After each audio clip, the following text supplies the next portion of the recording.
Chapter 1480. Qin Jining held Gu Nianji's hand and followed a man who looked like a butler into the European-style building. Just as Gu Nianji had guessed, this was indeed a restaurant, but it was a very high-end clubhouse restaurant. Gu Nianji saw a dark purple wooden sign at the door.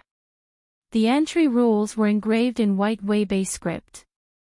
Her eyes almost popped out of her head. The annual membership fee is $200,000. Why don't they just rob someone? Gu Nianji muttered to herself. Not only that, but they also needed at least 2 referrals from more than 2 members, and their annual charitable donations had to be more than 1 million before they could qualify as a preliminary member. This attitude was even more impressive than the Deer Turnback restaurant in the western hills of the imperial capital. Ordinary people couldn't get in even if they had money. Gu Nianji glanced at Qin Jining. Was it just a coincidence that his surname was Qin and this restaurant was called Qin Ji? The butler-like man looked to be in his 50s or 60s. He was wearing an old-fashioned tang suit, and his every movement was very stylish. He led them to a door with the words, "Happy Family," written on it. He pushed the door open and bowed to Qin Jining. "Thank you for your hard work, second young Master Qin. Please rest here for a while. I'll ask the kitchen to serve the dishes immediately." Gu Nianji stood at the door and asked with a smile, "May I ask where your bathroom is?" Qin Jining knew that Gu Nianji hadn't resolved her personal problem for more than 20 hours, so he didn't turn around. He raised his hand casually and said in an imposing manner, "Take Miss Gu to the bathroom." A young woman in a white shirt and black pants walked over from the shadows by the door and smiled at Gu Nianji. "Miss Gu, this way please." She had honey-colored skin, an oval face, and almond-shaped eyes. When she smiled, 2 faint dimples appeared at the corners of her mouth, very similar to Gu Nianji's dimples. Gu Nianji had a good impression of her. The 2 of them entered the ladies' restroom.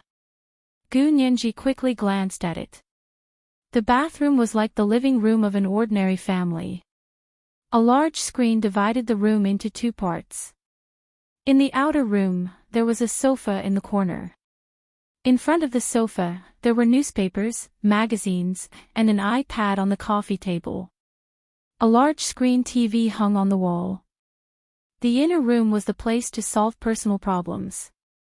Gu Nianji looked away and raised her hand to smooth her hair with a smile. "Is there a charger here?" "My phone is out of battery." The maid hurriedly said, "Yes." Then, he pointed at a disc-shaped object on a mahogany table in the corner and said, "You can charge it here." Gu Nianji remembered that she didn't bring her phone charger, so she asked casually, "Do you have a charger?" "I forgot to bring it." "Oh, we don't need chargers here." The waitress's smile was a little perfunctory. "We can use electromagnetic induction to charge here." Gu Nianji, electromagnetic induction charging. Wasn't that wireless charging? Gu Nianji knew that the latest iPhone could be charged wirelessly, but it required a charger to do so. Did he think she was a fool? Seeing Gu Nianji's blank expression, the waitress seemed to understand something. The corners of her mouth twitched. "It's very simple. I'll help Miss Gu fill it up." Gu Nianji instinctively held onto her phone and didn't let go. She muttered, "I'll do it myself." How could she hand over her phone to a stranger? In modern society, the things that women couldn't lend out had evolved from husbands, toothbrushes, and cars to cell phones. The waitress didn't insist. She reached out and pressed a button on the wall. The disc-shaped object on the table in the corner immediately emitted a faint blue light. The waitress gestured, "Please wave your phone here." Gu Nianji tried to send the phone into the range of the blue light. There was a ding, and in less than 5 seconds, her phone was fully charged. Gu Nianji was instantly happy. "This thing is really amazing. Where did you buy it?" "I want to buy one too." The waitress smiled and stood with her hands folded. Her tone was already disdainful. "It's everywhere. You can buy it online or go to a convenience store. It's that convenient. Why haven't I seen it before? Gu Nianji was even more curious. Could it be a specialty from Z City? But it was impossible for only one city to know about such a useful thing, right? It was the age of the internet. Where could secrets be hidden? Who had such a good charger? It would be a hot search on Weibo in minutes. It would become a trending item on Taobao within a day, and it would definitely be available all over China within a month. The waitress still said nonchalantly, "It's everywhere anyway, Gu Nianji." There was no way to chat anymore. There was a hint of contempt in the waitress's politeness, just like how civilized people who were polite on the surface would look at their poorer relatives in the countryside. It was a very bad feeling. Gu Nianji's smile faded. "You can go out. I want to be alone for a while." Then she looked at the waitress quietly. The waitress understood and bowed with a smile. "Miss Gu, please enjoy your meal. I'll wait for you at the door. If you need anything, please press this bell." She pointed to a small angel sculpture on the coffee table. It turned out to be an electric bell. Gu Nianji nodded expressionlessly. "Okay, I'll call you if I need anything." The waitress smiled at Gu Nianji, bowed again, and pushed the door open to leave. She was the only one left in the bathroom. She knew that there wouldn't be any surveillance cameras in such a place, so she immediately walked into the isolated room with her phone in hand. She planned to call Hua Xiaoheng. But when she looked at her phone, she realized that her phone had no signal at all. She couldn't call. How was that possible? It was clearly fully charged. She didn't owe money, right? Could it have been shut down? Gu Nianji couldn't figure it out. She fiddled with her phone in the isolated room for a long time, but in the end, there was nothing she could do. She came out and rang the bell. The waitress in the white shirt and black pants quickly pushed the door open and came in. "Miss Gu, what can I do for you? What's the Wi-Fi password here?" Gu Nianji's fingers tapped lightly on the phone screen and asked calmly. She originally didn't want to connect to the Wi-Fi here because there were too many loopholes. Normally, hackers could use such loopholes to hack into the phone. But now she couldn't care less. She had to send a message to Hua Xiaoheng immediately. She didn't know how worried he was now. Gu Nianji was burning with anxiety. The waitress quickly gave a string of passwords. Gu Nianji connected to the Wi-Fi and waved the waitress out. She sat alone on the sofa and opened her QQ account. She planned to contact Ma Qiqi first. But as soon as she logged in, QQ said, "The password is wrong." After going back and forth for a long time, QQ finally said that she was trying to hack the account and warned her to stop her illegal actions. Gu Nianji was dumbfounded. Then she logged into her Weibo account, WeChat account, as well as the foreign Facebook, Twitter, Instagram. All of them were wrong passwords, and there were even accounts that said, "This number can't be found." Gu Nianji's entire body was trembling. She remembered that when she was in Germany, there had been a similar situation. She couldn't log on to the external network, so she could only wreak havoc on the German Federal Intelligence Agency's intranet, but this time, it wasn't like she couldn't log on to the external network. Because QQ could register a new account and use a guest to browse Weibo. She just couldn't use her own account. What the hell was going on? Even if there were hackers, could they hack all of her social media accounts? Even she herself didn't have that kind of ability, okay? Gu Nianji didn't give up and continued to look for Ma Qiqi's QQ number. She had a good memory and remembered that Ma Qiqi had spent a lot of money to buy a 6-digit QQ number. But after some searching, the other party clearly rejected her friend invitation and even called her crazy. Gu Nianji immediately understood that the person on the other end of the number was definitely not Ma Qiqi. Otherwise, she definitely wouldn't have not added Nianji Xianji as a friend after seeing her friend request. Not only did she not add her, but she also called her crazy. Should she investigate Hua Xiaoheng again? Rubbing her phone with her fingers, she suddenly didn't dare to search here. Using someone else's Wi-Fi, no matter what she searched for, the other party would be able to see it. She couldn't cause trouble for Hua Xiaoheng. Besides, no matter how powerful the other party was, it was impossible for them to hack all of Ma Qiqi's accounts. There must be something else going on. Gu Nianji put away her phone and suppressed the uneasiness and panic in her heart. She walked out of the bathroom with a solemn expression. "Miss Gu, I'll take you there," the waitress said respectfully to her, still waiting at the door. Gu Nianji didn't say a word and followed the waitress into the happy family private room. Qin Jining had one hand on the chair and a cigarette between his fingers. He rested his other hand on his knee and crossed his legs. He looked at her with a smile and said, "Why were you gone for so long? Where did you go?" Gu Nianji smiled and sat down. "It's so beautiful here. I was curious, so I sat in the bathroom for a while." Qin Jining knew that she had charged her phone, but he didn't expose her. He shook the ashes in the ashtray and said, "Hungry? Let's eat."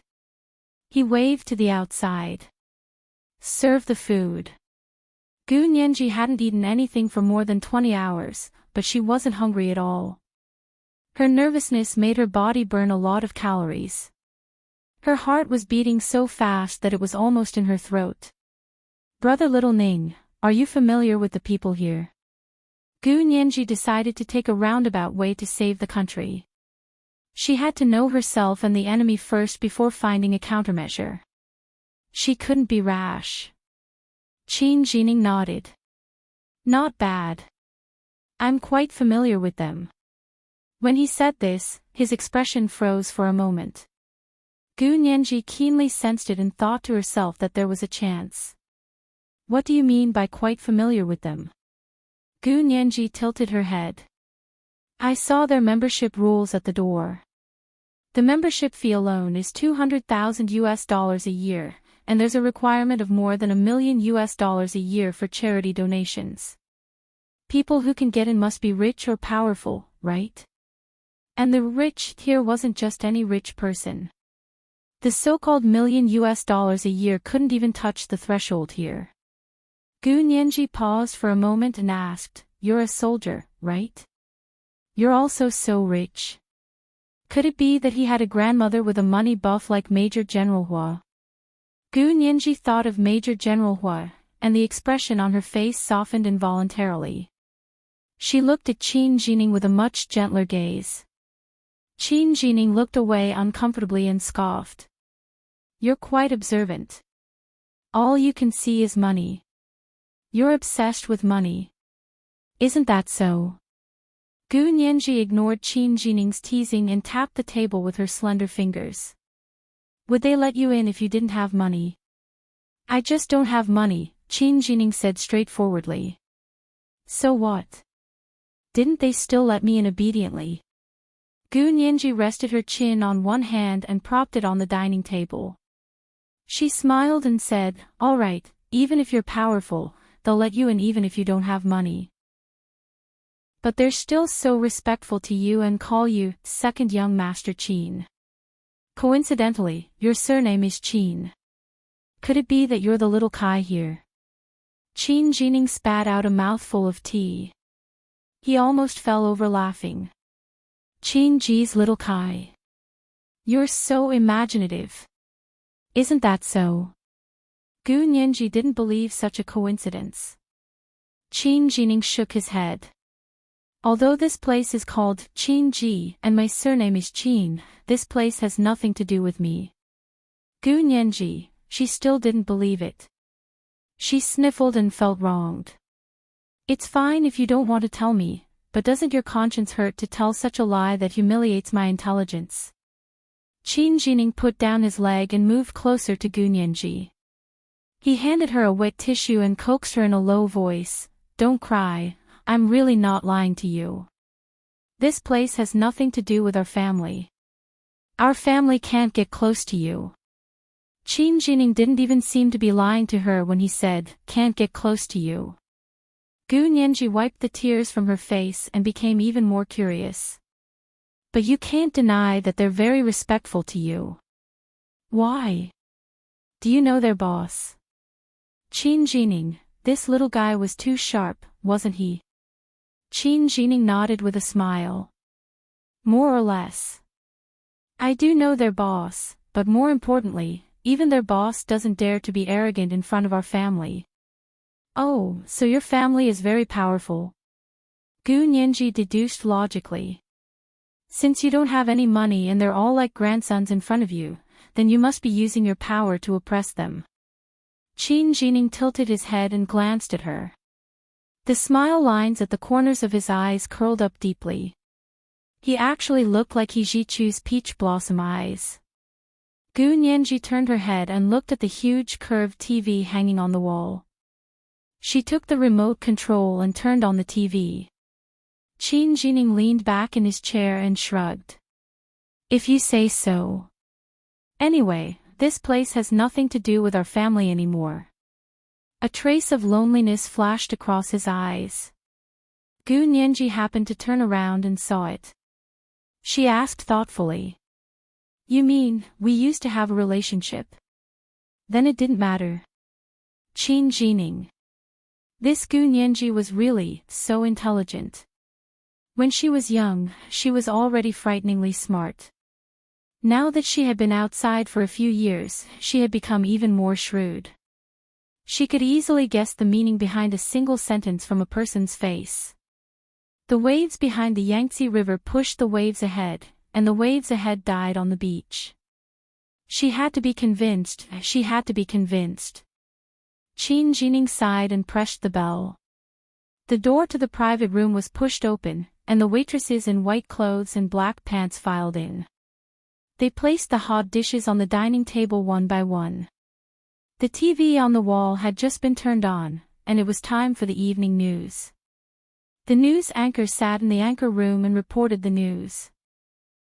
Comrade Pushin, the leader of the Soviet Union and Secretary-General of the Central Committee of the Communist Party of the Soviet Union, will begin an 8-day state visit to our country today. General He Qingjian, Speaker Long Zhixue, and Prime Minister Xia Beichen will personally welcome him at the airport. Gu Nianji looked up abruptly and stared at the TV in a daze. Her cute lips could hardly be closed. What did she hear? What did she see? Wasn't the short but 2.8-meter-tall Pushin on TV the Russian president who had said he was going to officiate her wedding? How did he become the leader of the Soviet Union and the Secretary-General of the Central Committee of the Communist Party of the Soviet Union? Wasn't the hairy man standing behind him the second-in-command of the KGB, Vladimir? And the tall man with a bright smile diagonally behind Vladimir? It was the chauffeur, Ivan. Wait. The Soviet Union. This is today's big chapter, chapter 1469, New Friends Old Friends. Thank you for your recommendation votes and monthly votes. Mwah. P.S. Are you surprised? Are you surprised? I like the little angels who guessed correctly. Chapter 1481. Gu Nianji was dumbfounded. The Soviet Union. Hadn't this country disintegrated decades ago? She still remembered that it was the famous Soviet Eastern upheaval in history. Almost overnight, a huge country collapsed in the dust of history. Although Russia inherited most of the Soviet Union's legacy, it was only a legacy.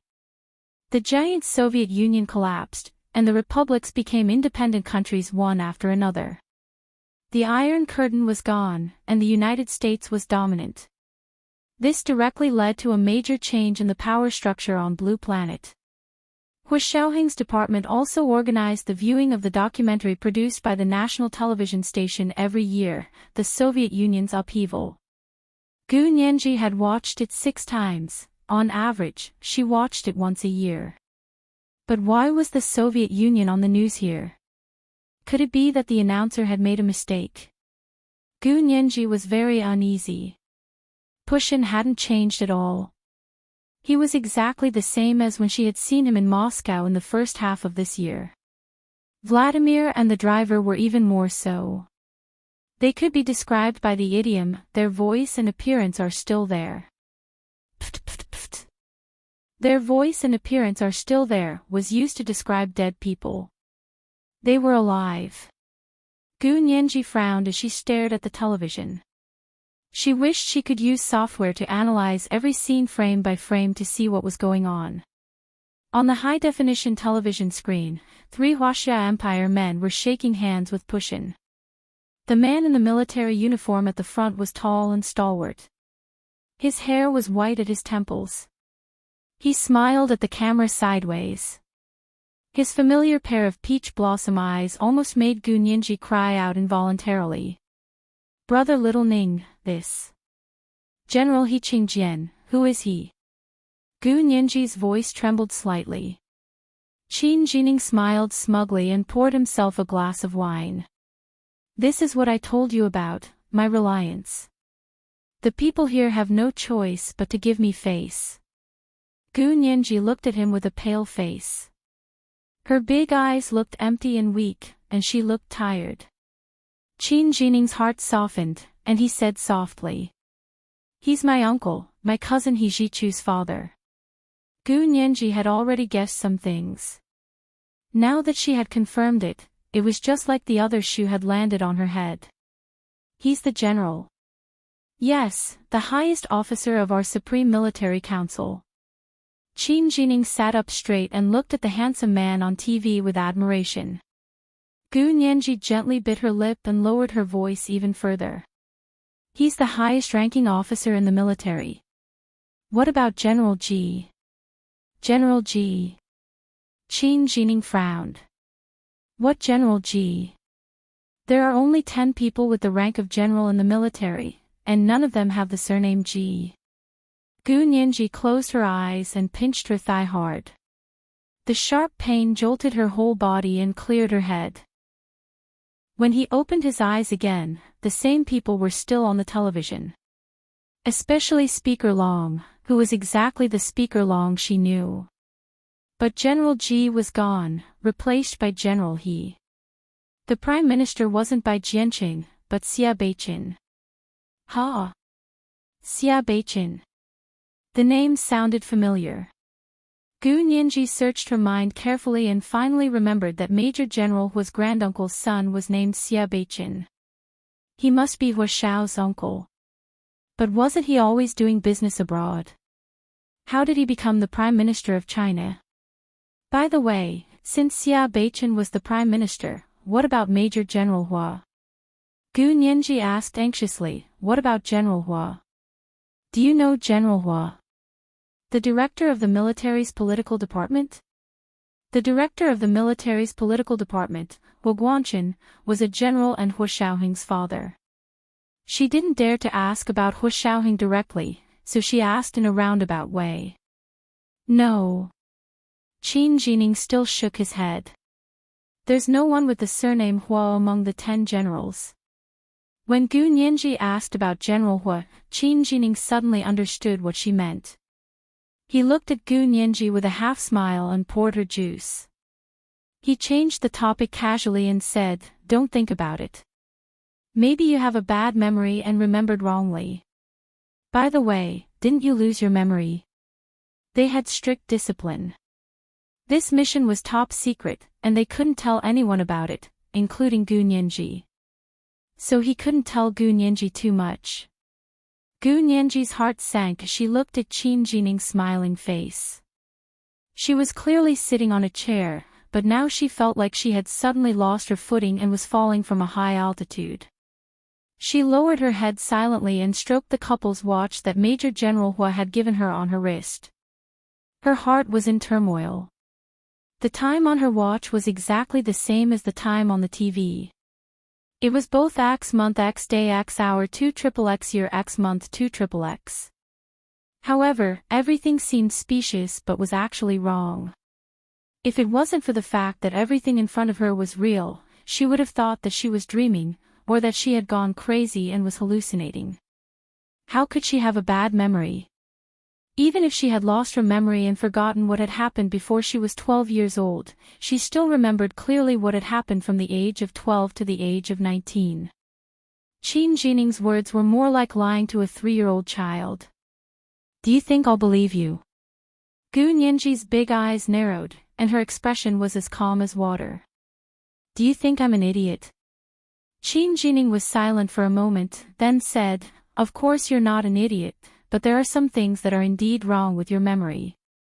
As he spoke, his gaze inadvertently swept towards the corner of the private room. Gu Nianji opened her mouth and suddenly understood what Qin Jining meant. There were probably surveillance cameras in this private room, so there were some things that he couldn't say, nor did he dare to say. But Gu Nianji wouldn't let it go so easily. She glared at Qin Jining hatefully, opened the browser on her phone, and started searching the internet. She had just searched for Soviet Union when countless related links popped up. She chose a WikiLeaks link and clicked on it. Gu Nianji didn't feel good. The WikiLeaks that she had seen showed that the Eastern Soviet Union had indeed experienced a storm decades ago, but it hadn't changed drastically.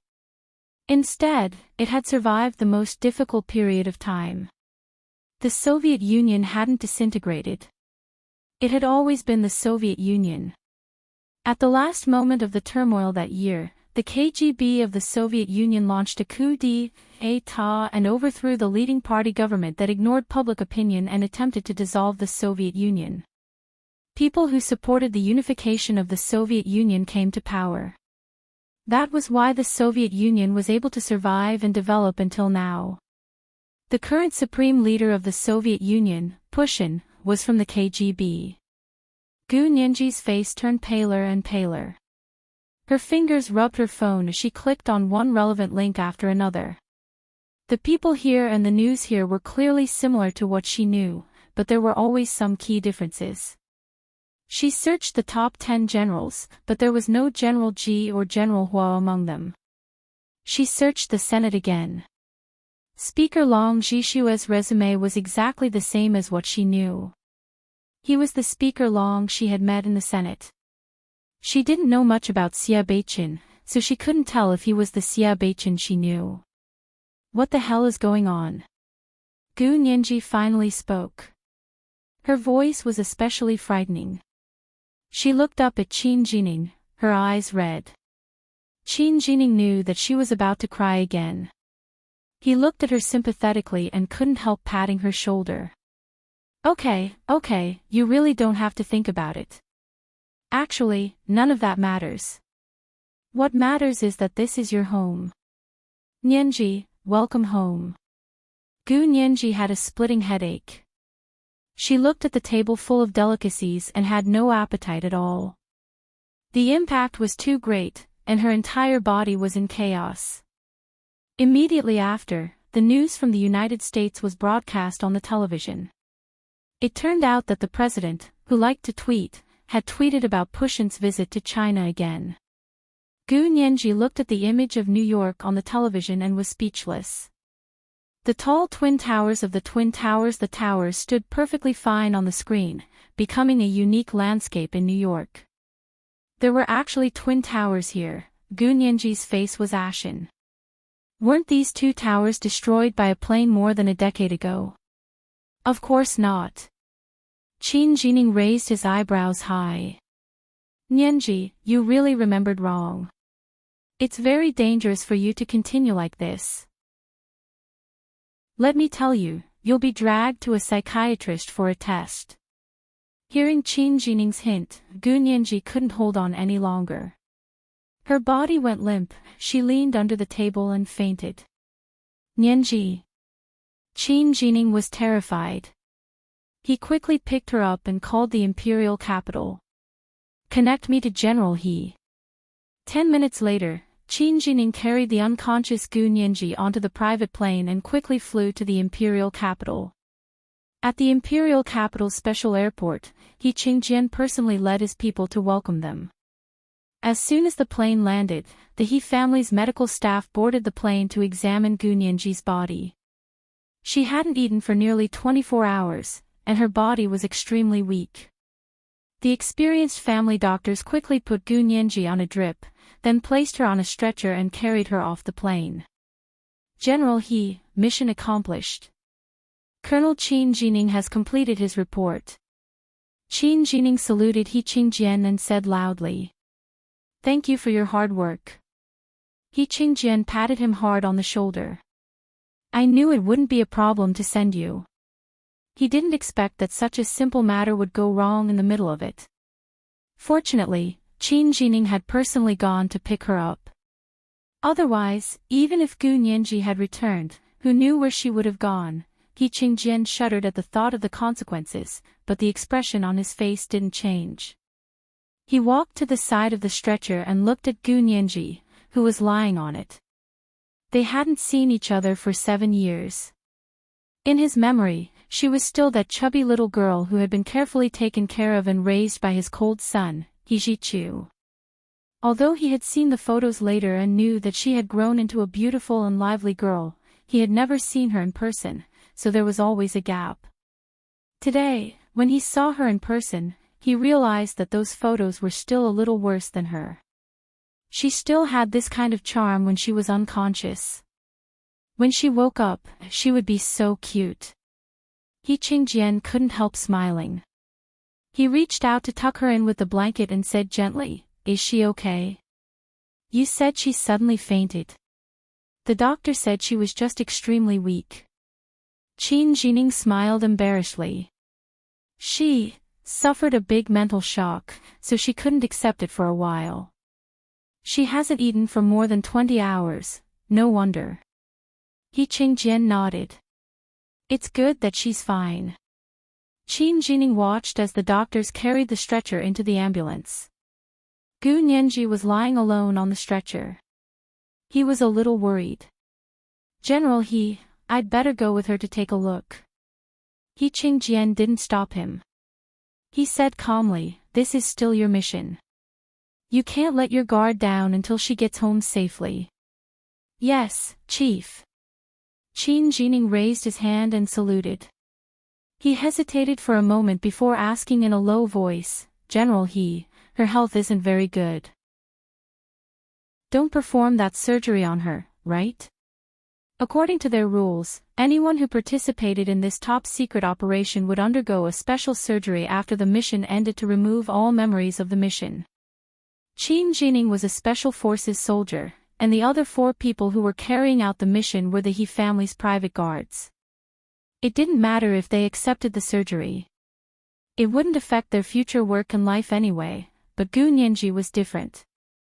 If 7 years of her memories were removed, and she didn't have any memories from before she was 12 years old, the 19 years of her life would be a blank after the surgery. She would also go from a smart woman who was almost demonic to an idiot who didn't know anything. Was this really the outcome they wanted? He Qingjian was silent for a moment before saying, "What to do exactly depends on what Dean Qin says. I believe in Dean Qin's professionalism." The Dean Qin He Qingjian was talking about was his stepwife, Qin Yaoguang, who was also the director of the largest private hospital in the Huaxia Empire. At home, he called her Auntie Qin. In terms of brain surgery, which was the field of neurosurgery, Qin Yaoguang was the absolute authority. Over the years, Qin Yaoguang had personally performed the memory-stripping surgery on the soldiers who were carrying out special missions. Although Qin Jining couldn't bear to do it, he didn't say anything else. He turned around and followed her into the ambulance. He Qingjian stood by the runway of the airport. He didn't get into the ambulance until the ambulance drove away. Several motorcycles opened the way in front, followed by 2 military vehicles full of armed soldiers. They protected He Qingjian's bulletproof car in the middle as they drove towards the He family's mansion on the second ring road of the imperial capital. The He family's mansion was still brightly lit late at night.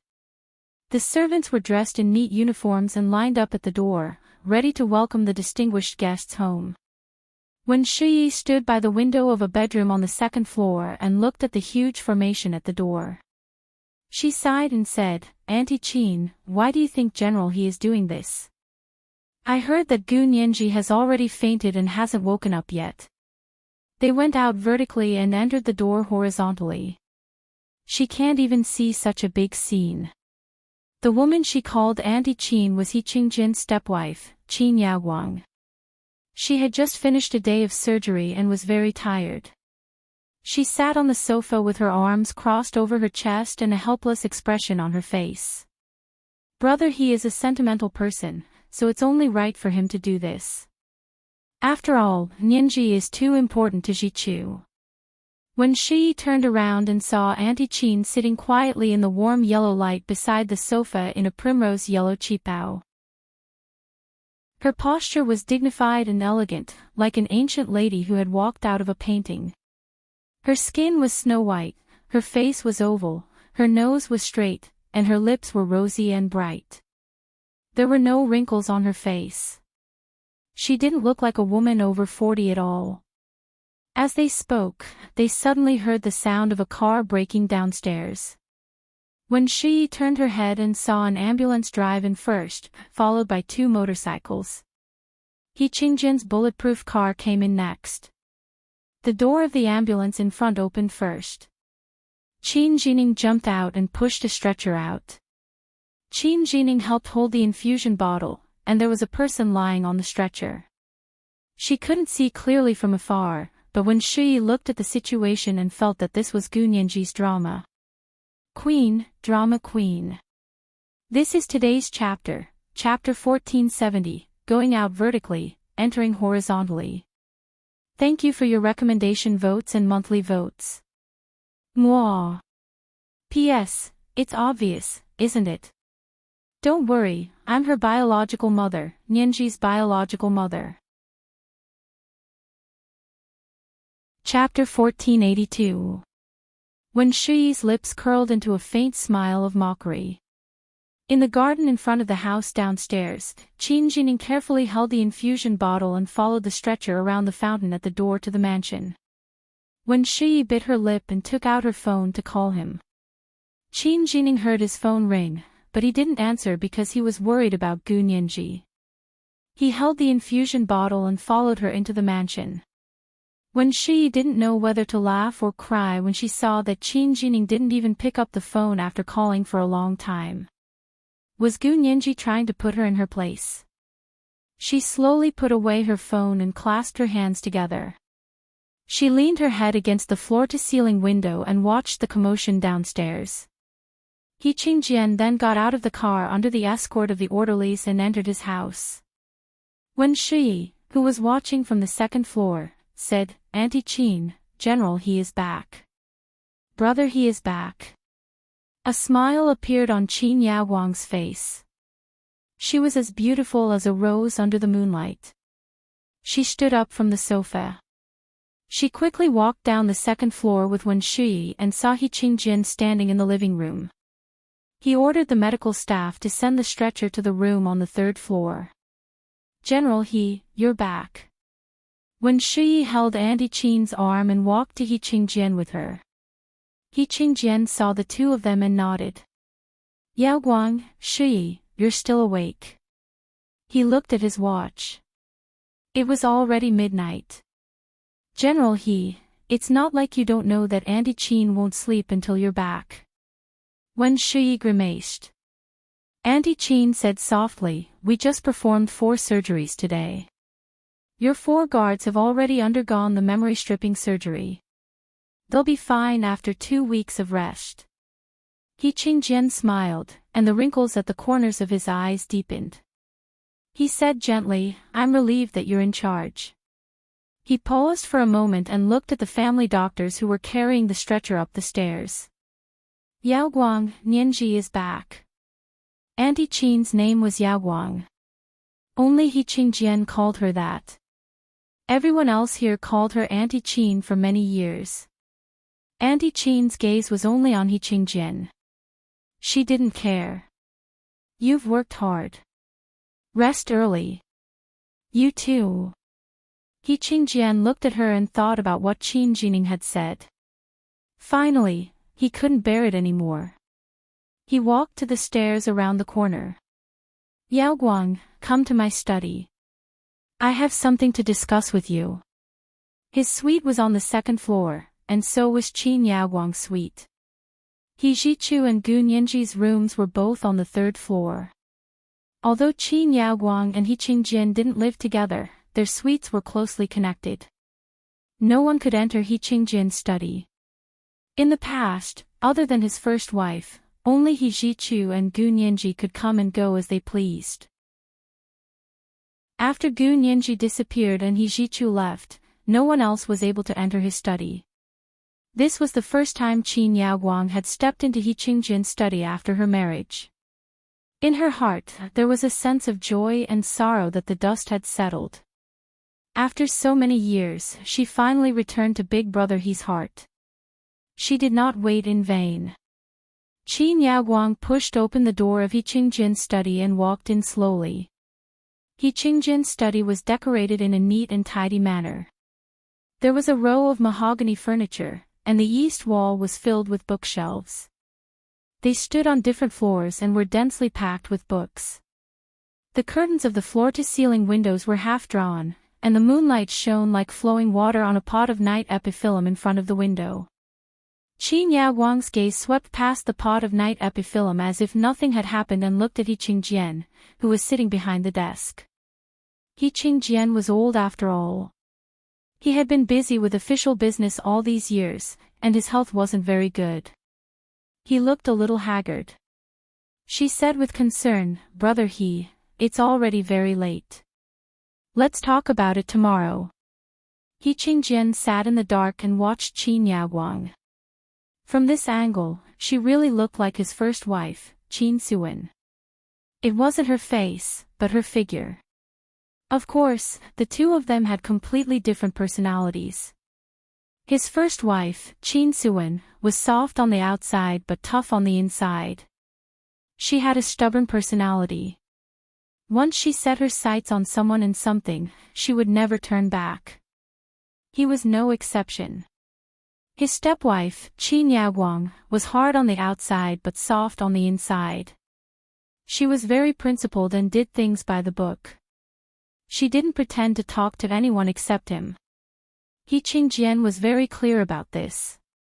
He didn't have any intention of treating anyone as a substitute. Moreover, he felt guilty towards Qin Yaoguang. "Yes, you too. You don't have to wait for me in the future." He Qingjian stood up from behind the desk and walked up to Qin Yaoguang.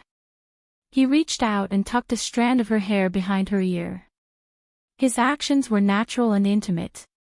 Although he was just stroking her hair, Qin Yaoguang was so happy that she almost fainted. She wanted to press her face against He Qingjian's hand. He Qingjian quickly retracted his hand and put it in his trouser pocket. He said, "Yaoguang, Nianji's situation is rather special. Do you think we can skip the surgery?"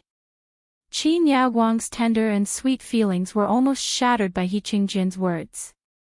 She had never expected that the first time He Qingjian had allowed her into his study in so many years and had even affectionately stroked her hair, it was because of Gu Nianji.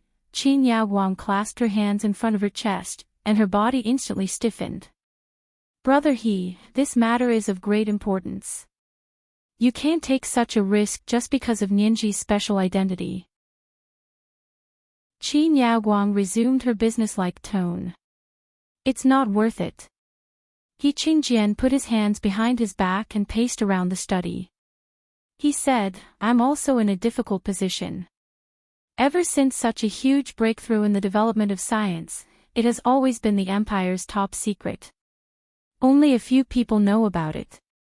Anyone who has been to the other side and doesn't have enough security clearance will have to undergo targeted memory removal surgery. This is the safest guarantee.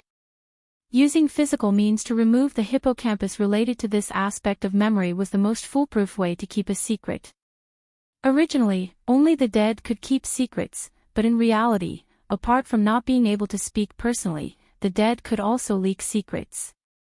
For example, a brilliant forensic doctor could deduce many things that happened before the dead died from all the traces revealed by the deceased. Therefore, one must not think that only the dead could keep secrets. And now, they had special technical means that they didn't need to die, and they could really keep secrets. That was, as long as they removed a memory related to them, it would be fine. Qin Yaoguang chuckled and said, "Don't worry. This kind of targeted memory removal surgery was invented by my grandfather. Our Qin hospital has decades of clinical trial data to prove that it's very mature. It's just a small, foolproof surgery. It won't have any impact on her life." He Qingjian looked at her deeply and said, "But Nianji is different. I heard from Jichu that Nianji's memories before she was 12 years old were gone. Now that you're performing targeted memory removal surgery on her, wouldn't she lose her memories for the next 7 years as well? Then what else does she have? Is she still human?" Qin Yaoguang didn't speak for a long time. Finally, she scoffed. "That person isn't completely crazy. He actually knew to remove her memories and send her over there." "You mean that Nianji's memories before she was 12 years old were also removed?" He Qingjian was a little surprised. "Why do you think so?" "That's for sure. Otherwise, how could she have forgotten everything?" Qin Yaoguang was very confident in the Qin family's ancestral surgical methods. She tested her over there. She really doesn't remember anything at all. "That's good too." He Qingjian sighed and shook his head. At least nothing out of control has happened. His dealings with the other side were a top secret of the upper echelons of the empire. What happened to Gu Nianji 7 years ago was a complete accident. If it weren't for his son, he wouldn't have gone to the other side to bring Gu Nianji back with such a big commotion. Qin Yaoguang knew He Qingjian's intentions. She tried to persuade him, "Didn't you want her to marry Jichu? Then remove her memories from the other side. When Jichu comes back, the two of them will cultivate their relationship again. Nianji will definitely be loyal to Jichu. When that time comes, you'll just have to wait for your grandson." These words obviously moved He Qingjian. He put his hands behind his back and looked out the window. He said emotionally, "If she can obediently be with Jichu over there, I won't force her to come back." After a pause, his tone turned sinister. "But I won't allow her to betray Jichu and marry another man. Brother He, please calm down. Jichu is too good. He dotes on Nianji too much." When Qin Yaoguang said this, the outline of her jaw was a little stiff. It showed that she was a very strong-minded person who would never waver. "Yes. It's more than just doting. It's practically dead set on her." He Qingjian roared angrily. "How dare you lie to me? I always thought Nianji was with him over there." It wasn't until he saw the video from the other side and saw the grand engagement ceremony between Gu Nianji and Hu Shaoheng in Russia's Red Square that He Qingjian realized that his son had long lost Gu Nianji. He wasn't with Gu Nianji, and he refused to come back. He was still waiting there eagerly, which made He Qingjian very unhappy. How could his son be such a coward?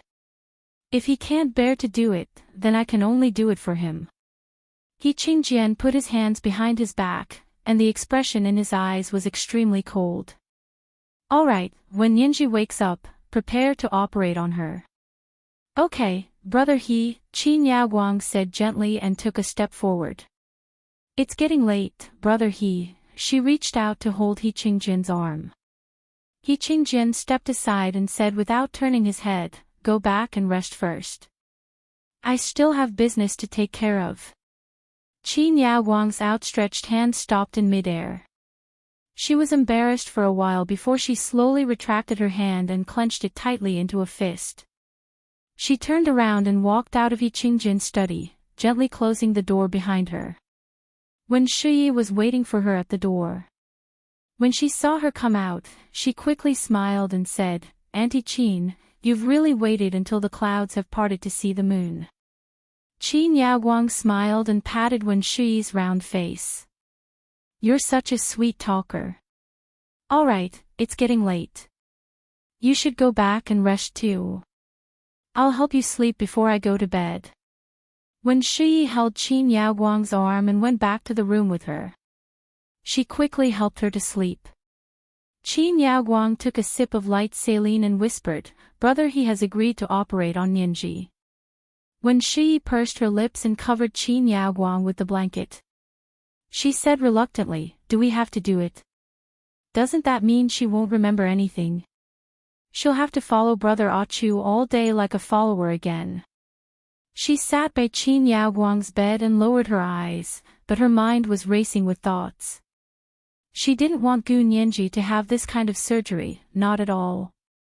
This is the first update of the day, Chapter 1471, I won't allow her to marry another man. Thank you for your recommendation votes and monthly votes. There are monthly votes and updates today. The second update is at 8 p.m., and the monthly votes are 7,000 plus updates. P.S. The difficult problem of the interpretation of quantum mechanics directly led to the theory of many worlds. Worlds in the author's words below. I've put a paragraph about the life of the scientist who came up with this theory, Everett. If you're interested, you can go take a look. Isn't it terrifying to think about it? Mwah. Chapter 1483. Qin Yaoguang smiled at her and said, "Shi, I know what you're thinking, but a forced melon won't be sweet. Stop thinking about your brother Achu. He belongs to Gu Nianji. He can only belong to Gu Nianji." When Shi's eyes turned red, and her heart turned cold. She had long known that no matter how hard she tried, it would be useless. Everyone here only had Gu Nianji in their eyes. No matter what she did, she couldn't compare to her. No matter how much she did, she couldn't compare to her. When Shi couldn't help but sob. "Auntie Qin, go to bed early. I'll be leaving first." As she spoke, she quickly walked to the door. Qin Yaoguang lay on the bed and looked at Wen Shi slightly staggering back.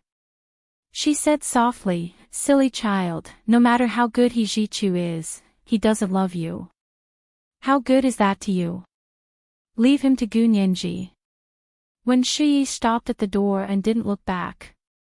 She took a deep breath and said with a bitter smile, "Auntie Qin, I understand. Don't worry, I won't fight with Nianji." As she spoke, she quickly walked out of Qin Yaoguang's room and slammed the door shut. She leaned against the wall beside the door, tears streaming down her face. Qin Jining settled the unconscious Gu Nianji down from the third floor and happened to see Wen Shi standing at the door of Auntie Qin's suite on the second floor. Qin Jining's mood instantly improved. He walked over quickly and pried Wen Shi's hand away. He smiled and said, "What are you doing?" Before he could finish his sentence, he saw Wen Shi's face full of tears. "What's wrong? Who wronged you?" Qin Jining was shocked. "Who dared to bully you?" "Auntie Qin in general, he will definitely tear them apart." Wen Shi was feeling sad, but Qin Jining's words still made her smile. She raised her fist and punched Qin Jining's chest. "I told you to be talkative.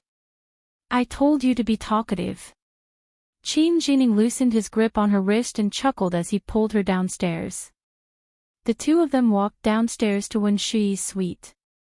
She said impulsively, "Little Qin, do you want to come to my room for a seat?" "Ha! Can you really do that?" Qin Jining was overjoyed. He had chased after Wen Shi for half a year, but Wen Shi had always been lukewarm to him. She neither accepted nor rejected him. She just kept him hanging, making him worried. Wen Shi regretted it as soon as she said it. She shook her head and said, "I was joking. All right, go back to sleep. The operation is tomorrow, you have to rest well." Although it was only a minor surgery, it was still a targeted removal of the hippocampus, which was responsible for memory, using a gamma knife. It would be a lie to say that it was not harmful at all. However, this kind of damage was indeed very limited. It wasn't much worse than cutting a finger with a fruit knife, and there were no side effects, so Qin Jining didn't care at all. He was very pleased with Wen Shi's concern. He held her hand and said a few more intimate words before letting go of her and watching her go in. When Gu Nianji woke up at noon the next day, Qin Jining's surgery had already been completed and he was being pushed back to his ward. When Shi came to Gu Nianji's room several times and finally waited until she woke up. Gu Nianji had never expected that the first person she would see when she woke up would be Wen Shi. She suddenly felt unwell. But she was also energized. It had to be said that the power of hatred had been stronger than love since ancient times. Love would make a person more useless day by day, but hatred could make a person grow stronger day by day. As soon as she saw Wen Shi, Gu Nianji felt full of fighting spirit. Her mind was exceptionally clear, and her body quickly adjusted to its best condition. She lay on the bed and looked at Wen Shi, who had thin eyebrows and a round face like a doll. She only said 2 words. "Get out." Wen Shi sat down on the sofa beside her bed in amusement and said, "Gu Nianji, you still don't know how to appreciate favors. Do you know where this is? Can you stop acting like you know me? It's disgusting." "Same to you." Gu Nianji didn't lose out at all. "It's so disgusting, yet you still came to my room. It's so disgusting. Open the door. It's so disgusting." Wen Shi's face alternated between red and white from Gu Nianji's words. She said sullenly, "I don't understand what's the point of you always arguing." Gu Nianji snorted and pouted. "I don't understand either. You know I hate you, yet you always appear in front of me and take the initiative to slap your face. What's the point of that?" Very few people could gain the upper hand when it came to arguing with Gu Nianji. Wen Shi pursed her lips and maintained a good demeanor. "Fine, I won't lower myself to your level. I just came to inform you that since you're awake, go out and meet people. Don't just lie on the bed like that. Do you think you're still the pampered daughter over there?" Gu Nianji adjusted herself to a comfortable position on the bed and said with a smile, "You're wrong. No matter where I am, I'm always the pampered daughter. Are you jealous?" Wen Shi laughed and nodded. She followed Gu Nianji's words and said half-truthfully, "Yes, I'm jealous of you." "So what? You're in charge of everything, so how can you care about what other people think?" Gu Nianji clicked her tongue. "Of course I don't care what you think, but I have to give you a piece of advice. Jealousy makes people ugly, not to mention that you're not beautiful to begin with. You..." No matter how well-mannered Wen Shi was, she was so angry at Gu Nianji that she almost vomited blood. Women cared the most about people talking about their looks, not to mention being called ugly by their love rival. That was a great humiliation. At that moment, Wen Shi almost didn't want to remind Gu Nianji about the memory-stripping surgery. She was wavering between the 2 great temptations of making He Jichu fall in love with her and making Gu Nianji an idiot. For a moment, she couldn't decide which was more tempting. Gu Nianji saw that Wen Shi was about to lose her mind because of her anger, but she still had to pretend to be pleasant. Her smile became even sweeter. She had learned from online fights that the more the other party wanted to anger you, the more you had to ignore it. Only then would you be able to make the other party vomit blood. Fighting was the same as dating. Whoever cared more would lose. What's wrong? Did I say something wrong? Gu Nianji was still lying on the bed. She pulled the blanket under her neck and covered herself up tightly. She closed her eyes and said nonchalantly, "Okay, you can kneel down. I want to sleep a little longer." Wen Shi was so angry with Gu Nianji that she was about to explode. "Kneel down. Ha, you really think so highly of yourself." Wen Shi felt that the self-restraint that Auntie Qin had taught her for more than 10 years was about to be broken. Of course, if you don't even think highly of yourself, how can you expect others to think highly of you? Gu Nianji rolled over and said lazily, "You were born with the mentality of a slave, so you can't understand the joy of being a master. If you don't want to kneel down, then get lost." She was becoming more and more rude. When she gritted her teeth and glared at the back of Gunyanji's head.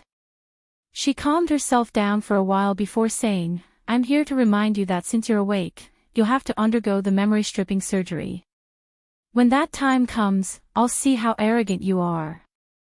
Gunyanji frowned and turned over again. She opened her eyes and asked, "What memory stripping surgery? You're afraid now?" When she finally found some sense of superiority in her knowledge, she bent down and looked at Gunyanji carefully. She said softly, "This is Auntie Chin's decision. Auntie Chin's decision has never been changed." There was a hint of schadenfreude in her tone, but it was also very cautious and even a hint of reverence. It was clear that she really admired this Auntie Chin, to the point that she wanted to prostrate herself in front of her. Gunyanji was different. No matter where she was, other than Huashaohan, no one else could make her lower her head. She looked at Wen Shui disdainfully.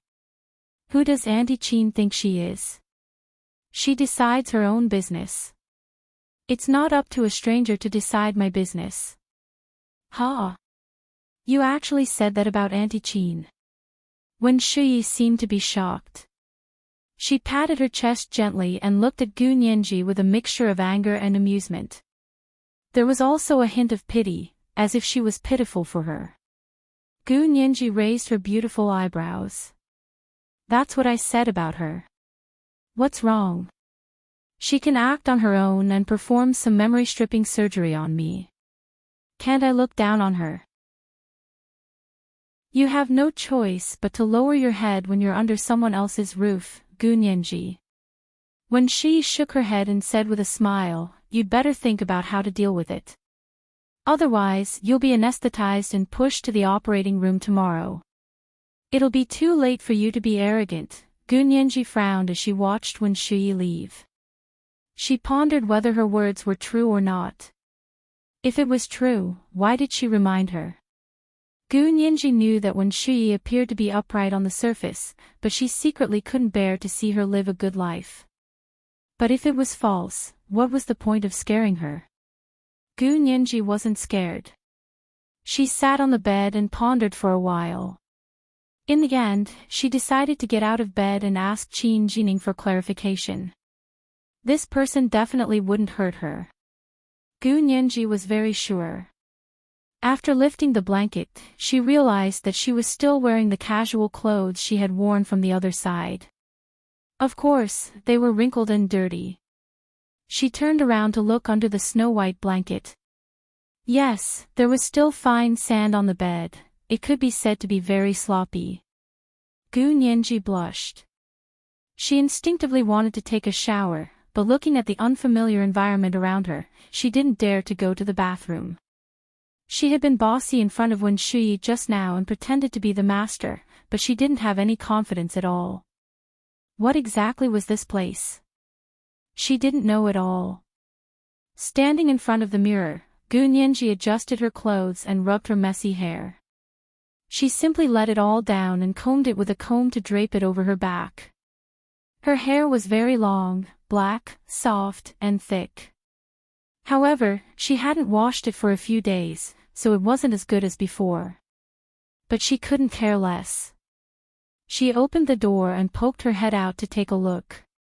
In front of her was a very low-key and luxurious corridor. It had a thick Persian dahlia carpet, and there were LED lights in the shape of epiphyllum at regular intervals above her head. Gunyanji looked at her watch. It was around 12:00 in the afternoon. As soon as she appeared at the door, the surveillance cameras in the corridor discovered her. A maid in a white shirt and black pants received the order and quickly came to her from the servants' room. She bowed respectfully to her and said, "Miss Gu, you're awake. General, he would like to invite you to his study. This is the second monthly ticket for today, 7,000 plus updates, Chapter 1472, You Kneel in Peace. Thank you for your recommendation votes and monthly votes. Mwah. Chapter 1484. General He. Gu Nianji had just woken up and didn't react for a moment. She asked suspiciously, "Who's General He?" "I'll go just because he wants me to. Besides, who are you? Why should I go wherever you want me to go?" She was standing at the door and saying this, so it was recorded by the surveillance cameras. Not only did the He family security personnel see it clearly, but even He Qingjian, who was in the study, saw it. His eyes were glued to her swagger. He Qingjian's almond-shaped eyes curved slightly, and the deep lines at the corners of his eyes added to his charm. He laughed and shook his head. "This little girl, I didn't think she was so vigilant before." As he spoke, he stood up. "Go to the 3rd floor." Gu Nianji's room was on the 3rd floor. The maid in front of Gu Nianji looked at her, tongue-tied. "Miss Gu, I'm Huilan, the He family's housekeeper. What else do you want to ask?" Gu Nianji crossed her arms and looked her up and down. She nodded. "Yes, do you have an ID?" "Maid Huilan, my ID is in my room." She didn't dare not answer. "But now Lord He wants to see you. Please come down with me first, and I'll show you my ID." "That won't do." Gu Nianji rejected immediately. "I don't know you. What if you're a bad person and want to trick me out to kidnap me or kill me?" Maid Huilan was speechless. She smiled bitterly and said, "Miss Gu, I'm not a bad person. I don't know you. How do I know if you're a bad person?" Gu Nianji raised her head and almost tapped her feet. Besides, bad people don't carve words on their foreheads. Maid Huilan had never seen such a vigilant little girl. She had no choice but to say, "Then I'll go get my ID." "Yes, hurry up and show me." Gu Nianji reached out and tapped her shoulder. "Call Qin Jining to see me while you're at it." "You mean Mr. Qin?" Maid Huilan didn't know that Qin Jining had gone for surgery. She only said, "He went home." "Are you looking for him?" "Yes, ask him to come see me." Gu Nianji put on a "I won't go out unless you ask Qin Jining to come" posture. Huilan, the maid, urged her for a long time, but Gu Nianji refused to go to General He's study on the 2nd floor with her. She had no choice but to grimace and say, "Miss Gu, most people are not allowed to enter General He's study. Why did you? Don't know what's good for you. Right?"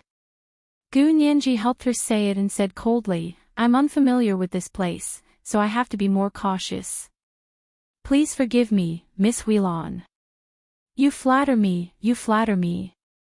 Huilan, the maid, left hurriedly to talk to her boss. However, just as he walked to the staircase, he saw General He coming over with 2 personal secretaries. She quickly bowed and moved aside, whispering, "General He, Miss Gu refuses to go. General He understands. You can leave now." He Qingjian didn't say anything. The person who spoke was his personal secretary. Maid Huilan hurriedly ran down to the 3rd floor, not daring to stay for even a second longer. All the housekeeping staff were afraid of He Qingjian. It wasn't that he wasn't good to them, but that his aura was too scary. Everyone in the Huaxia Empire knew that although their country's leaders were General He of the military, Speaker Long of the Senate, and Prime Minister Xiao of the cabinet, General He was the one who really made the decisions. The other 2 didn't dare to say no in front of him. Having been in such a position for a long time, his aura was naturally not something ordinary high-ranking officials could compare to. However, when he walked up to Gu Nianji, he realized that the little girl wasn't afraid of him at all. She looked him up and down, and her eyes suddenly lit up. "You're Professor He's father." They were too alike, too damn alike, especially the pair of shimmering almond-shaped eyes. She had asked Qin Jining about it when she saw him on TV yesterday. Now that she had seen him in person, she was even more certain that General He was He Zhichu's father. Gu Nianji was slightly relieved when she thought of Professor He. Professor He was sincerely doing this for her own good. His father probably wouldn't make things difficult for her, right? He Qingjian also looked at Gu Nianji carefully and thought to himself, I didn't expect that lunatic to have such a beautiful daughter. She really changed a lot. When she came to their house when she was 6 years old, she was an ordinary, chubby little girl. Only his stupid son, He Jichu, treated her like a treasure. Of course, there was also his first wife, Qin Suwen, who also doted on this little girl. It was because of her appearance that He Jichu's life was saved. Like Qin Suwen, He Qingjian was filled with gratitude towards Gu Nianji. He had also treated her as his own family and daughter-in-law since he was young. You're Gu Nianji. He Qingjian's attitude softened. I heard you don't want to see me. Gu Nianji blushed and twisted her hands in front of her. Her fingers were almost twisted into fried dough twists. She whispered. I just arrived in a strange place. I can't be careless. Mr. He, is Professor He home? He Qingjian said calmly, he hasn't come back yet, but he'll be soon. He Jichu should have realized what had happened by now. He Qingjian believed that He Jichu would be back soon. Gu Nianji pursed her lips. Then when will you send me back? Go back. He Qingjian raised an eyebrow and narrowed his almond-shaped eyes. This is your home. Where are you going? As he spoke, he walked towards Gu Nianji's room. Gu Nianji had no choice but to make way and follow behind He Qingjian. The two personal secretaries stood at the door like door gods and closed the door for them. Gu Nianji and He Qingjian were the only ones in the spacious living room. Sit. He Qingjian came in and asked Gu Nianji to sit down like the host. Although Gu Nianji felt awkward, she still sat down properly. She stared into He Qingjian's eyes and asked, Mr. He, you wanted to see me? Yes, you just came back. We haven't seen each other in 7 years. I wanted to talk to you and ask if you're used to living here. This is your home. If there's anything you're not used to, you must tell me immediately, He Qingjian said gently. He hadn't said this to anyone in 7 years. Ever since Gu Nianji suddenly disappeared in front of He Jichu 7 years ago, He Jichu had been ill. He was furious and had issued a secret order to search for Gu Nianji and that lunatic throughout the country. For 3 whole years, the father and son had barely spoken to each other. It was only later when they finally received news that Gu Nianji might have gone to the other side that He Jichu got up from his hospital bed and insisted on going to the other side to find her. The past was vivid, and He Qingjian's gaze was unpredictable. Gu Nianji didn't know what He Qingjian was thinking. She made up her mind to figure things out first. Mr. He, thank you for your hospitality. Gu Nianji pointed at her head. But I don't remember what happened 7 years ago. If you want to reminisce about the past with me, please forgive me for having nothing to say. He Qingjian nodded. I know you don't remember what happened before you were 12. Gu Nianji lowered her eyes and gripped her phone tightly with one hand. But that doesn't matter. In a few days, after your surgery, Jichu will be back, and you can start over. He Qingjian didn't talk about Gu Nianji's engagement to Hu Xiaoheng, as if it hadn't happened. Gu Nianji's heart sank. Could it be that this person had really ordered her to be brought back? She thought about how she had been kidnapped. It had been such a big deal, yet she had been able to hide it from Hu Xiaoheng.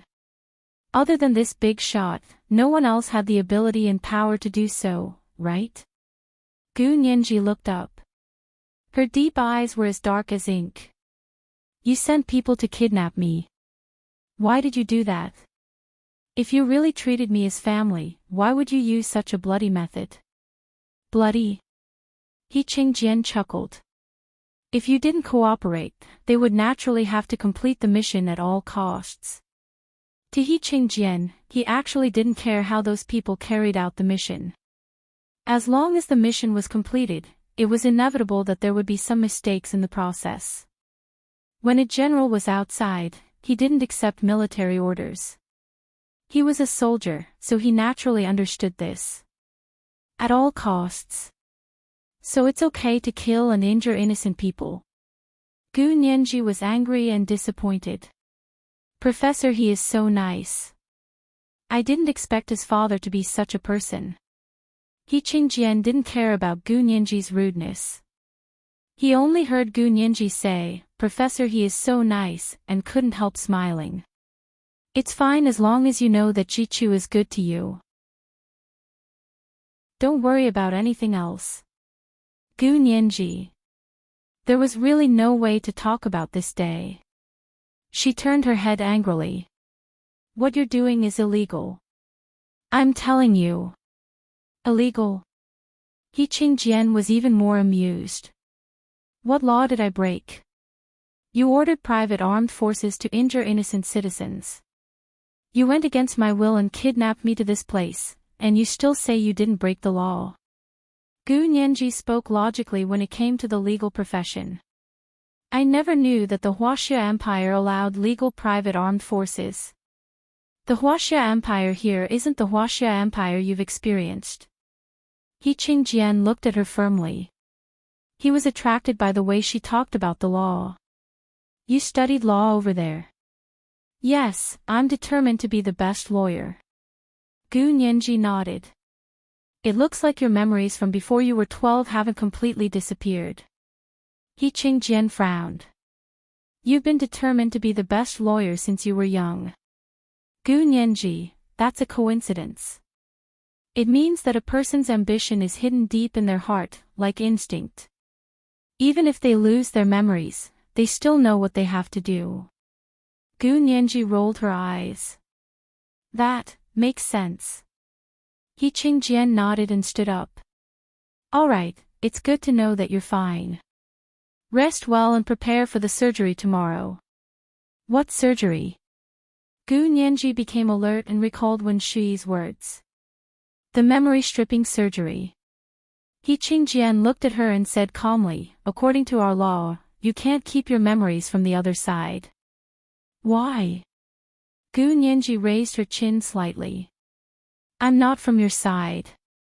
Your law doesn't apply to me. He Qingjian had never heard anyone refute his opinion in such a way. He smiled and put his hands in his trouser pockets. He said calmly, yes, that makes sense, but he was about to continue when Qin Yaoguang's voice came from the door. Brother He. Nianji. Are you guys inside? Gu Nianji had never heard this voice before. She put down her crossed arms and looked at He Qingjian. Who is this? He Qingjian's expression darkened. Rude. As he spoke, he raised his voice and said to the door, Yaoguang, come in. This is the first update of the day, chapter 1473, you can start again.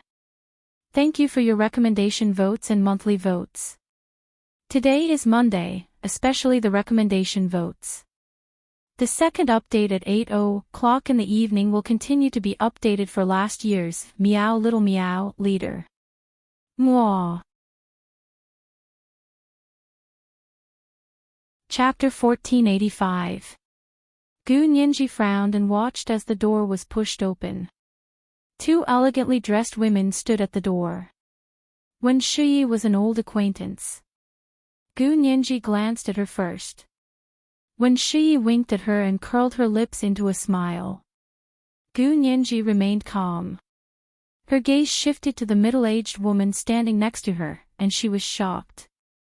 This person's appearance, she used all the strength in her body to control the urge to scream out loud. She clenched her fists, and her nails dug into the flesh of her palms. A sharp pain came from her palms, and her mind finally snapped out of its frenzy. Looking at the middle-aged woman who was smiling elegantly, Gu Nianji's heart pounded again when she thought of the identical Pushin, Vladimir, the chauffeur, Ivan, and Speaker Long. She felt as if she had understood something, but she also felt that it was too unbelievable. The middle-aged woman's gaze only flashed past her face before landing on He Qingjian, who was standing opposite Gu Nianji.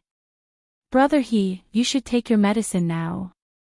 She walked over and held He Qingjin's arm. Her voice was exceptionally gentle. Go take your medicine first. I've already taken it. He Qingjin patted the back of her hand and quietly pulled his arm out. He looked at Gu Nianji and said, This is Nianji. You've met her, haven't you? The middle-aged woman was Qin Yaoguang. She glanced at Gu Nianji perfunctorily and nodded indifferently. It's good that you're back. Her tone was stiff and self-restrained, as if she was restraining her emotions and trying her best to appear indifferent. Gu Nianji stared at her in a daze. It took all her strength to shift her gaze away from her curvy lips. The middle-aged woman had an oval face, but her jaw was slightly square. It wasn't abrupt, but it made her feel very charming. However, although it was obvious that she wasn't young, there were no wrinkles on her face at all. Her skin was snow-white and smooth. Her hands looked strong, with long, bony fingers and round, well-manicured nails. She was wearing a white silk blouse with a white lapel and three-quarter sleeves, slender and straight black pencil pants, and a pair of white flat shoes. She was tall, and her black hair was tied into a bun at the back of her head. She tilted her head to look at He Qingjin, her gaze focused and affectionate. Gu Nianji looked at her quietly, and no one in the room spoke. He Qingjin and Wen Shuyi both stared at them. Qin Yaoguang seemed to have finally noticed Gu Nianji's unusual gaze on her.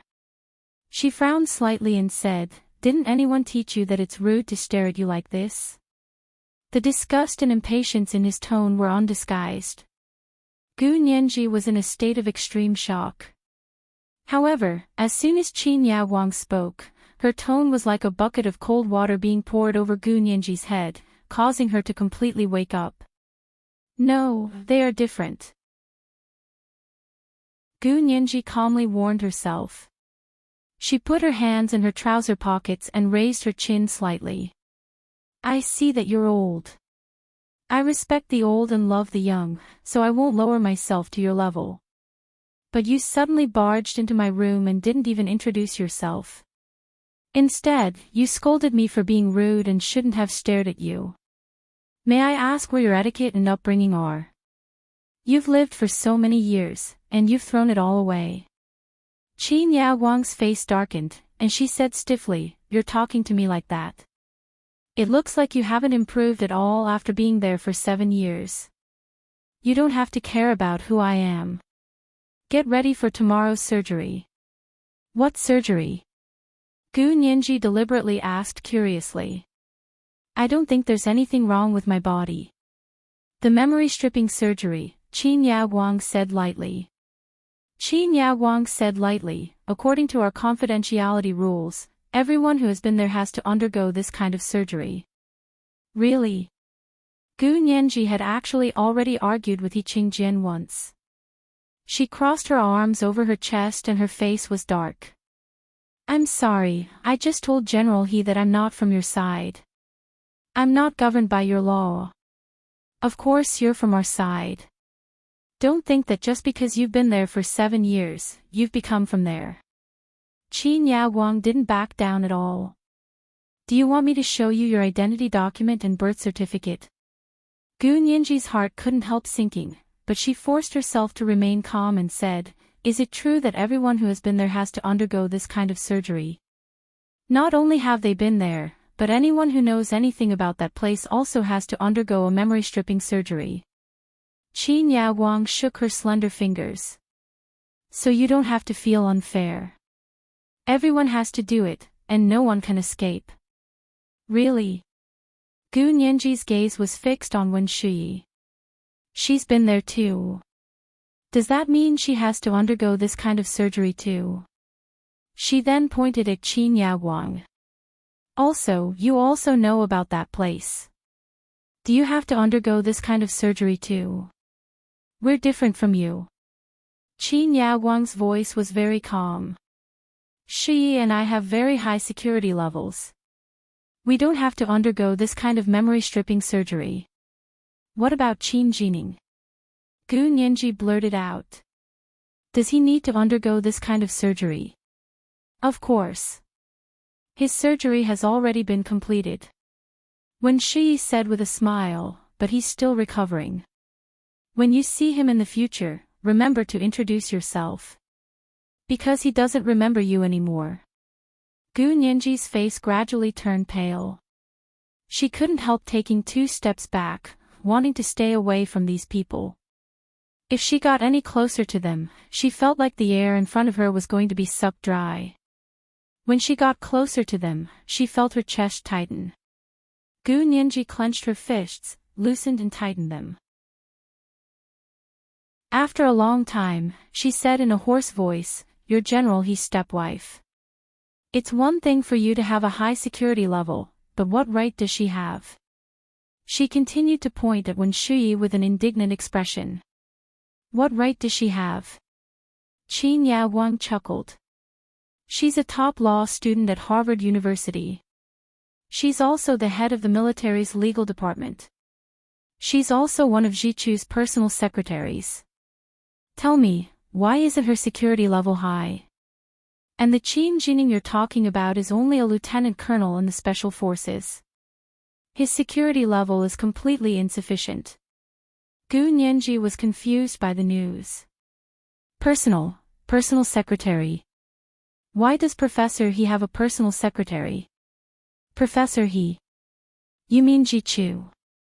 Qin Yaoguang sighed and shook her head. This child, instead of being a major general, he risked his life to be a powerless professor on your side. I don't need to tell you how much he loves you, do I? Major general. Gu Nianji squeezed out the words from between her teeth. How did Professor He become a major general? His father is a general and the head of the military supreme council. He joined the army in his early years and was promoted from a lieutenant to a major general. Don't you remember that? Qin Yaoguang's tone was filled with pity as she shook her head slightly. Sigh, I'm very sorry that you lost your memories before you were 12 years old. Gu Nianji was at a loss for a moment. Only one sentence echoed in her mind, He Jichu is a major general. He wasn't an experienced lawyer, nor was he an academic professor. He was originally a soldier. Gu Nianji seemed to understand something when she thought of He Jichu's extraordinary skills and his extraordinarily powerful weapons. So that was how it was. When Shuyi helped Qin Yaoguang sit down on the sofa and said proudly, Brother Ah Chu has always been very powerful. He has a doctorate in law from Yale, and after joining the army, he has made many contributions. He is truly a master of both literature and martial arts. Gu Nianji was shocked by Wen Shuyi's Brother Ah Chu. She had always suspected that Wen Shuyi had a crush on He Jichu, and now it had finally been confirmed. Brother Ah Chu. The corners of Gu Nianji's mouth twitched. Wen Shuyi, does Professor He know that you miss Professor He so much? Wen Shuyi didn't seem to care at all. She said, I've always called him that. I've been calling him that since 7 years ago. After you left, Jichu fell seriously ill and almost died. It was Shuyi calling him Brother Ah Chu that gave Jichu the motivation to live on. Qin Yaoguang held Wen Shuyi's arm. Shuyi took care of him by Jichu's bed for an entire year before he got better. He Qingjian also said, Shuyi has indeed contributed to our family.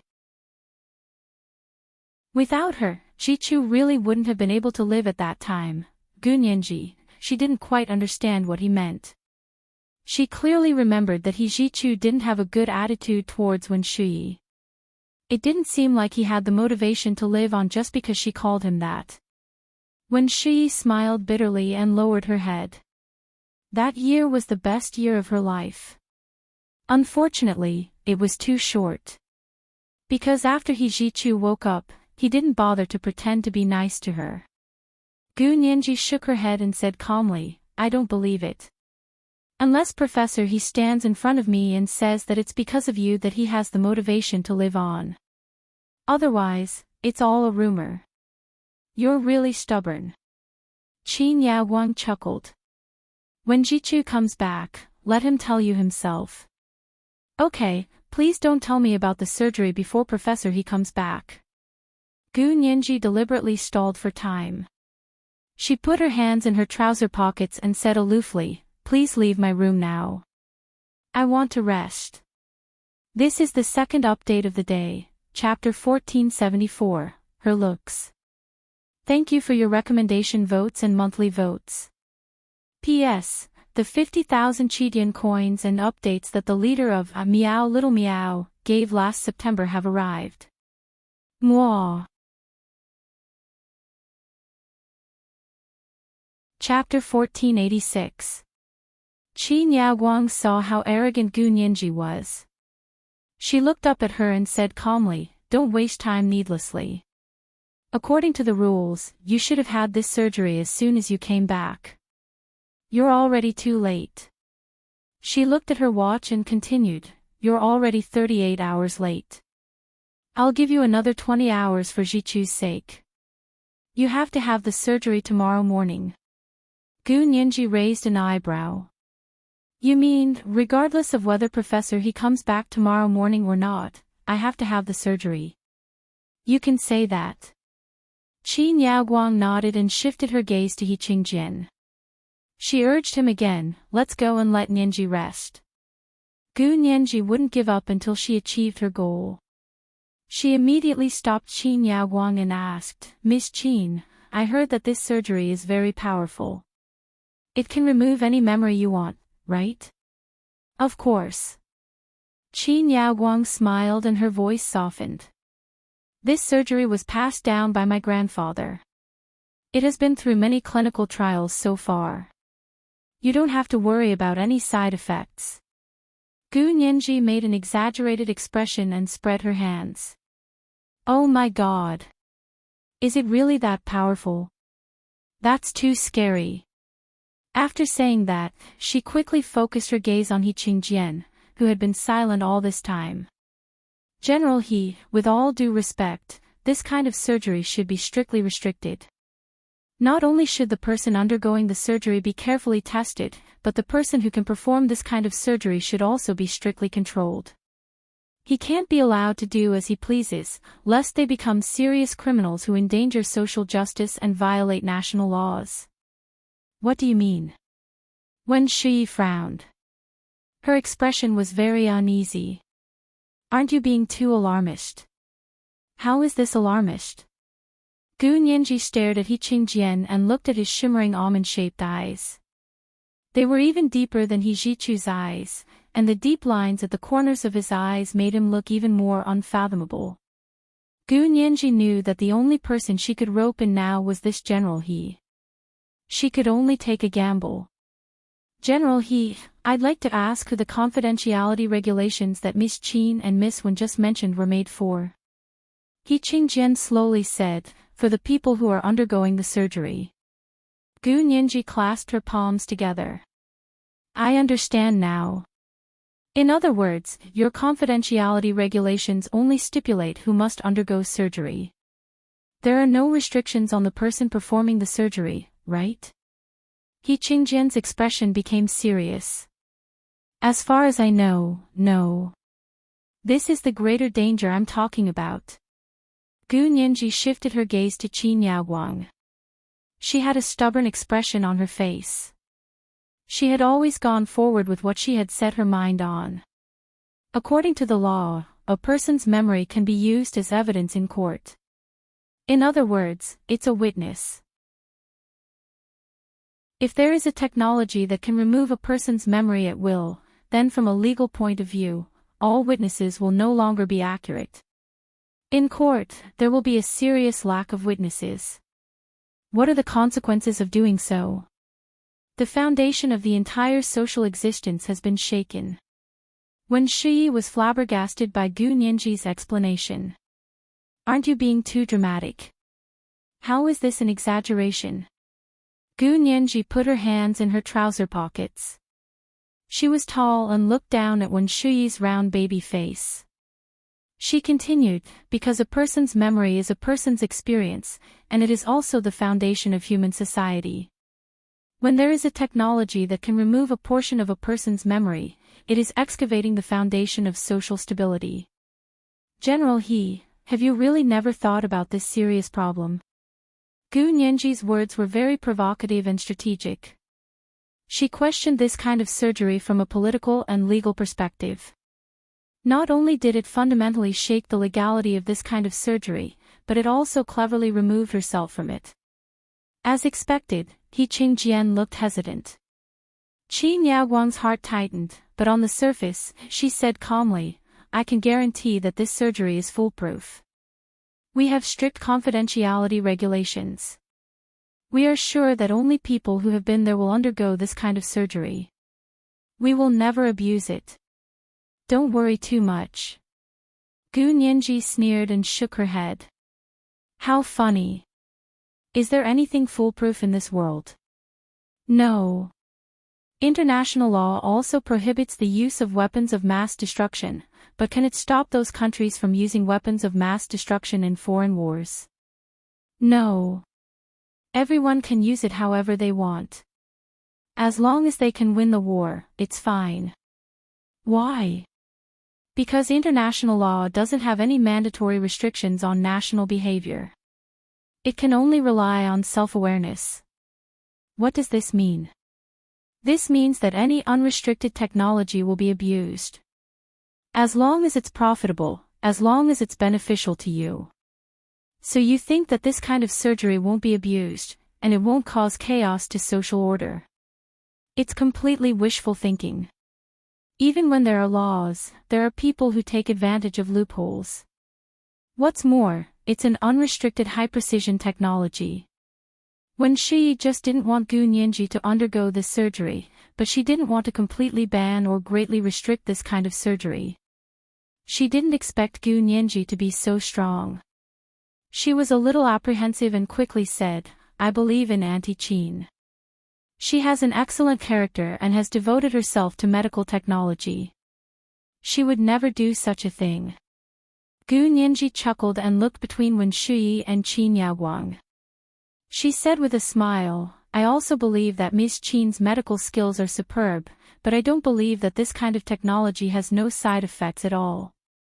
I also don't believe that it has never been abused. She glanced at He Qingjian and saw that he was looking at her encouragingly and had no intention of stopping her.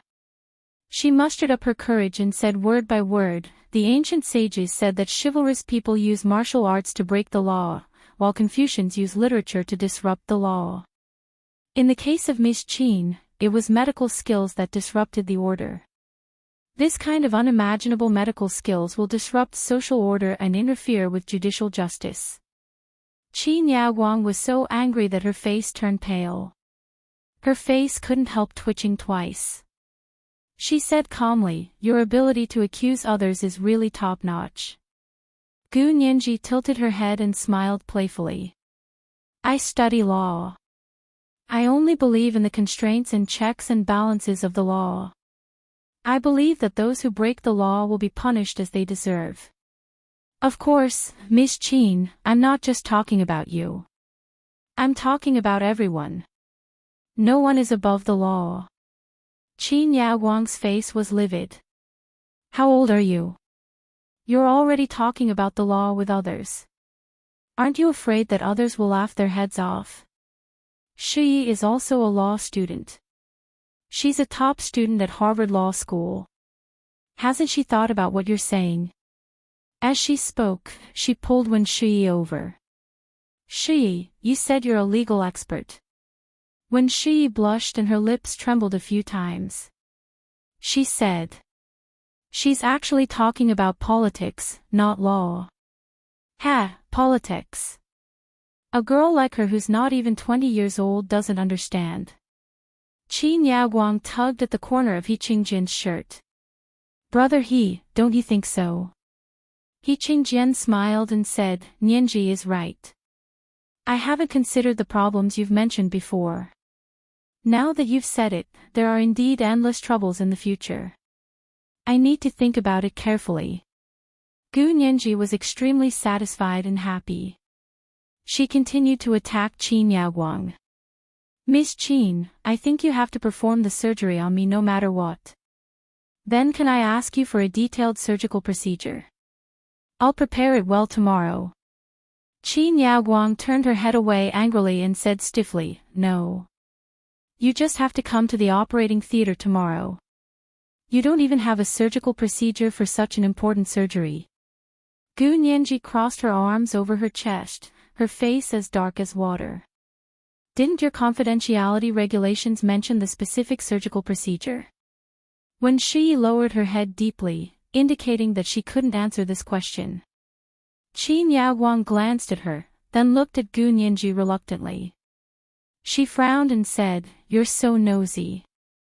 I've performed so many surgeries, but no one has ever asked me for a surgical procedure. You don't trust me." "That's right, I just don't trust you." Gu Nianji seized the opportunity. "Then get another doctor to perform the surgery on me. You clearly know that I'm the only one who can do it, but now you're talking nonsense. Isn't it because you don't want to do the surgery?"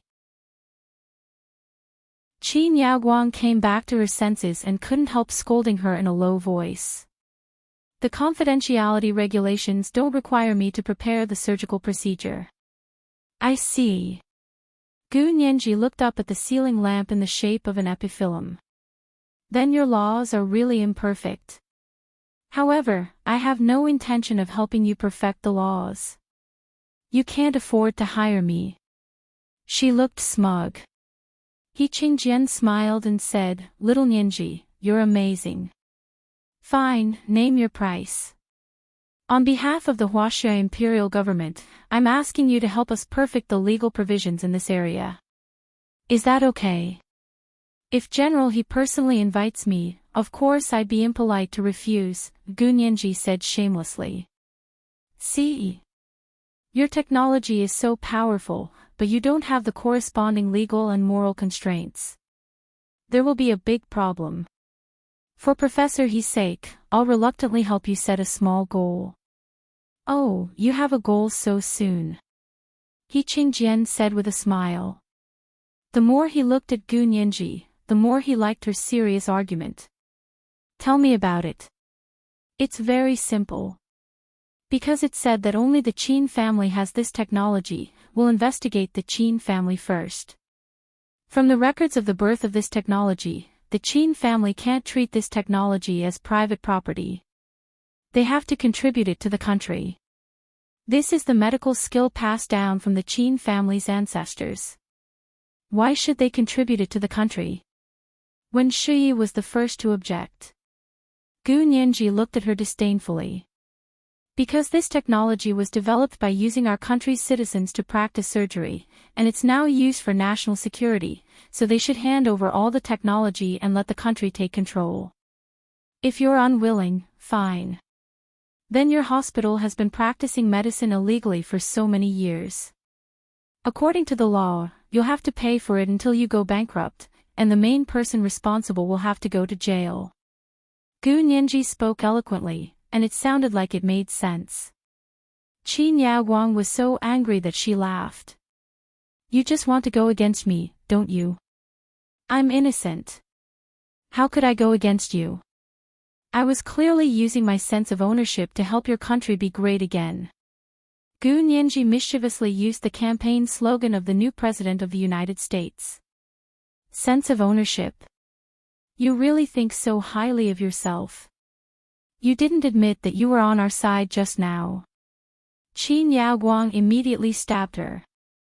Gu Nianji spread her hands and said awkwardly, See, I just said that I'm not on your side, and you still forced me to be on your side.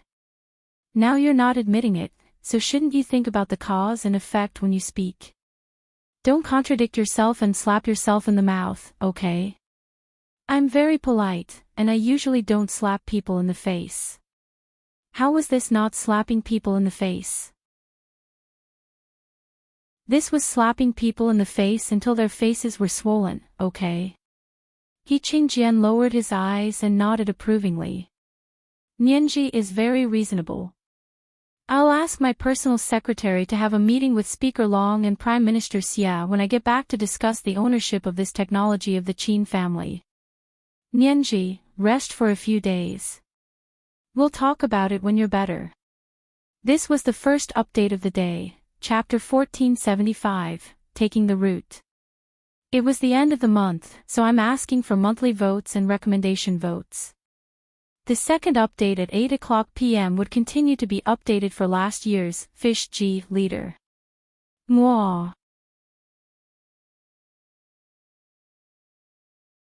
Chapter 1487. What He Qingjian meant was to give Gu Nianji a few more days and not let her have the surgery right away. Gu Nianji secretly breathed a sigh of relief. She hadn't expected that she would be able to convince He Qingjian with just a few words. However, she immediately realized that He Qingjian and the other higher-ups had probably already planned to make a move on the Qin family's medical skills, but they had never had a good reason to do so. It wasn't until she had suggested a good entry point that they had quickly seized the opportunity. They had been convinced so quickly because they were actually using her as a cover. Anyway, she had achieved her goal. So be it as a cover. There was no such thing as a free lunch in this world. Gu Nianji's eyes darted around and she smiled sweetly at He Qingjian. General, he is wise. I think you must have been thinking about this for a long time. I'm just throwing a brick to attract jade. I believe General, he must have a better way to make science and technology serve the people, rather than as a means for a few to gain privileges. He Qingjian curled his lips and understood what Gu Nianji meant. He gently scratched Gu Nianji's nose. You're the smart one. He did it naturally, as if Gu Nianji was a junior who had grown up by his side. The 7 years that had passed between them no longer existed, and they had never been apart for a day. When Shi couldn't laugh anymore. She had been in the He family for 7 years, but not as long as Gu Nianji's short 1 hour. In just this short 1 hour, she had already successfully made General He look at her in a different light and even become familiar with her. God knew how much effort she had to put in to get a look of appreciation from General He. When Shi felt deeply unbalanced, she held Qin Yaoguang's arm and stood to the side, feeling very upset. Qin Yaoguang pursed her lips and didn't even look at Gu Nianji. She only stared at He Qingjian and said, Brother He, I have something to say to you. He Qingjian was a little troubled.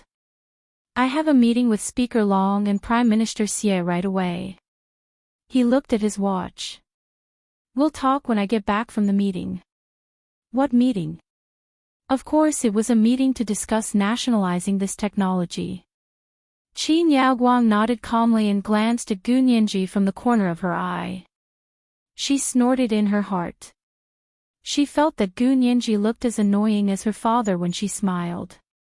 Gu Nianji saw Qin Yaoguang look at her sideways. She smiled at her and made an okay gesture.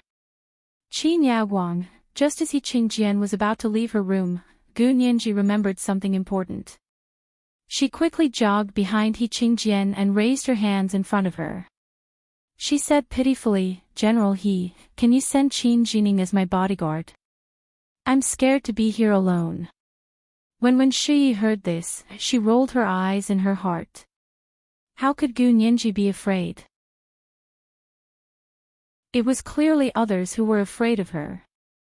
Why are you pretending to be weak? One person was equivalent to an army of thousands, okay? Did she know that she had almost torn apart the entire Qin clan with her own hands just now? He Qingjian was also a little puzzled. You won't be in danger in my house. I'm not afraid of anything else. Gu Nianji simply laid it out and said, I'm worried that someone installed inappropriate surveillance equipment in my room. Otherwise, why wouldn't I dare to change my clothes or wash my hair? That's impossible. He Qingjian didn't think so. You're overthinking it. The room you're staying in is yours to begin with. The surveillance is in the hallway, not in the room. Gu Nianji raised an eyebrow. I don't dare to be careless. Miss Wen has a previous record of installing surveillance cameras in my room, so I'm worried. I have to find someone I trust to personally check it. Wen Shiyi didn't expect Gu Nianji to put the blame on her. She was instantly furious. Nonsense. When did I install surveillance cameras in your room? You're on Major General Hua's side. How could I be so good as to install surveillance cameras in your room? Gu Nianji scoffed. Miss Wen, you're really forgetful. Brother Zhe was the one who helped you find the surveillance cameras in my apartment in the United States. Do you want us to go and confront them? Wen Shiyi's face flushed. She had forgotten about it. How long had it been? How could Gu Nianji still remember it so clearly? She lowered her head awkwardly, and a hint of gloom flashed across her eyes.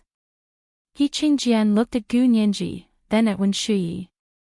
Finally, he nodded. I'll get someone to call Little Qin and ask him to come and accompany you for a few days. After saying that, he stroked her hair, then quickly retracted his hand and said nonchalantly, you should rest well for a few days. Your hair needs to be washed, Gu Nianji giggled. Thanks to you, I've been busy running for my life these past few days and haven't had time to wash my hair. He Qingjian smiled again. Naughty. Wen Shiyi's eyes almost popped out of their sockets as she watched from the side. The number of times she had seen He Qingjian smile in the past 7 years hadn't even been this hour. He Qingjian turned around and left first. Qin Yaoguang and Wen Shiyi walked behind him. Wen Shiyi whispered. Uncle, he seems to be in a good mood today. Of course he's in a good mood. He smiled more today than he has in the past 7 years. Qin Yaoguang sighed and smiled faintly. That stupid girl only knows how to go against me. Shiyi is more sensible and won't make Auntie Qin unhappy. Wen Shiyi smiled dryly and didn't reply. Qin Yaoguang was actually a little anxious. Because of Gu Nianji's words, the Qin family's core technology, which was not leaked to outsiders, would probably be lost. After chatting with Wen Shiyi for a while, Qin Yaoguang quickly walked towards the door. I'm going to the hospital to take a look. You keep an eye on this stupid girl in case she causes trouble. I know. Wen Shiyi walked Qin Yaoguang to the car and watched her leave. Gu Nianji smiled and waved at their backs. In a good mood, she went back to the sofa and lay down. She took out her phone and started surfing the internet to learn about the world. As an online child, the main way she learned about the world was through the internet. So whether it was here or there, as long as there was the internet, it didn't matter to her. She browsed the internet on the sofa for a while when she heard someone knock on the door. She looked up and saw a screen made of unknown material on the opposite wall. On it was Qin Jining in his military uniform. Gu Nianji beamed and ran over to open the door. She gave Qin Jining a big smile. Brother Little Ning. Qin Jining looked at her for a while before smiling. You're Gu Nianji. TSK, I haven't seen you in 7 years. You've grown so tall. He walked in and looked at her again. You've lost weight and you've become more beautiful. Gu Nianji. Seeing Qin Jining like this, Gu Nianji's heart ached. She really wanted to test if he still remembered that he had gone there to pick her up. She rolled her eyes and asked Qin Jining, Brother Little Ning, you remember that I'm Gu Nianji, right? To be precise, Shiyi just told me that you're back and asked me to protect you, Qin Jining said honestly. Qin Jining said honestly, if I saw you outside, would never have thought that you were my little Nianji's sister. Gu Nianji replied with an "oh" and asked with a smile, sit anywhere. Do you want tea or coffee? Qin Jining sat down on the sofa in the middle of the living room and smiled. Coffee, thank you. Gu Nianji took a bottle of iced coffee from the fridge and placed it in front of him. She sat cross-legged on the carpet opposite him and looked up at him. She smiled and said, Brother Little Ning, why are you so distant? We just broke up yesterday, and you don't remember me today. Qin Jining was stunned. We just broke up yesterday. Where did that come from? I was clearly in the army's closed-door special training yesterday. Gu Nianji stared at Qin Jining intently, not letting go of any of his words or actions. She observed and interrogated him for a long time. She had to admit that Qin Jining really didn't remember that he had gone to the other side to pick her up and that they had been in danger on Snake Island in the Caribbean. It seemed that the surgery was really terrifying. Gu Nianji was even more determined that she couldn't accept the surgery. If she really couldn't escape, she would rather die. After making up her mind, Gu Nianji no longer hesitated. She stood up and patted her wrinkled clothes. She said neatly, "Brother Little Ning, I want to take a shower. Help me look around this room and see if there are any surveillance cameras." Qin Jining frowned. "No way. This is your room. How can there be surveillance cameras? I'm worried, so I asked you to help me look." Gu Nianji knew that there was an infrared detector that could check if there were any invisible surveillance devices installed in the room. Qin Jining couldn't resist Gu Nianji's instigation. He went out to find the equipment and came back to check for Gu Nianji. She was surprised to meet Wen Shui at the staircase. "What are you doing with this?"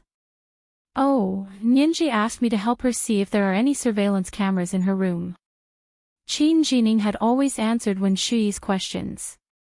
He was happy to see her. Wen Shui chuckled and said, "You're very concerned about her. This is General He's order. I have to carry it out."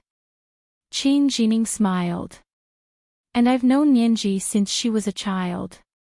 Now that I've seen her grow up, I'm no stranger to her at all." This is today's second reward and update, Chapter 1476, Throwing a Brick to Attract Jade. It's the end of the month, so I'm asking for monthly votes and recommendation votes. P.S. $50,000 Chidian reward and update for the Fish G Alliance leader last September has arrived. Mwah.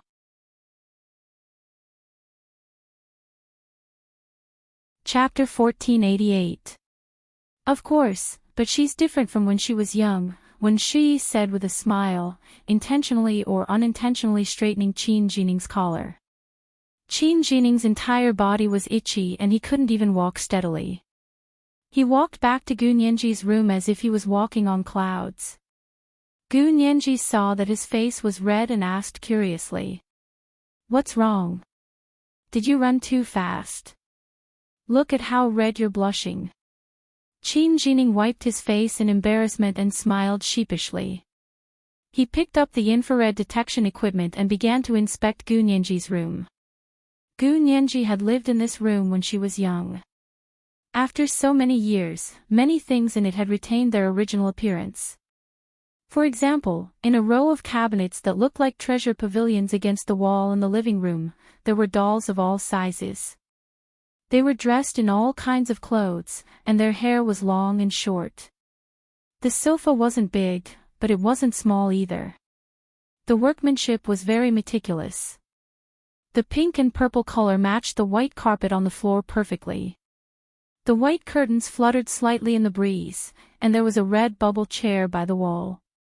Sitting on it was like nestling in a soft sponge. It was very comfortable. Gu Nianji took a bottle of mineral water and sat on the sofa, watching Qin Jining busy himself. He checked Gu Nianji's room inside and out, including the bathroom and the closet. He didn't miss a single corner. After ensuring that there were no hidden cameras, Gu Nianji dared to go to the bathroom to take a shower. She hadn't showered or washed her hair for several days. After showering, she did a full set of maintenance procedures. This way, she showered from noon to 3 in the afternoon. When she came out of the bathroom, she found that Qin Jining had already fallen asleep on the sofa. She didn't wake him up. She sat by the side and browsed the news on her iPad on the internet to continue understanding the world's developments. Qin Jining slept until night before Gu Nianji chased him home. Gu Nianji's first day at the He family's house was pretty good in general. After happily summarizing, she calmly fell asleep. People who didn't do anything wrong slept soundly. The next day, Gunyanji woke up in the morning and stretched. Yesterday, she had dreamed of returning to the other world. She had gone out for hot pot with Hu Xiaoheng and the Special Operations Forces. After eating, they had gone to karaoke. It was bustling and joyous. When she woke up, she looked at the quiet room and felt exceptionally melancholic. She sat quietly on the bed for a while before getting up to wash up and get dressed. No one came to wake her up, no one brought her breakfast. Gunyanji decided to go downstairs to find something to eat. As soon as she opened the door, she saw Qin Yaoguang and Wen Shui standing at the door with a few tall and handsome men. Gunyanji held the door with her hand and nodded with a smile. "Good morning, Mrs. Qin. Are you busy so early? I'm going downstairs for breakfast." Qin Yaoguang waved her hand, and someone walked over with a food box. He bowed humbly and said, "Miss Gu, this is today's breakfast. Please enjoy." Gunyanji accepted the lunchbox and said politely, "Thank you. But who are you?" The man looked up at her and said, "I'm the He family's breakfast chef. My surname is Su." As he spoke, he showed her the nameplate on his chest. Gunyanji saw the name, photo, and a row of numbers on the nameplate. She quietly memorized it and smiled. "Thank you very much." She carried the food box and asked Qin Yaoguang, "Is there anything else?" "I'm going to have breakfast." Qin Yaoguang nodded. "I'm also very busy, but there are some things I want to discuss with you. You don't have to worry about me. You can have breakfast by yourself. I'll leave after I'm done." Gunyanji thought about it and stepped aside. Sorry for the offense.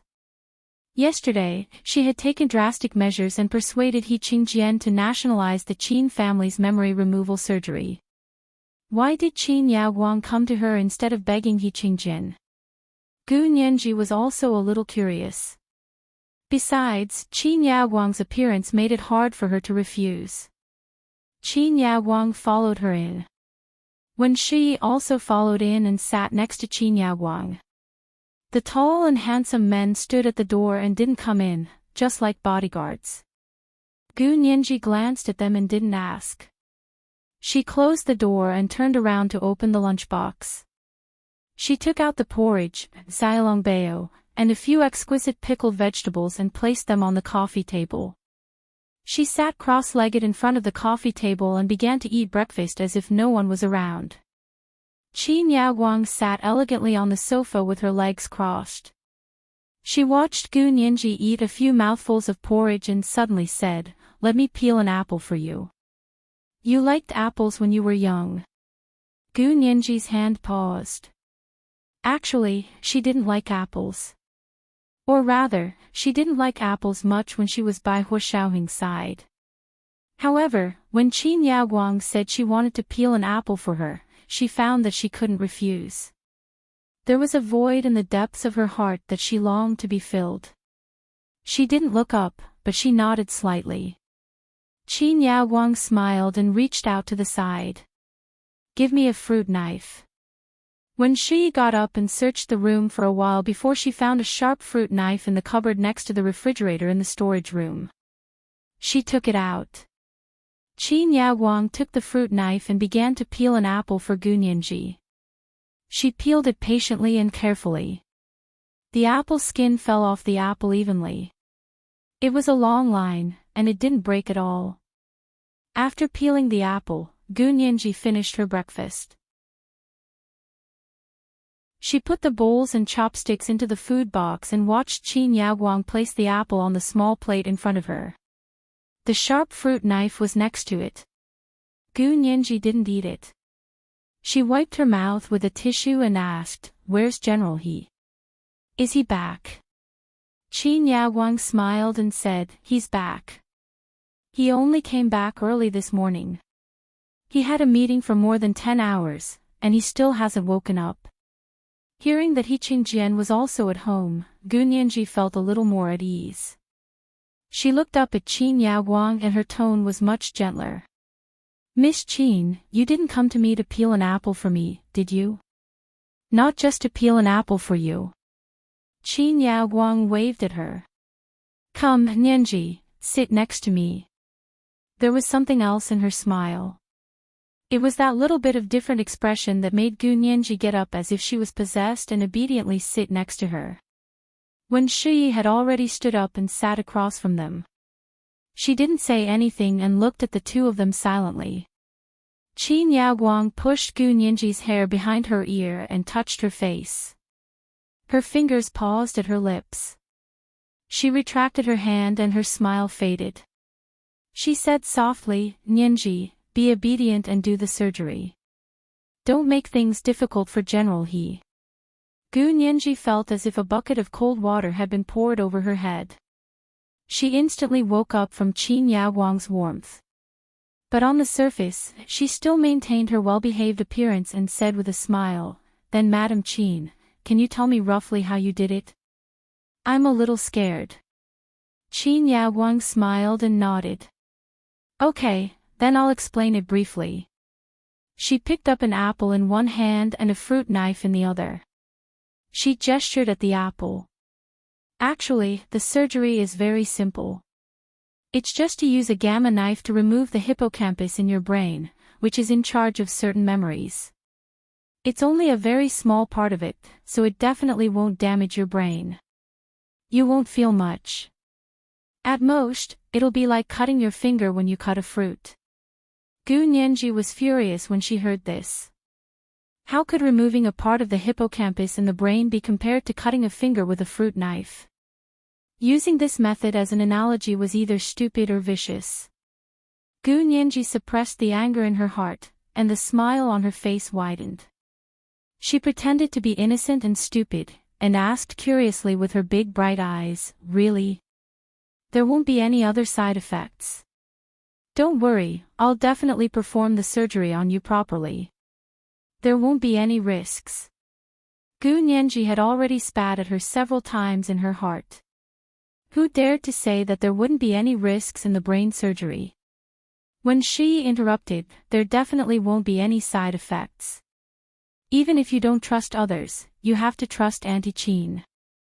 Auntie Qin is the only one in the world who knows this kind of technique. She widened her eyes and looked at Qin Yaoguang's gentle face. She asked calmly, Really? Are you really the only one in the world who knows how to perform this kind of surgery? Qin Yaoguang nodded proudly. Of course. I used to teach someone, but he passed away many years ago, so now, I'm the only one who knows how to do it. The next generation of the Qin family is still being groomed, and we haven't found a suitable candidate yet. Gu Nianji was even more curious. Who is that person who passed away many years ago? Is he a member of the Qin family? Qin Yaoguang didn't want to talk about this person, so she said lightly, He's not considered a member of the Qin family, so he didn't learn some of the core techniques. Besides, he's already dead, so there's no point in talking about him. Gu Nianji replied with an "oh" and didn't continue asking. Qin Yaoguang waited for a long time, but seeing that Gu Nianji still didn't speak, she had no choice but to speak herself. Nianji, I know you're very resistant to this surgery, and I understand how you feel. But I promise you, as long as you agree to do this surgery, I'll teach you all of this technique when you recover and let you be the only heir of the Qin family, okay? This temptation was too great, and Qin Yaoguang was sure that no one could refuse this temptation. Many people would do anything to surround her, just to learn a little bit of her skills. Gu Nianji was very surprised and said, But I'm not a medical student. How can I learn your technique? This technique doesn't require too much medical foundation.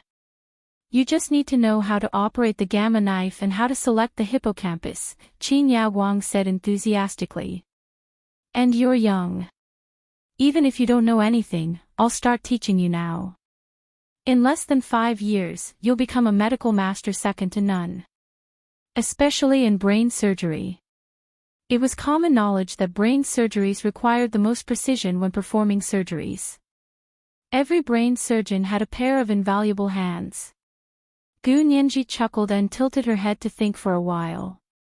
She said, "Why? We've never met before. Why are you teaching me such an important thing?" Qin Yaoguang looked away and looked at the dolls on the treasure pavilion by the wall. She said lightly, "Maybe we're fated. Besides, as long as you agree to learn this technique, I guarantee that brother he won't nationalize it." So after all that said, she still wanted to make a final struggle and didn't want to nationalize this technique. Gu Nianji understood why Qin Yaoguang had come. She was disappointed, sad, and a little disdainful. Her hands involuntarily clenched into fists, and she said lightly, "Your offer is indeed very tempting, but the risk is too great, so please forgive me for not agreeing." Too great a risk? How could that be? Qin Yaoguang patiently persuaded her, "The key content of our Qin family's medical technique is completely taught by hand and has never been written in writing. So as long as I teach you, you'll definitely be able to learn it. There's no risk at all." Gu Nianji slowly leaned against the back of the sofa and moved a little further away from Qin Yaoguang. "I'm not talking about this risk. You want me to receive the surgery before you teach me how to do it. But if this memory-stripping surgery removes all my memories and you go back on your word, who am I going to cry to?" Qin Yaoguang seemed very impatient when she heard this. She crossed her arms in front of her chest and her expression turned cold. "Gu Nianji, don't be so shameless. I'll give you one last chance. Do you agree to the surgery or not?" "Of course not."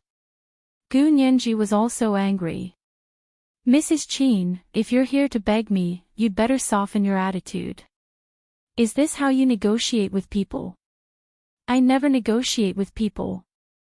I'm just here to inform you." Qin Yaoguang stood up.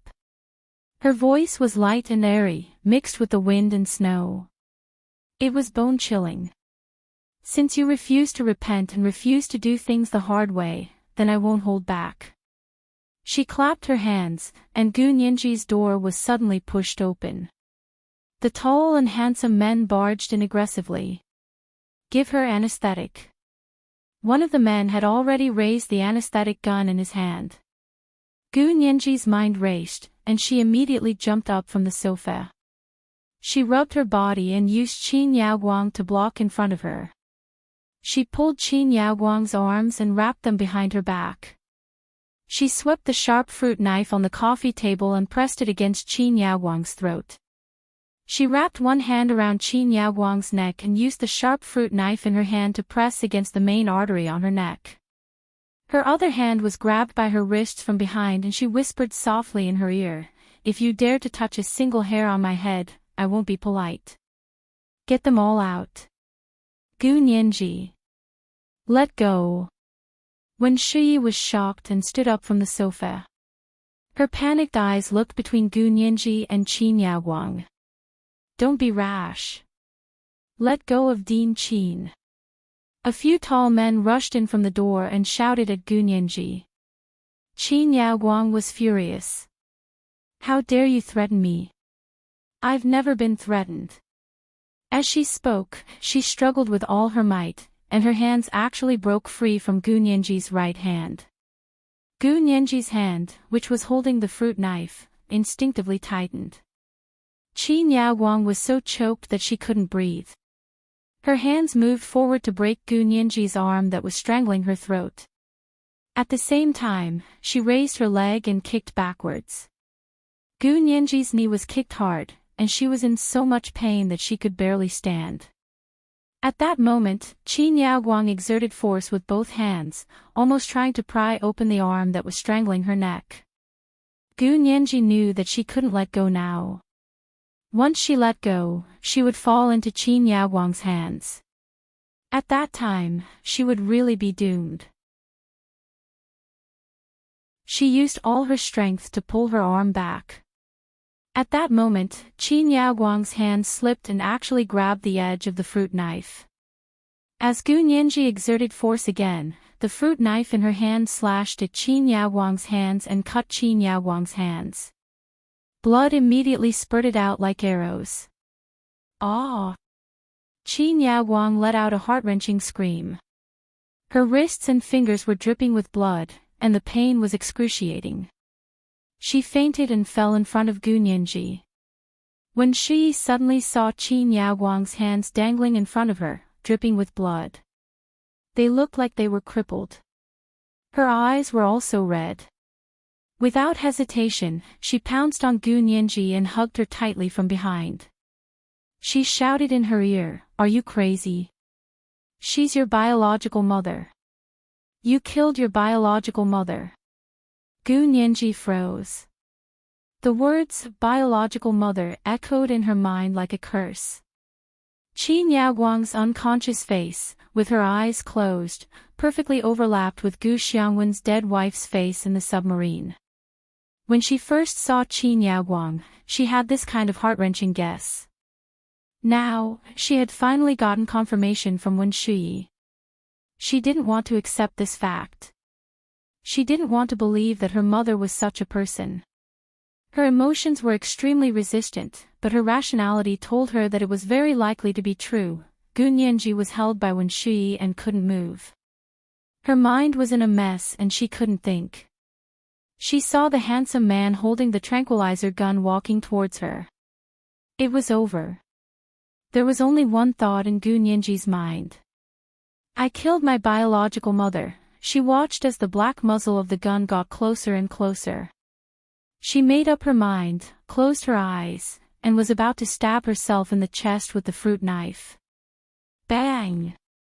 Bang! Gu Nianji's entire body trembled when she heard two intense gunshots, but she didn't feel any pain. She only felt that Wen Shuyi, who was behind her, had already let go of her. She clutched her arm and fell limply to the ground. The handsome man who had pointed the tranquilizer gun at her earlier also held his own wrist and fell to his knees with a plop. Drops of blood dripped down in front of him. In the direction of the door, the travel-worn He Jichu stood there with his gun raised. He looked at the people in the room with a fierce expression. All of you, squat down facing the wall and put your hands on your heads. Whoever dares to move. He didn't say anything else, but with a bang, a gunshot rang out. The leg of a man who had tried to make a small move had been broken. He cried out and fell to the ground. The others didn't dare to disobey. One by one, they squatted down facing the wall with their hands on their heads. Only Gu Nianji was still standing in the middle of the room. She stared at him fixedly, and her eyes gradually turned red. This was the first chapter of the day, 5,000 words, chapter 1477, He's coming, please stand still. It was the end of the month. She was begging for monthly votes and recommendation votes. She saw that the monthly votes were already at 7,500. If she added one more chapter to the monthly votes at 8 p.m., it would be considered 3 chapters. That was because the number of words in this chapter was already 2 chapters. However, it was better to post this kind of plot all at once. Mwah.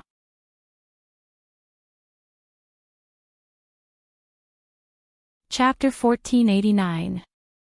He Jichu's expression was clear and cold.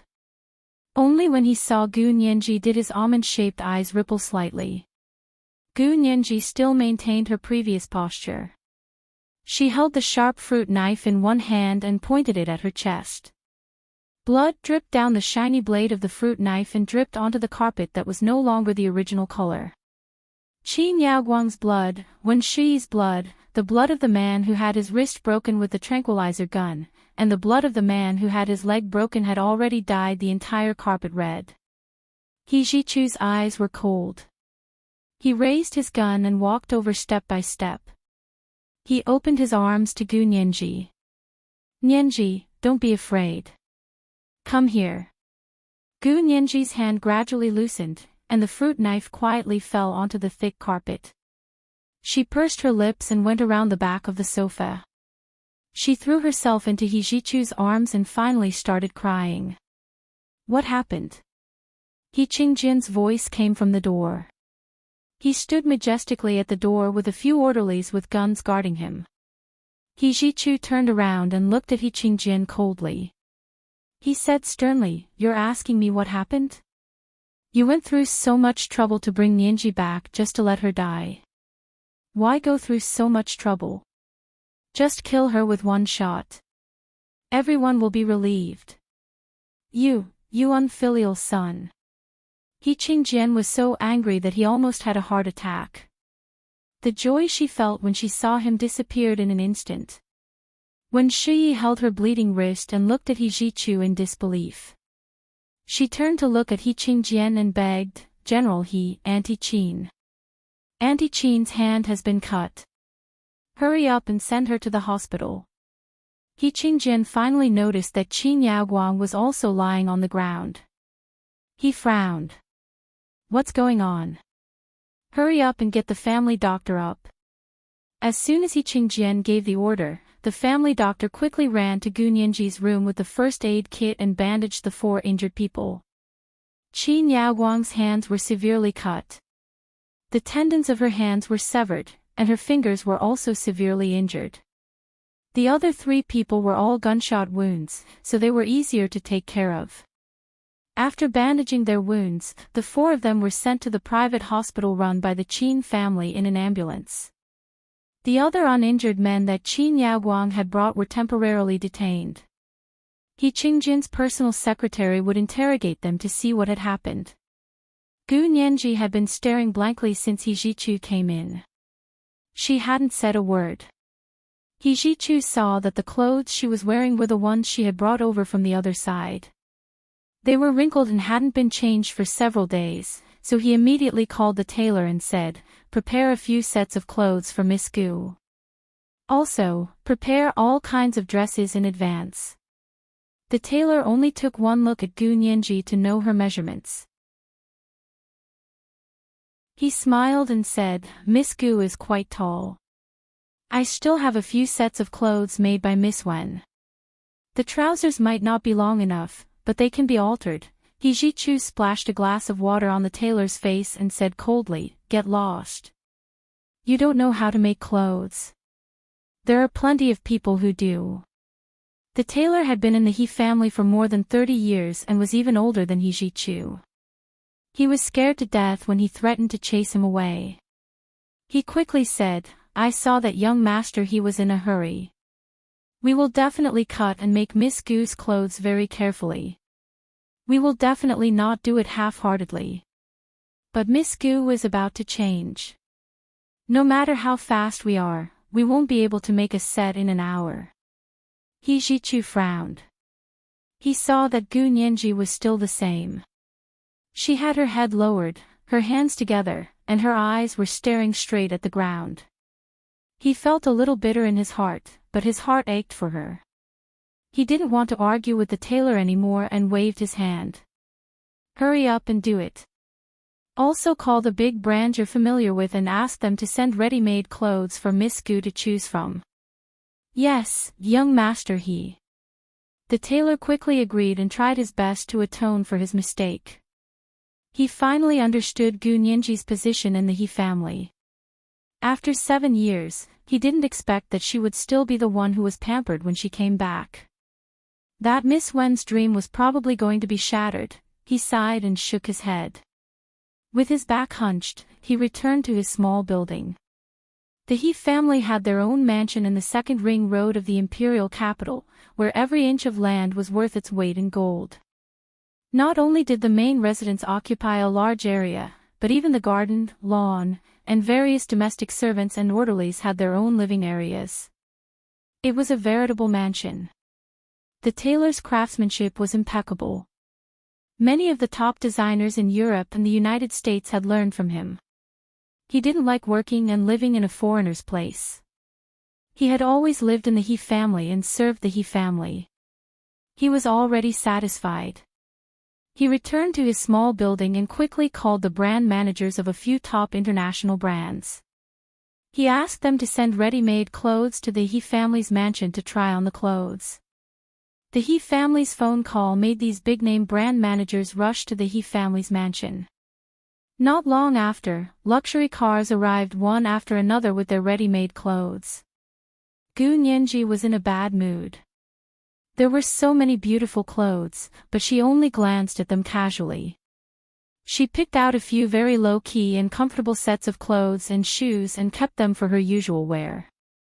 He Ji-chu wasn't very satisfied. He picked out a lot of dresses and suits for her, as well as all the Hermes scarves of the season, as well as the Hermes platinum bag she was used to using. He also asked for 2 Kelly bags, one black and one blue, to match her clothes. After these people left, Gu Nianji went in and changed into a casual Chanel dress. When she came out, she was still depressed and extremely depressed. He Ji-chu saw this and called the He family's beauty consultant. He instructed, Nianji just got home. Give her some skincare and see what kind of skin care products and cosmetics are suitable for her. Pick them all for her. Okay, young master He. A few beauty consultants were very attentive to He Ji-chu and were very warm and considerate to Gu Nianji. They took Gu Nianji to do fragrance therapy and a full set of beauty treatments. He Ji-chu had just returned home when he encountered such a thing, so he was in a bad mood. He forced himself to take good care of Gu Nianji before going to the bathroom to take a shower. He changed into his casual clothes and came out to see He Qingjian already sitting in his living room. He Ji-chu didn't sit down. He said coldly, "What's going on today? Someone in your General He's house is holding hostages at gunpoint. The security is already useless, isn't it?" He Qingjian already knew what had happened. He sighed and said, Nianji was indeed in the wrong today. Yao Guang said that she wanted to pass on her medical skills to her and tell her to do the surgery obediently. She refused and pulled out a knife at a disagreement. He then rolled his eyes and glanced at He Ji-chu. Gu Nianji had only injured Qin Yaoguang, but He Ji-chu had injured 3 people, including Wen Shui. Speaking of which, He Ji-chu's responsibility was greater, but He Qingjian didn't mention it. He Ji-chu's brows froze as he said coldly, "How can you blame Nianji for this? She was defending herself. Don't put the blame on her. I won't accept it." Okay. It was defending herself. He Qingjian actually doted on his son. Whatever you say. He Ji-chu pursed his lips and said, "The other 3 people will be detained for investigation after they recover from their injuries. We can't let go of anyone who hurt Nianji." Okay. We won't let go of any of them." He Qingjian was like an old man who doted on his children. He obeyed everything He Ji-chu said. He Ji-chu rubbed his eyebrows and sat down on the sofa. He was still filled with anger. "Ah Chu, I'm very happy that you're back." He Qingjian looked up at him and smiled. "My health isn't very good anymore. I can live with you for the rest of my days. I can die without regrets." He Ji-chu's anger was blocked by He Qingjian's words. He looked up at him and asked calmly, "Why did you do this?" He was talking about He Qingjian taking action and bringing Gu Nianji back. "Why?" He Qingjian stood up and sneered. "Because I want you to be happy. You're my son, and my only wish is for my only son to be happy. And I know that the only way for you to be happy is to be with Gu Nianji. So I won't stop you from going over there to look for her. It doesn't even matter if you stay there and don't come back. As long as you can live happily with her, I don't care which side you're on." He Qingjian paused and his voice became low. "But I can't tolerate it. You abandoned everything for her and risked your life to look for her, but she's not with you." The veins on He Ji-chu's forehead popped out. He was so angry that his chest heaved up and down. He said coldly, "This is between me and her. You don't have to interfere." "I don't have to interfere."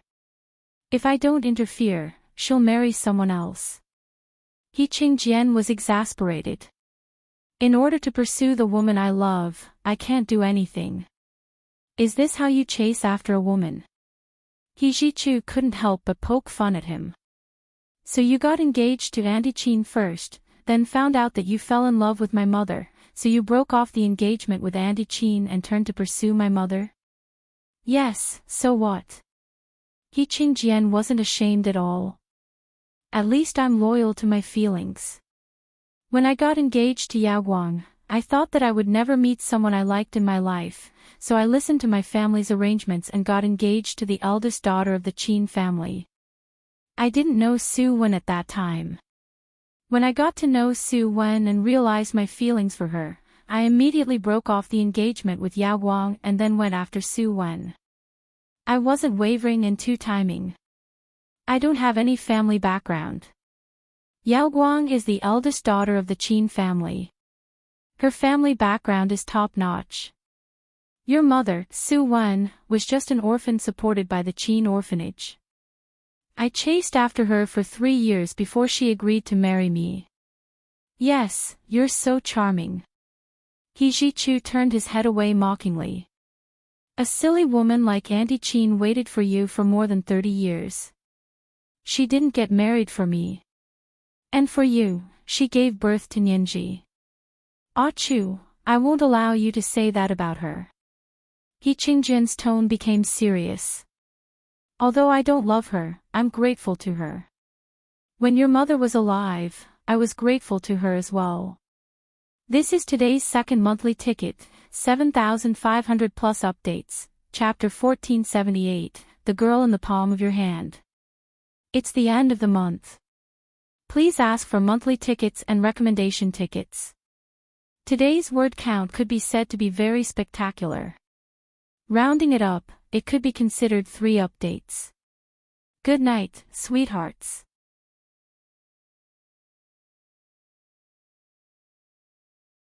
Chapter 1490. You'll marry her just because you're grateful to her. He Jichu's view of relationships was different from He Qingjian's, but he didn't mean to judge. He just expressed that he didn't understand. He Qingjian turned his head away and did not speak for a long time. He wouldn't tell He Jichu that he had married Qin Yaoguang partly because he pitied this woman for wasting half of her life, but mostly because of He Jichu. He Jichu's illness was cured by Qin Yaoguang. It was said that he had recovered, but He Qingjian was still worried.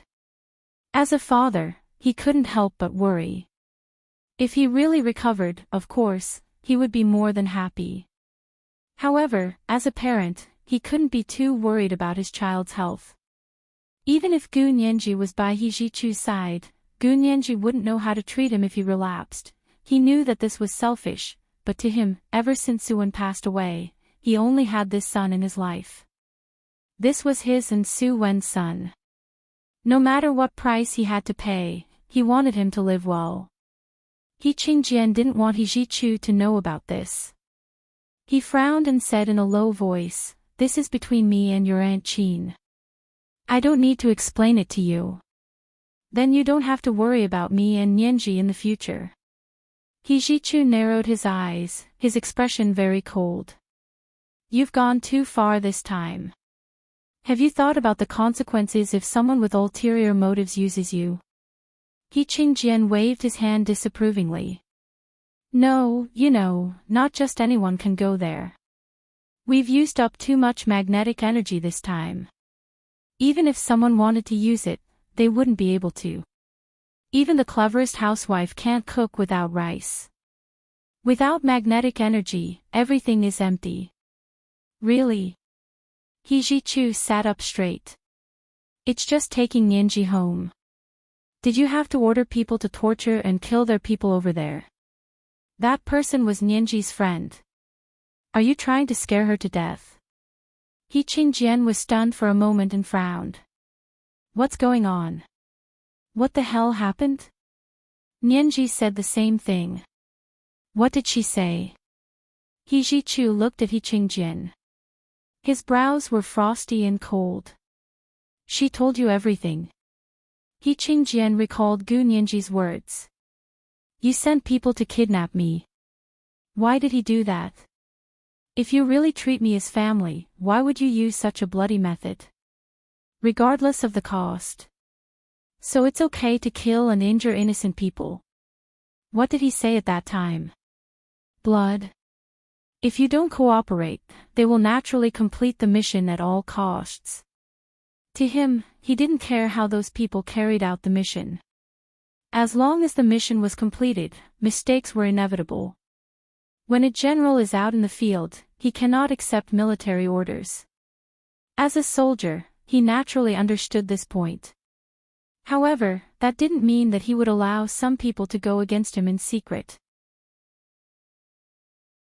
He didn't ask about Gu Nianji's words because it wasn't that he didn't care, but He Jichu's words forced him to think deeply. Could it be that there were really problems during the mission? He Qingjian stood up and walked around the living room with his hands behind his back.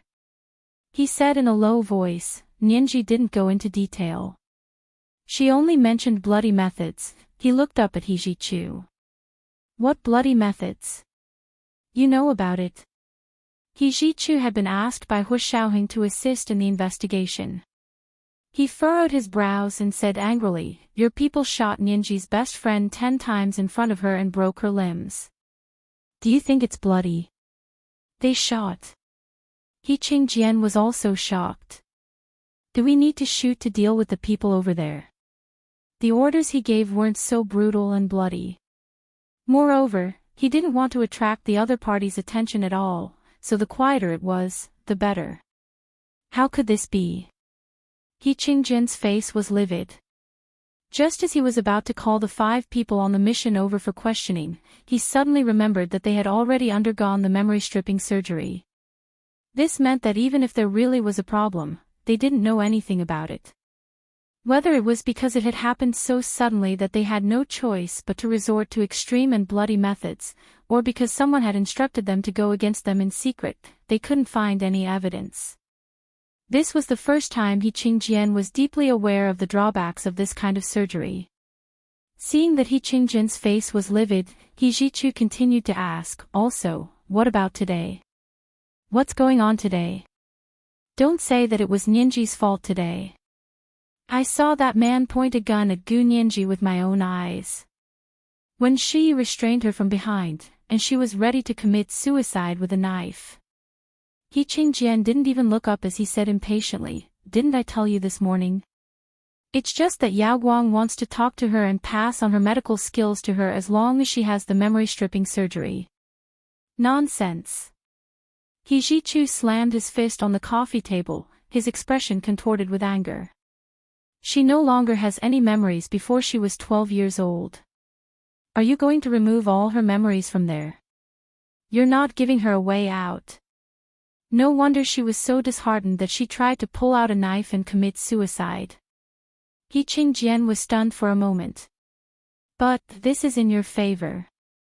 She forgets the people over there, and you can start over with her. Nianji is a human being. She's not a doll that you guys control like a puppet. He Jichu gritted his teeth. He approached He Qingjian and said word by word, do you know when I really fell in love with her? When? He Qingjian was confused. Haven't you always liked her? No, that's different. He Jichu closed his eyes and calmed himself down. He placed one hand on the armrest of the sofa and crossed his legs. He took a deep breath and said, I really fell in love with her over there. The person I loved was the 18-year-old Gu Nianji. That 18-year-old girl was so smart that it made his heart palpitate, and so cute that it made his heart ache. That was where his feelings for her had unknowingly changed from doting to love. The love between a man and a woman. If you remove her memories from the other side, you'll kill the Gu Nianji I love. He Jichu's voice was completely cold, bone-chilling. Think about it, Mr. General He. If someone wanted to remove your mother's memories, would you be willing? Of course not. He Qingjian subconsciously objected. That's her everything. How could I let someone do that to her? Yes, me too. So there's no need to talk about removing Nianji's memories anymore. Hijichu relaxed and said coldly, whoever wants to perform this surgery on her, I'll give them a taste of their own medicine. Letting the person undergoing the surgery have a taste of what it's like to have their memories removed will help them improve their medical skills. Qingjian frowned and thought about it for a long time. He muttered. It seems that Nianji was right. This kind of surgery definitely has a lot of drawbacks. There's a possibility of abuse. Hijichu's heart skipped a beat, and the corners of his mouth twitched. What did Nianji do this time? She's only been back for 2 days, right? Why does it seem like she's already done a lot of things? Qingjian came back to his senses and smiled. He said admiringly, this little girl is very interesting. Needless to say, she's smart. At least she inherited more than half of that lunatic's IQ. She's amazing. What's even more interesting is that she's very good at the law. I can tell that she really likes the law. When she speaks, her 3 sentences are always about the law. It's really interesting. Hijichu smiled faintly. When she was young, her mother also doted on her. In the first 2 years, her mother took care of her personally. It's not strange that she fell in love with the law. Do you still remember her birthday wish when she was 12 years old? She wanted to become a big lawyer. Hijichu was immersed in the memories of the past, and his heart warmed up. Perhaps this was indeed his chance. Now that Gu Nianji was back, wouldn't they have more opportunities? Qingjian thought of his late wife and felt very uncomfortable. Finally, he couldn't sit still anymore. He stood up and said, "You have full authority over Nianji's matters. I won't interfere." "You're right. This is between the 2 of you. You can make your own decisions. That's all I can help you with." Hijichu saw his father's suddenly dejected expression and knew that he must have thought of his mother. He regretted speaking too harshly just now. He stood up as well. "I'll take you back. Have you been taking your medicine recently?" Qingjian quickly slowed down and waited for Hijichu to catch up. The father and son walked to Qingjian's study together. Qingjian's study was on the 2nd floor. It was a large suite with a bedroom. He spent most of his time resting in his study. The 2 of them had just come down from the 3rd floor when they saw Gu Nianji return. She had just finished a full set of skincare routines. Her skin was already fair and delicate, but now it was as smooth as a glowing bottle. It was as if the snow-white skin had seeped out from within, exquisite and translucent. However, she was still very dispirited. When she looked at people, she seemed to be at a loss. She was no longer as spirited, confident, and independent as she used to be. Hijichu sighed. He couldn't let Gu Nianji's spirit be knocked down by this matter. Ever since Hijichu found Gu Nianji, he had kept his mouth shut about her past because he didn't want something like today to happen. "Let's go. Come with me to the hospital." Hijichu walked over and put his arm around her shoulder. "I'll take you to see Auntie Qin." Gu Nianji's body visibly trembled. "She's dead." "No." Hijichu's voice was very gentle. "She only hurt her hand. How could she die so easily?" Gu Nianji, she was indeed still in the midst of a huge shock. However, Hijichu's voice had a great comforting effect on her. She tugged at the corner of Hijichu's shirt and looked up at him. She asked in a low voice, "What exactly happened? Can you tell me about it? My head is about to explode." President Pushin, Vladimir, the chauffeur, Qin Yaoguang, who looked exactly like Gu Xiangwen's wife, and Speaker Long. These were all people she could see who looked exactly the same. And they also said this side, that side, and opposite side. It sounded like there really were 2 worlds. Was this real? Was it not her imagination? He Ji-chu held her hand and found that her little palm was covered in sweat. It was cold, and her body was trembling slightly. He Qingjian watched coldly from the side. He wanted Gu Nianji to know what price He Ji-chu had paid for her. He raised his chin and said calmly, "Ah-chu, you should explain it to her. Otherwise, she won't be able to figure it out on her own. Do you still want to keep her in the dark?" Gu Nianji calmed down and said faintly, "I want to know the truth." "Really, tell me. As long as it's the truth, no matter how cruel or unbelievable it is, I can accept it. But don't lie to me." This is the first update of the day, chapter 1479, I want to know the truth. Today is the first day of February. You can vote for your monthly votes now. Monthly votes over 500 will be given out at 8 o'clock p.m. Of course, after 1000, it will be the third update. Mwah.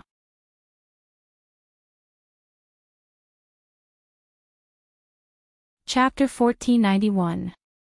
Gu Nianji mustered up her courage to look at He Ji-chu. Her large, bright eyes were filled with trust and hope for him. He Ji-chu's heart softened and he nodded. "Come with me." They went to He Qingjian's study together. There was a secret room in He Qingjian's study.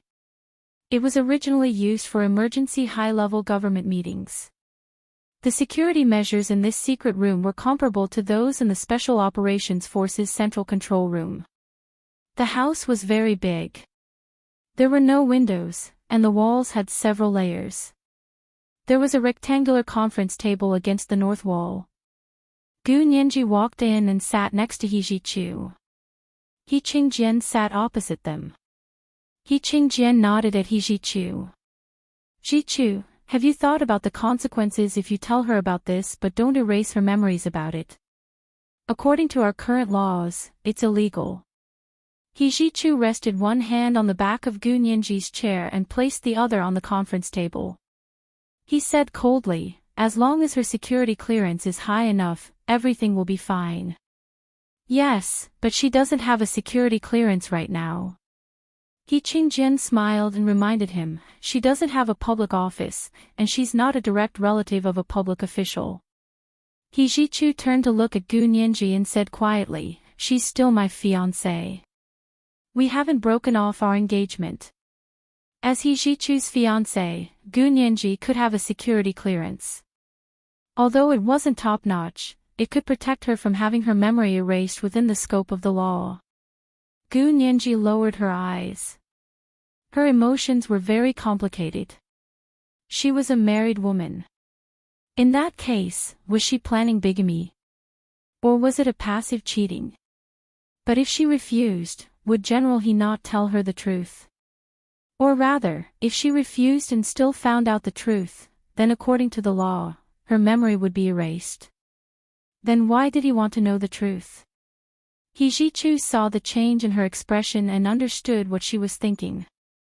His heart felt like it was being pricked by needles. He knew that Gu Nianji and Hu Xiaoheng were married, but that was over there, not over here, so it didn't count. He Ji-chu held Gu Nianji's hand from under the table and said calmly, "She's my fiancée now, so the security level should be rounded up. Tomorrow, I'll help her get hired as my personal secretary. Her security level will be just right." Gu Nianji breathed a sigh of relief. She understood what He Ji-chu meant. He did not insist on her status as his fiancée, but offered her a position that could be made public. She gratefully shook his hand in acknowledgement. He Ji-chu curled his lips, and the smile in his shimmering almond-shaped eyes disappeared. He Qingjian was in a good mood as he watched from the other side. Even his voice was lighter. He chuckled and said, "I'm very happy that you guys are like this." Gu Nianji quickly retracted her hand and forced a smile at He Qingjian. "General He, quickly tell me what's going on." He Qingjian nodded and walked to a multimedia workbench in the corner of the room. He entered a complicated password, pressed his fingerprint, scanned his pupils, and finally dripped a drop of blood into it. Only then did he turn on the device. The second half of the conference room was higher than the first half. It was like a stage. The light in the room gradually dimmed, and a ray of light fell from the ceiling, falling on the stage at the back of the conference room. Qingjian coughed and said, "If you want to know what's going on, let me show you a video first." He picked up the remote control and returned to the conference table. This time, he sat next to Gunyinji and pressed play. On the stage in front of them, a three-dimensional image of the planet appeared. From far to near, it first looked at the blue planet from outer space. Then, the field of view zoomed in and the resolution increased. She saw the mountains, rivers, seas, and countries on the planet. Finally, it stopped in the sky above the Huaxia Empire. The video was shot at night. From here, the entire country could be seen. The scene was extremely spectacular. On the pitch-black land, the lights were as bright as the stars, illuminating the border. The shape of the country here was exactly the same as the shape of the country that Gunyinji remembered. It was the huge map that she often saw in Hua Xiaoheng's office. It looked like it was real, and Gunyinji felt like she was there. It was as if she was floating in midair, looking down at the beautiful scenery of the earth. Qingjian's voice slowly sounded. "This is our country, the Huaxia Empire." Then, he played another scene. It was very similar to the night scene that had just been played. It was almost identical. However, Qingjian said, "This is the country you came from, which is also the Huaxia Empire. Our two worlds were born from the same root." Gunyinji stared at him. Qingjian turned his chair around and looked at Gunyinji's confused eyes. He suddenly asked, "Do you know quantum theory?" Gunyinji continued to stare at him. He said lightly, "Just say it." "I don't believe you really understand quantum theory." Qingjian laughed loudly and said, "Yes, I don't understand it, but someone does." He stopped smiling as if he was immersed in his memories. After a while, his expression was very conflicted. He said resentfully, "The so-called geniuses are all lunatics." Gunyinji couldn't help raising her eyebrows. "Please don't make personal attacks on geniuses." Qingjian pursed his lips and said reluctantly, "Okay, I take back my words. There's a genius who's a complete lunatic." He coughed. "Get to the point." Qingjian restrained his deep disgust for that lunatic and said in a low voice, "In short, more than a decade ago, there was a genius in our country who proposed the multi-world theory through the research of quantum theory." Gunyinji's heart skipped a beat. Multi-world theory. Yes, it's called many worlds interpretation. He continued to explain, "It's commonly known as parallel universe. In other words, parallel space." Gunyinji closed her eyes. "There really are parallel spaces?" "Yes, he used this theory to confirm the existence of parallel spaces." Qingjian fell into his memories. When he first gave a report to the military, everyone went crazy.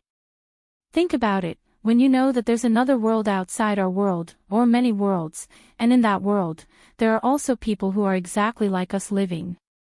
The people here are exactly the same.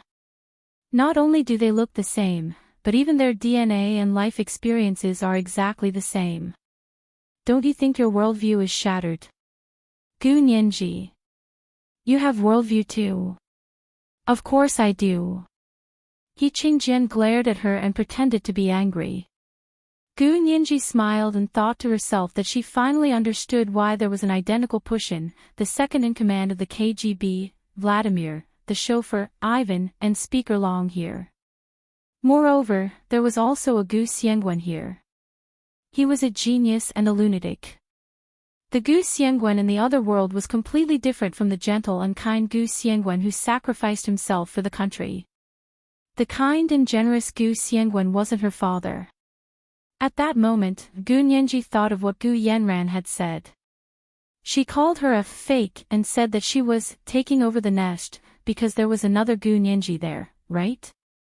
That was why she thought she was a fake.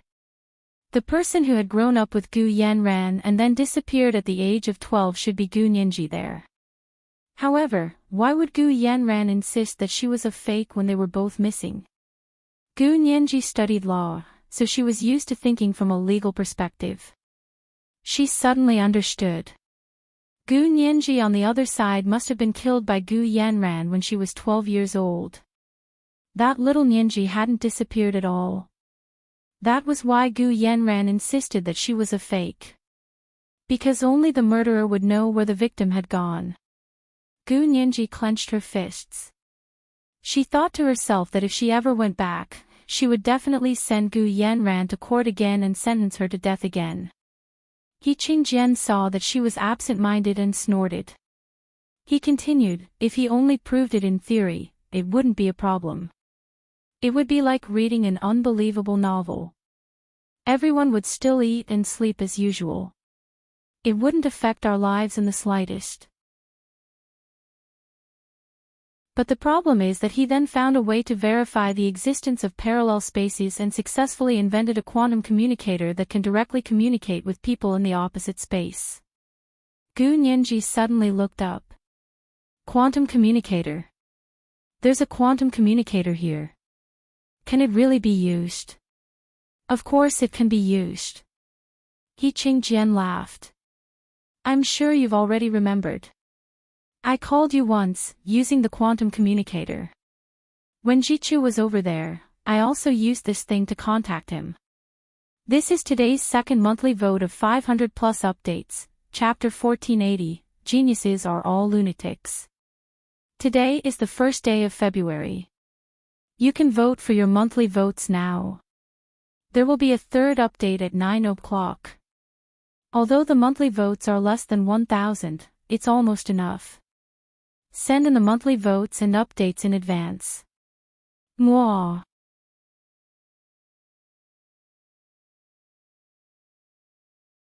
Chapter 1492. He Jichu frowned. When did you contact Nianji? He Qingjian didn't answer him.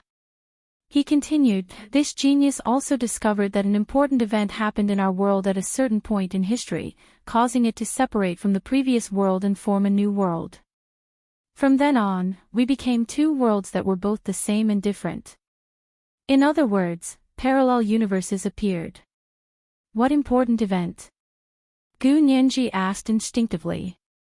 She actually didn't want to know what important event it was, but as a top student, she instinctively tried to figure out what she didn't understand. He Qingjian shrugged. I don't know the exact event, and neither does the genius. According to him, he can't predict what it is. One of the most important features of quantum mechanics was the principle of uncertainty. Therefore, no one could be sure what important event had caused the world line to diverge. Gu Nianji focused and memorized every word He Qingjian said. She planned to tell Song Jining when she returned to the other dimension. She would definitely understand the principle behind it. He Qingjian pressed play again, and another piece of content appeared. What appeared in front of them was a three-dimensional image of a lush primeval forest. The mountains rose and fell, and the blue sky was reflected. The huge shadow gradually revealed its huge body. Gu Nianji couldn't help reaching out to touch the seemingly real birch forest. She said in surprise, "This is Russia's Siberian Tunguska sinkhole." He Qingjian smiled at her and corrected her, "This is our Soviet Union's Siberian Tunguska sinkhole. Russia is over there." Gu Nianji, not only did this genius invent the quantum communicator, but he also designed a device using the high-energy magnetic field left behind in the Siberian Tunguska region. He Qingjian pressed the pause button, and the three-dimensional image stopped on a square cube. This is the device. It can use a high-energy magnetic field to form a high-intensity magnetic field resonance. When the frequency of the magnetic field it forms is consistent with the frequency of the magnetic field in the opposite space, the node connecting the two spaces is opened. The people and things in the two spaces can instantly communicate. That's how you were sent over and brought back. He Qingjian looked at her pitifully. Nianji, you are the cause of all the problems. If it weren't for you, we wouldn't have known that the lunatic had found a way to not only communicate with the other side of the dimension, but also teleport people over. Gu Nianji raised a brow. No way. General He, you're really taking advantage of us for granted. I'm the victim, how can you blame me? And I was only 12 years old at that time, a minor, an age where I don't even have to bear criminal responsibility for committing a crime. You're saying that I'm the cause of all the problems. Excuse me. He Qingjian lowered his eyes and fiddled with the remote control in his hand. He smiled faintly and admitted his mistake. Okay, I said something wrong. You're not the cause of the problem. You're our lucky star. Because of you, not only did Jichu survive, but we also mastered advanced technology that surpassed the era. That's more like it. Gu Nianji rested her chin on her hand and leaned against the conference table. It was better to be a blessing than the cause of the problem. She shifted in her seat and continued to watch He Qingjian release a new three-dimensional image. The scene that appeared was a luxurious hall. The crystal lights glowed brightly, and the guests were full of guests. They were dressed in fragrant clothes and were laughing happily. A chubby little girl wearing a pink diamond crown and a pink gauze dress, with a chubby little round face and meaty little hands, grabbed the hem of He Jichu's shirt and said proudly, "Brother, I want to be a lawyer when I grow up." Gu Nianji's tears fell. This was the 12-year-old her. Brother He. In the previous image, He Jichu calmly corrected her. This was the 22-year-old He Jichu. He was even colder than he was now, but when he looked at Gu Nianji, there was a hint of warmth in his sparkling almond-shaped eyes. Brother He, I want to be a lawyer when I grow up. I want to be as prestigious as Brother He's mother. The 12-year-old Gu Nianji loudly proclaimed her dream. Yes, when you graduate from college, you can go to law school and become a lawyer. He Jichu stood beside her and bowed to push a birthday cake in front of her. He looked at her with a smile. My little princess, blow out the candles. Blow out the candles. Blow out the candles. The guests cheered in unison. I still have to wait until I graduate from college. I can't wait. I want to be a lawyer tomorrow. The 12-year-old Gu Nianji announced her birthday wish. At the same time, she puffed up her chubby little face and blew out all the candles in one breath.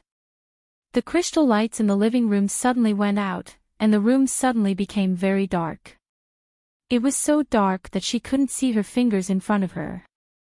When the lights came on again, everyone in the room was still in place, except for Gu Nianji.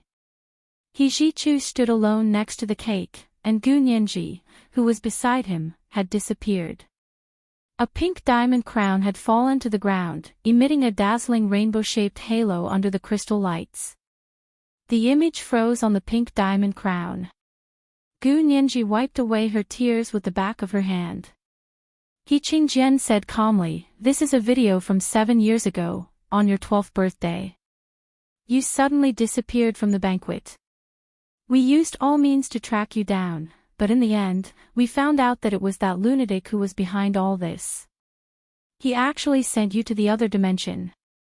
He Qingjian's voice had a hint of mockery. At the time, we thought that both you and he had died in that car accident.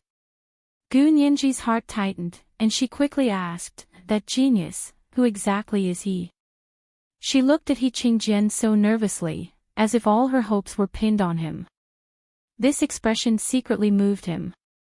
He Qingjian couldn't help stroking her head and said, "This person is Gu Xiangwen, and he's also your biological father."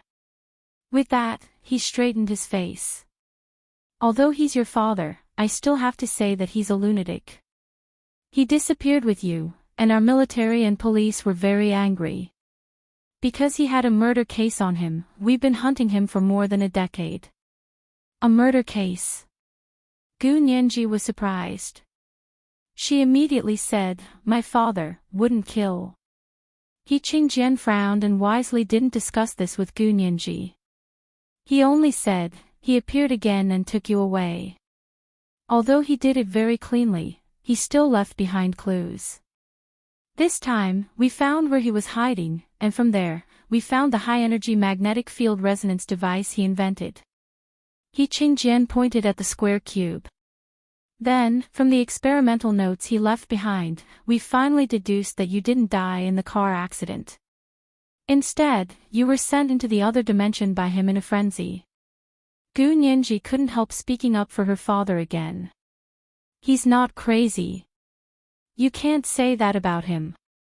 Even if her father was a lunatic, he would still protect him to the end. What's more, it was too early to conclude what was going on. Also, it was because her father had sent her into the other dimension that she had met Hua Xiaoheng. Just this alone made her thank her father for making this decision. Although she didn't know why he had done this, when she thought of Wen Shuyi and Qin Yaoguang, Gu Nianji felt that she would be happier growing up in the other dimension. Moreover, she still had Major General Hua. He Qingjian chuckled. Not crazy. See for yourself. He pressed play again. The scene in front of them changed again. Gu Nianji's pupils constricted. She saw someone walk towards the sinkhole, and then, like a special effect scene in a movie, he suddenly disappeared into thin air. This was a high-energy magnetic field experiment conducted in the Tunguska region of Siberia in the Soviet Union 7 years ago, according to his experimental notes, after our military found Gu Xiangwen's high-energy magnetic field resonance device. He Qingjian said lightly, "We're testing if the contents of his experimental notes are true. We'll see if we can send people to the other dimension and bring them back." Gu Nianji quietly took out her phone and wanted to secretly record the three-dimensional image in front of her. As soon as she took out her phone, the alarm in the room rang. He Qingjian smiled. "Nianji, turn off your phone." Gu Nianji blushed awkwardly. She watched as He Zhichu took her phone away, turned it off, and placed it on the conference table. He Qingjian shifted his gaze back, and the smile on his face gradually faded. He sighed. Originally, according to his experimental notes, the experiment went very smoothly. The spatial node was successfully opened. We first carried out the transmission of inanimate objects, then the transmission of living objects, and finally the transmission of humans. It was during the transmission of humans that we discovered a major problem with this kind of transmission. It's also the nature of the parallel space that determines that we can't communicate with the other dimension on a large scale, even if our technology is far more advanced than theirs. Gu Nianji was very curious. I'm also puzzled. Since you guys are so advanced, why aren't there many people who go there? And every time one of them comes back, their memories are erased. He Qingjian nodded. Yes, that's the reason. Now, I'll show you the top secret content of this experiment. This is today's third monthly vote of 1000 plus updates, Chapter 1481, You're Our Lucky Star. Today is the first day of February. You can vote for your monthly votes now. The monthly votes are less than 1000, but it's almost there. I'll give you the third update in advance.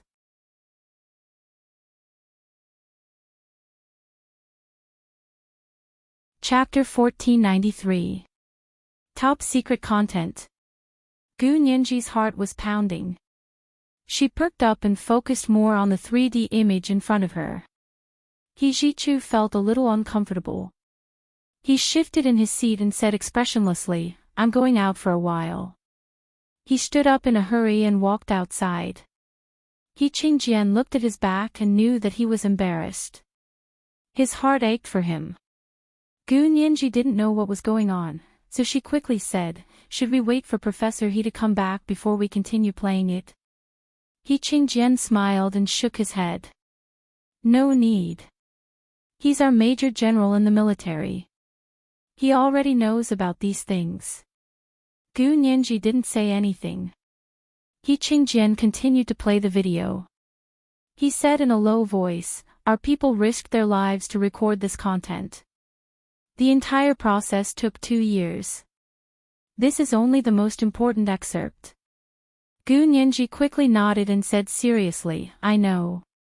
I won't tell anyone else." However, in her heart, Hu Xiaoheng wasn't an outsider, but He Qingjian didn't need to know that. Gu Nianji couldn't take her eyes off him.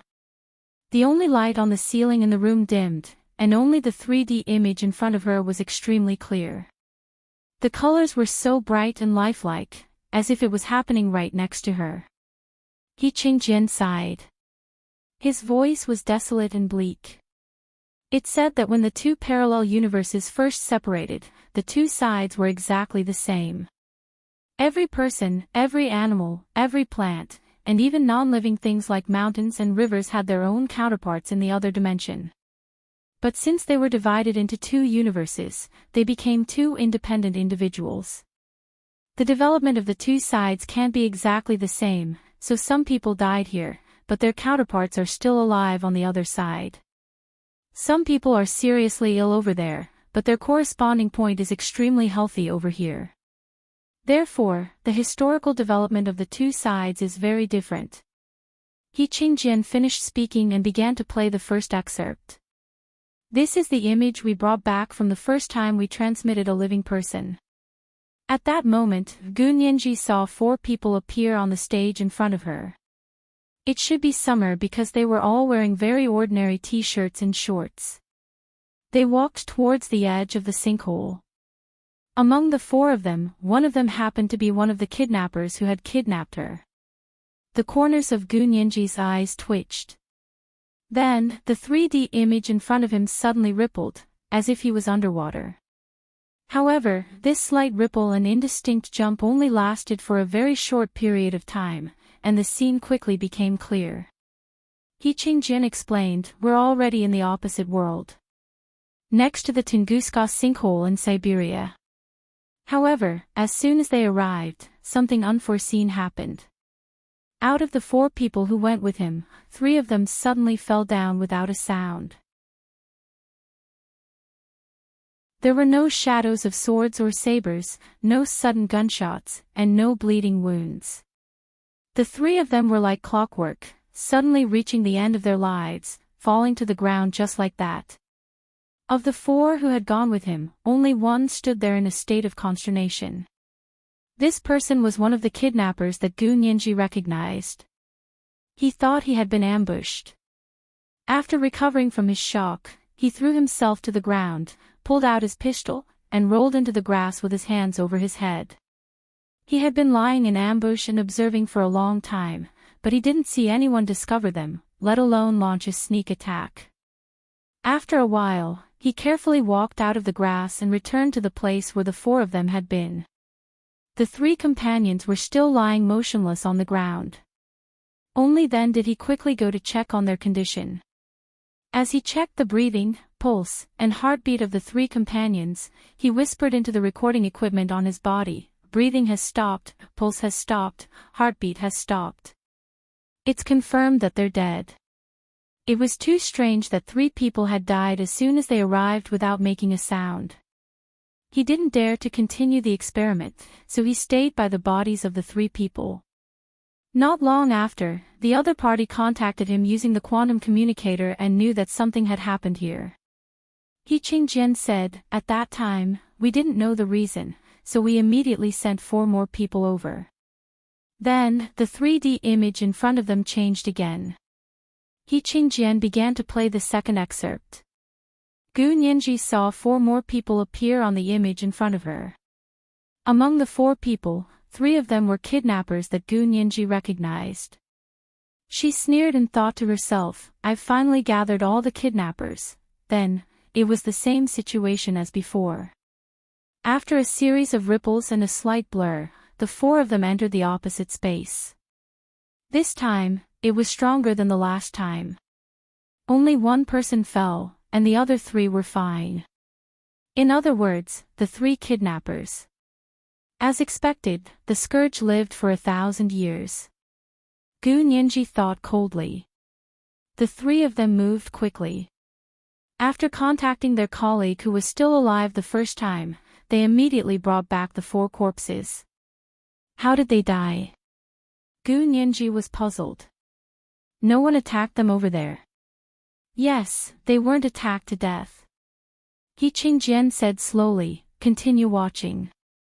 Because something had happened twice in a row, after these people came back to report, He Qingjian and the others had a serious discussion and decided to try again. They sent the 4 soldiers who had been there once and were fine again. If there was another unexplained death this time, they would stop the experiment. Then, for the 3rd experiment, the 4 of them were indeed fine after they went over. They followed the plan and entered the opposite world. They mingled in the crowd and searched for the cause of the first 2 accidents. Next was the video they had taken in the opposite space, which was the world Gu Nianji had been to. The first video was in a small town. The 4 of them found a family and asked them with a photo, "We are friends of this person. Do you know where he is?" They were holding a photo of one of their comrades who had died in the previous 2 times. This was also one of the purposes of their experiment. They wanted to come to this world and find a counterpart with the same name and surname to see if there was any difference between the 2 sides. In the end, the people on this side told them that the person they were looking for had suddenly died in bed a while ago. He had been very healthy and had no diseases. Seeing this, Gu Nianji seemed to understand something. She lowered her eyes thoughtfully, and her heart beat even faster. Then there was the second video. The same 4 people took the photo of their second comrade who had suddenly died and went to the place where his counterpart was to ask about his whereabouts. Similarly, this person had died on the same day for no apparent reason. Then there was the 3rd and 4th videos. Without exception, the counterparts of these dead comrades had all died at the same time when they came over. Then, these people went to find their counterparts in this world. This time, they found that their counterparts in this world, without exception, had already died long before they came over. After the video ended, He Qingjian continued, "We asked them to find their counterparts in the opposite world. It was originally requested by the scientists to conduct a comparative study of parallel universes. In the end, we accidentally discovered a basic property of parallel universes that is irreversible." He Qingjian looked up at Gu Nianji and enunciated each word clearly. This is, even in parallel universes, it's impossible for 2 identical people to exist in the same spacetime at the same time. When 2 counterparts appear in the same spacetime, just like when positive and negative particles meet, they will definitely be annihilated. Do you understand now? In each spacetime, we can only have 1 counterpart. Gu Nianji's heart skipped a beat. You mean that the people who didn't die immediately after going to the opposite space were already dead because their counterparts in that space were already dead, so they were fine. And the 4 people who died suddenly as soon as they went over were still alive because their counterparts in that space were still alive. So the moment they went over, it was like a collision of positive and negative particles, and the 2 lives were annihilated at the same time. He Qingjian nodded.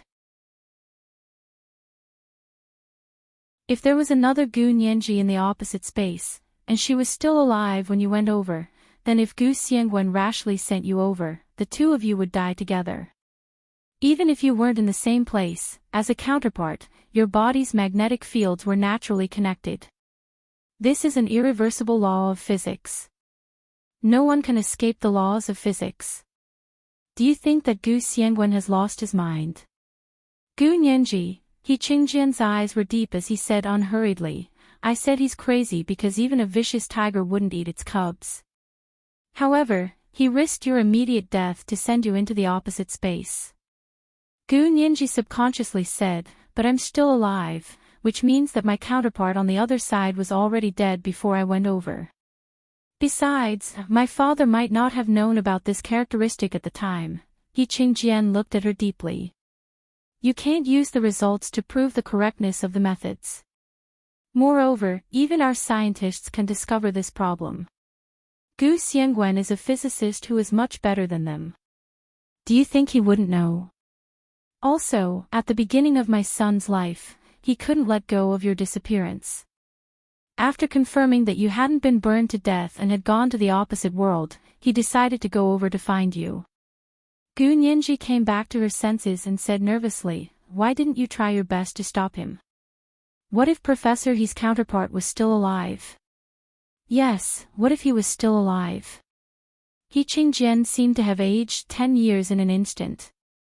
Do you know how I felt at the time?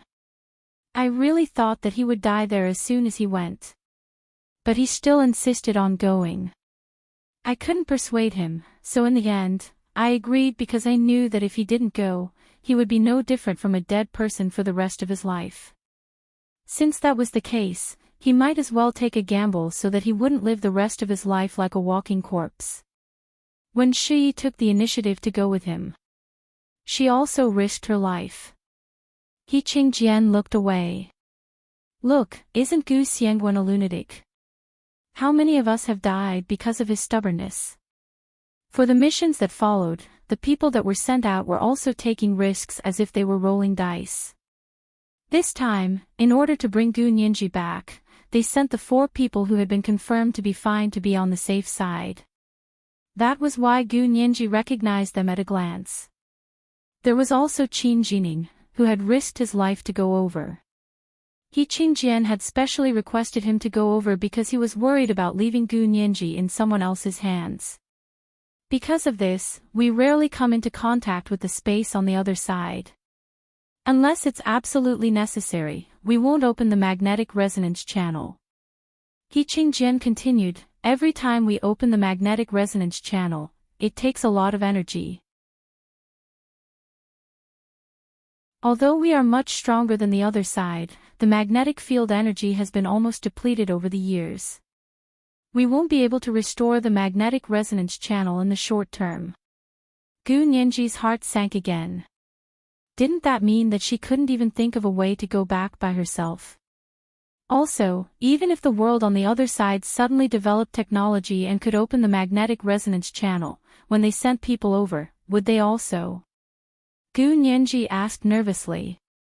What if, the people on the other side can come over? Will there be a situation where the corresponding bodies die at the same time? Of course, He Qingjian said casually. The laws of physics themselves are not bound by space. As long as it's a parallel universe, it has to abide by this law of physics. As he spoke, he warned Gu Nianji calmly, don't have unrealistic fantasies. The only person who can risk his life to save you is my son, He Zhichu. Other people wouldn't do that. Gu Nianji pursed her lips. She wanted to retort that Major General Hu might, but she didn't have much confidence. Hu Xiaoheng might be sad and upset that she was gone, but based on Gu Nianji's understanding of him, he wouldn't be like He Zhichu and come looking for her at all costs. It wasn't that he was afraid of death, but that his responsibility and burden didn't allow him to do so. He wasn't the kind of person who couldn't live without feelings either. When she understood this, Gu Nianji suddenly felt very sad. It was as if someone had cut out the most important thing in her heart, and her chest was empty. She touched her heart. It was still beating, but she felt like she had become a hollow person. He Qingjian looked at Gu Nianji's eyes that had suddenly dimmed. He stood up and said very sincerely, Nianji, as a father, I'm begging you to give my son a chance. He loves you. He really loves you. Gu Nianji's entire body trembled as she tried her best to control her emotions that were on the verge of collapse. She stood up without a word and pushed the chair behind her away. She staggered back 2 steps, turned around, and ran out. She opened the door and saw He Zhichu standing at the staircase smoking with an indifferent expression. Nianji. He saw that her expression wasn't right, so he quickly threw away the cigarette butt and came up to her. Gu Nianji's eyes were red. She pushed him away and rushed downstairs to the door. The He family's orderly surrounded her and said, Miss Gu, you're not allowed to run and make noise here. However, Gu Nianji ignored them and continued to run towards the door. He Jichu followed behind and quickly ordered the orderlies, "Don't touch her. Let her out." He also ran very fast and quickly caught up to Gu Nianji. He grabbed her arm and said, "Where are you going?" "I'll send you." Gu Nianji's face was confused and her eyes were blank. "I want to go to the Special Operations Forces. I want to find Major General Hua." He Jichu was slightly taken aback. He wanted to say that he didn't know where Major General Hua was, but when he saw her expression, he knew that she wasn't in a good state of mind. He changed his words. "Okay, I'll take you there." He drove his car out and let Gu Nianji get in. He took her for a ride. The bulletproof car with a special license plate drove smoothly on the Imperial Capital Highway. Soon, they arrived near a flat and beautiful square. The corresponding place here was the Special Operations Forces in the other world. Of course, there was no Special Operations Forces here. It was just a wide square. Gu Nianji got out of the car and stared blankly at the familiar place and the different environment. The sky was clear and the breeze was blowing. Tall lampposts stood around the square, and the magnolia bud-shaped lamp tops were simple and elegant. The square was bustling with noise and excitement, and there was a small amusement park not far away. She walked over and into the crowd. The merry-go-round spun around her, and the children on the merry-go-round were laughing happily. Some people ran past her, laughing so hard that they couldn't breathe. There were also couples flying kites affectionately in the square. She was in the busiest downtown area of the imperial capital, but she felt like she was in the wilderness. She only felt lonely and miserable. She held it in for a long time. Finally, she hugged her knees and squatted down. She sobbed softly, "Hua Xiaoheng, I miss you. I really, really miss you." This is the first update of the day, 4,500 words, Chapter 1482, Top Secret Content. I've already added 1,000 monthly votes in advance yesterday. I'll continue to reward and update at 8 p.m. If the monthly votes are over 1,500 today, there will be a third update. If not, I'll come back tomorrow. P.S. Thank you to Momo Moshi, the leader of the Alliance, for the 100,000 Chidian coins yesterday. Thank you to Emam1313, PPLR, and Meow Little Meow, for the 10,000 Chidian coins each yesterday. P.S. If you're still reading, click on the author's link and join the Hanwoo Alliance team. You just need to join. Mwah.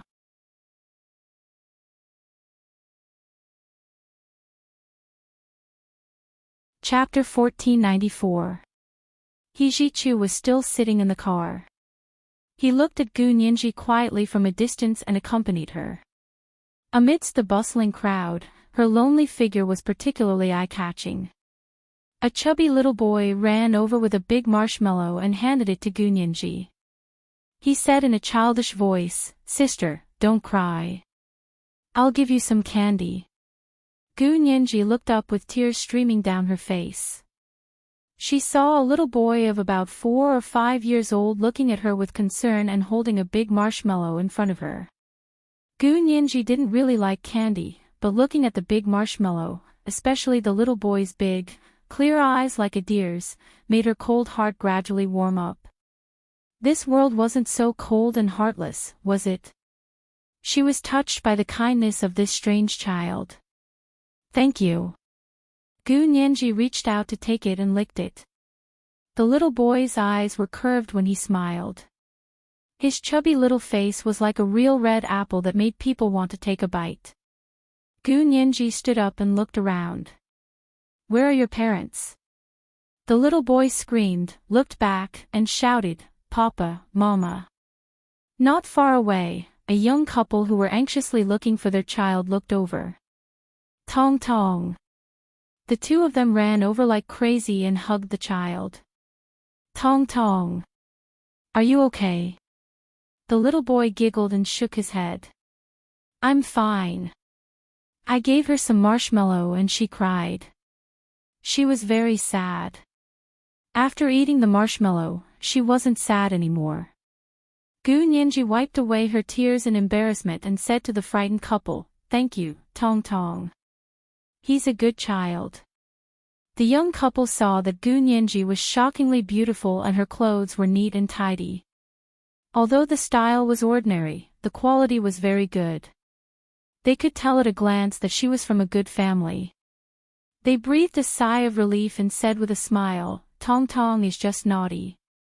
He said he wanted to buy a balloon, but he disappeared in the blink of an eye." The little boy, Tong Tong, remembered the balloon he wanted. He pouted and said unhappily, "I want a big balloon that I can sit in and fly in the sky." "Tong Tong, don't mess around. That kind of balloon is hard to come by. Besides, even if there is one, Mom and Dad can't afford it." Tong Tong's father patiently reasoned with him. The 4 or 5-year-old child did not understand the social class difference brought about by wealth. He only understood half of it, but he also knew that he could not sit in a balloon and fly to the sky. He lowered his head, nodded again, and said, "All right, then I'll buy a few balloons to hold in my hands." Tong Tong is such a good boy. The couple passionately kissed their son and saw Tong Tong giggling again. The family of 3 said goodbye to Gu Nianji and went to the balloon stall across the street to buy hydrogen balloons. Gu Nianji looked at them enviously and sighed slightly. He Jichu quickly got out of the car when he saw the couple. He was worried about Gu Nianji. However, after seeing that there was no conflict, he didn't come over and just stood nearby. After the family of 3 left, He Jichu walked over to Gu Nianji and said, "What else do you want to eat? I'll buy it for you." Gu Nianji licked the marshmallow and thought to herself, when you're feeling bitter, eating more sweets really does make up for it. She had never liked sweets, but she had a soft spot for this marshmallow. Although the marshmallow was big, it was actually just an empty shell. She only ate a few bites, and the huge marshmallow shrank at a speed visible to the naked eye. Gu Nianji whispered, "I want to ride in a hot air balloon. Can you do it?" He Jichu's shimmering almond-shaped eyes flashed. Of course. He had heard the little boy's wish just now. He Jichu took out his phone and made a few calls. Not long after, a large hot air balloon flew over the square and landed in an open space nearby. Gu Nianji smiled and said, "I'll ask Tong Tong to ride in the hot air balloon with me. Is that okay?" He Jichu nodded. "Let's go find him together." The couple had just bought a hydrogen balloon for Tong Tong and had been playing with it for a while when they saw the hot air balloon flying in the sky. Tong Tong's attention was immediately attracted.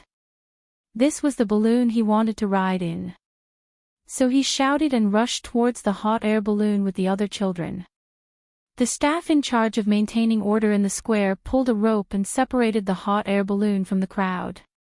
Gu Nianji walked over and found Tong Tong. She said, "Tong Tong, do you want to ride in a hot air balloon? I can ride with you." "Really? That's great. Thank you, sister." Tong Tong jumped up happily. Tong Tong's parents also rushed over and were extremely grateful to Gu Nianji. They said, "Miss, you're too kind." "There's no need," Gu Nianji smiled and said, "If you're worried about safety, then forget it. I don't have any other intentions. Tong Tong gave me a marshmallow, so I'm returning the favor." The couple looked at each other, then looked down at their son's eager little face. They almost agreed. But they still had a shred of rationality. Although Gu Nianji didn't look like a bad person, she was still a stranger. They were worried about leaving their son with her to ride in the hot air balloon. The hot air balloon wasn't very big, and there were a total of 3 seats inside. One was for the hot air balloon operator, and the other 2 were for the passengers. It was impossible to fit their family and Gu Nianji in. They were also too embarrassed to ask Gu Nianji not to ride in the hot air balloon and only let their family sit in it. This hot air balloon belonged to someone else. They weren't so shameless as to treat someone else's things as their own. However, Tong Tong was so envious that he was on the verge of tears. Seeing this, He Jichu took out his identification and waved it at the couple. He said, "It's okay. I'll go up with them. If you need anything, you can look for the He family." When the couple saw that it was someone from the He family, they immediately felt relieved. They smiled happily and said, "Thank you, Tong Tong. You can ride the hot air balloon with Miss and Mr. He." Tong Tong immediately became happy. He held Gu Nianji's hand and ran towards the hot air balloon. He Jichu followed and let the hot air balloon operator get off. He went to operate the hot air balloon to take off. Gu Nianji and Tong Tong sat in the hot air balloon as passengers. He Jichu was familiar with piloting the hot air balloon, so he quickly ignited it and took off. Gu Nianji protected Tong Tong in front of her and looked at the crowd in the square with him. Then, she looked at the blue sky and white clouds that were getting closer and closer. Her vision was very wide, and her mood gradually improved. Her smile also became more sincere and refreshing. What she didn't know was that at that moment, someone took out a high-definition long-range SLR camera and took pictures of the three of them on the hot air balloon. He Jichu was handsome and elegant, like an orchid tree. Gu Nianji was delicate and beautiful, like the dew of a begonia. Tong Tong was lively and cute, just like their child. The three of them were chatting and laughing, completely enjoying the joy of a family of three. When the photo was placed in front of He Qingjian, he was so happy that he couldn't close his mouth. He wished he could Photoshop Tong Tong's profile picture into his grandson's. That would be a real family of three. After getting off the hot air balloon, the couple thanked Gu Nianji and He Jichu profusely and left with Tong Tong, who had fulfilled his wish. He Jichu saw that Gu Nianji's mental state was much better, so he suggested, "Do you want to go to the hospital to see Auntie Qin?" Gu Nianji's eyes instantly dimmed. It was as if impurities had suddenly been mixed into the clear crystal, and it carried a kind of coldness and desolation that came before a storm. He Jichu regretted his suggestion and was about to change the topic when Gu Nianji said firmly, "Go, I have to get an explanation." When Shi said that Qin Yaoguang was her biological mother, Gu Nianji didn't want to believe it, but she wouldn't jump to conclusions so easily. As a very capable lawyer, Gu Nianji only believed in logic and evidence. In fact, she had a premonition that Qin Yaoguang was her biological mother the moment she saw her. But after spending time with her, she wasn't so sure. It was very simple. Although there was evidence to prove that Qin Yaoguang was indeed her biological mother because Qin Yaoguang was exactly the same as Gu Xiangwen's wife in the other world, Gu Nianji didn't think it made sense logically. Because she couldn't feel any feelings from Qin Yaoguang that a mother should have. Whether it was love or hate, Qin Yaoguang was very indifferent. Qin Yaoguang's attitude towards her was like the two of them were strangers who had nothing to do with each other. This was indeed a little abnormal. Since she had questions, she had to choose to face them. Gu Nianji never avoided questions. Pretending to be an ostrich wasn't suitable for someone like her who liked to get to the bottom of everything. He Jichu couldn't have asked for more when he saw that Gu Nianji was willing to go to the hospital. He knew that Gu Nianji had a knot in her heart, and he didn't want Gu Nianji to be depressed because of it. "Let's go. I'll take you to the Qin Corporation's private hospital." He Jichu got into the car with Gu Nianji. Gu Nianji sat in the front passenger seat. Only now did she have the energy to look at the street view of the imperial capital. Along the way, Gu Nianji couldn't help sighing. The gap between the rich and the poor was many times greater here than over there. The Qin Corporation's private hospital was the most high-end and luxurious private hospital in the entire Huaxia Empire. It had its own branch offices all over the country. Their headquarters used to be in Z City, but they moved to the imperial capital after Qin Yaoguang got engaged to He Qingjian. As soon as they arrived, they occupied a very good location in the imperial capital. The hospital was built in a grand manner and was full of postmodern colors. One look and it was obvious that they were extremely wealthy. Gu Nianji got out of the car and narrowed her eyes at the two large words, Qin Corporation, on the exquisite carved iron door in front of her. She said, "The Qin family is that rich?" "Of course." He Jichu also got out of the car and stood behind her. Decades ago, the imperial government decided to build a special zone in Z City. When the special zone was designated, 1/3 of the land belonged to the Qin family. How many times has the land price there increased by now? It's already an astronomical figure. This was the second update of the day, Chapter 1483, Confession Balloon. The update for Meow Little Meow, which had been promoted to the leader of the alliance last September, had arrived. I'm begging for monthly votes. Good night, dear ones.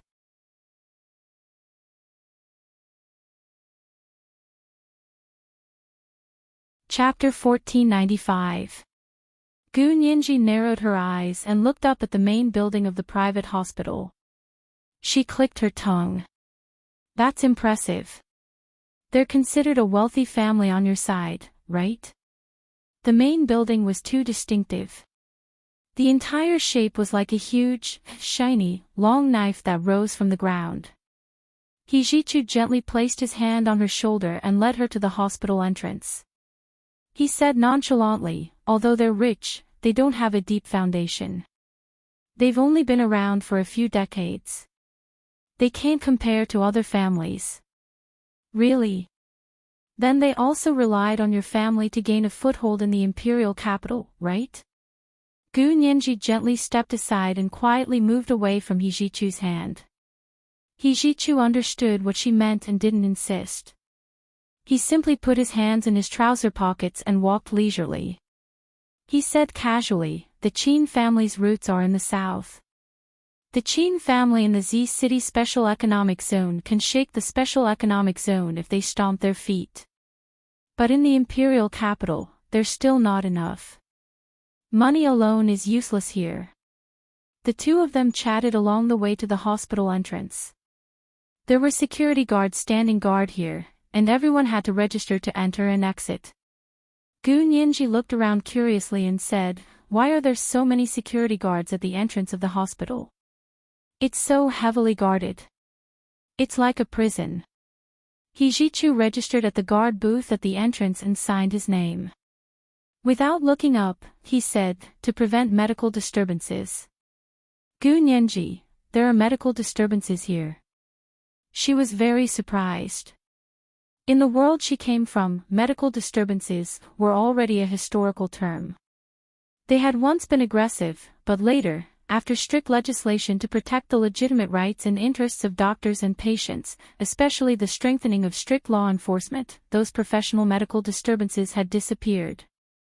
He Jichu's hand paused. He put down his pen and turned to look at Gu Nianji.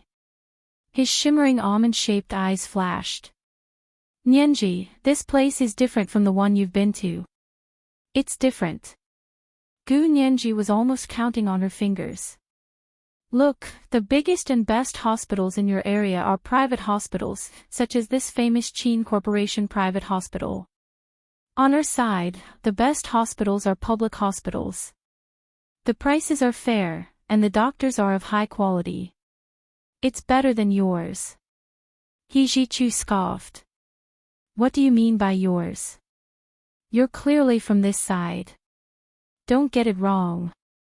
As the two of them talked, they followed the head nurse who came to greet them. The head nurse was in her 40s and was very enthusiastic about He Jichu. She smiled and said, "Young Master He, are you here to see Dean Qin?"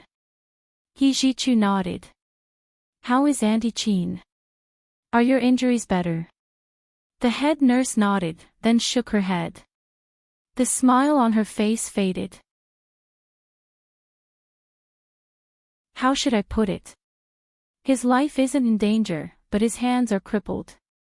It's a huge blow to both the Qin Corporation and Director Qin.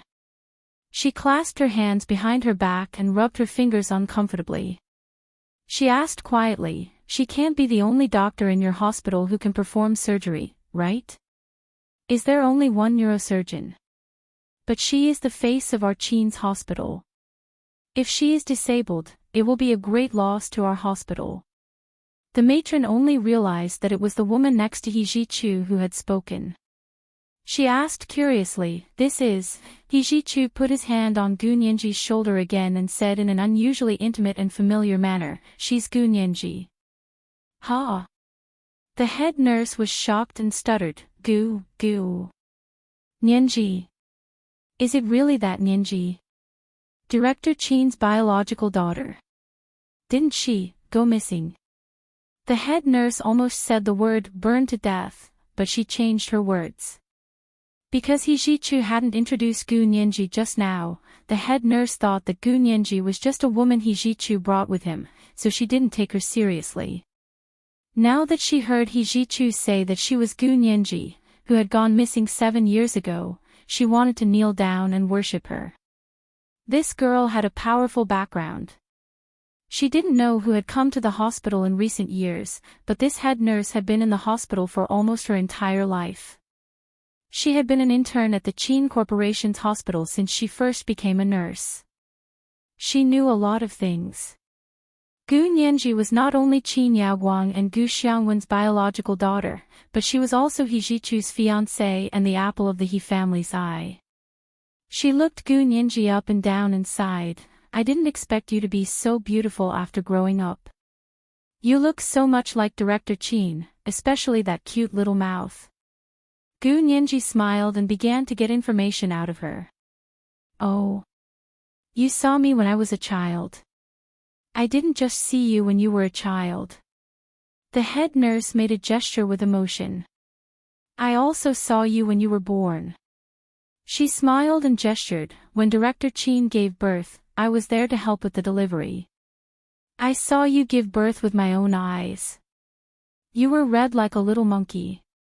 According to the old saying, if a newborn child is red, he or she will definitely grow especially white in the future. See, the old saying is right, right? You are so white as a pile of snow." Gu Nianji's heart sank, and she couldn't even keep the smile on her face. "Huh, is that so? You saw me born with your own eyes. I was really born too. Mrs. Qin." Gu Nianji asked tentatively, "Was it in this hospital?" "Yes. It's on the 16th floor here in the delivery room." The head nurse nodded and led them to a private elevator in the hospital building. The elevator went straight up to the 18th floor.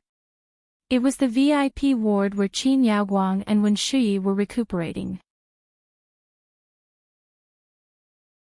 The 18th floor was the highest floor, and there were only 6 ultra-luxurious suites on the entire floor. Soon, the elevator stopped on the 18th floor. The elevator door opened, and the head nurse walked out with He Ji-chu and Gu Nianji to Qin Yaoguang's ward. Pushing open the unlatched door of the ward, they saw a small living room. There was an exquisite round sofa, a hardwood coffee table, and a mahogany pod rack at the door. On it was an exquisite pot of succulents. The head nurse pointed at the door in the inner room and said, "Director Qin is recuperating inside." She walked over and knocked on the door. "Director Qin, young Master He and Miss Gu are here to see you." There were sounds of people talking inside, but after the head nurse knocked on the door, the voices stopped. After a while, the door was pulled open from the inside. A tall and handsome man stood behind the door. "Young Master He, you're here." It was Qin Jining. Gu Nianji was surprised. "Brother Little Ning, why are you here?" "I'm here to guard Shuyi." Qin Jining didn't give her a good look. He ignored her and pulled the door aside. He Ji-chu held Gu Nianji's hand and walked in together. If it weren't for the very high-tech hospital bed, the room wouldn't have looked like a ward at all. The black and white striped window screens were neatly arranged on both ends of the floor-to-ceiling windows.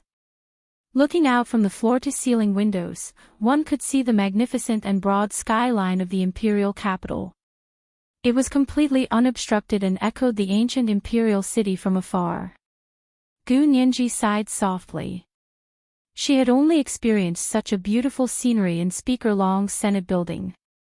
The location chosen by the Qin hospital was really a treasured place. Young master, he is here. Wen Shi slowly stood up. Her short hand was bandaged and hung from her neck. Qin Jining carefully supported her other hand. He Jichu's gaze swept across her arm and he nodded. Has the bullet been removed? It's been removed, Wen Shi quickly said. It's just a minor injury. The doctor said it's fine.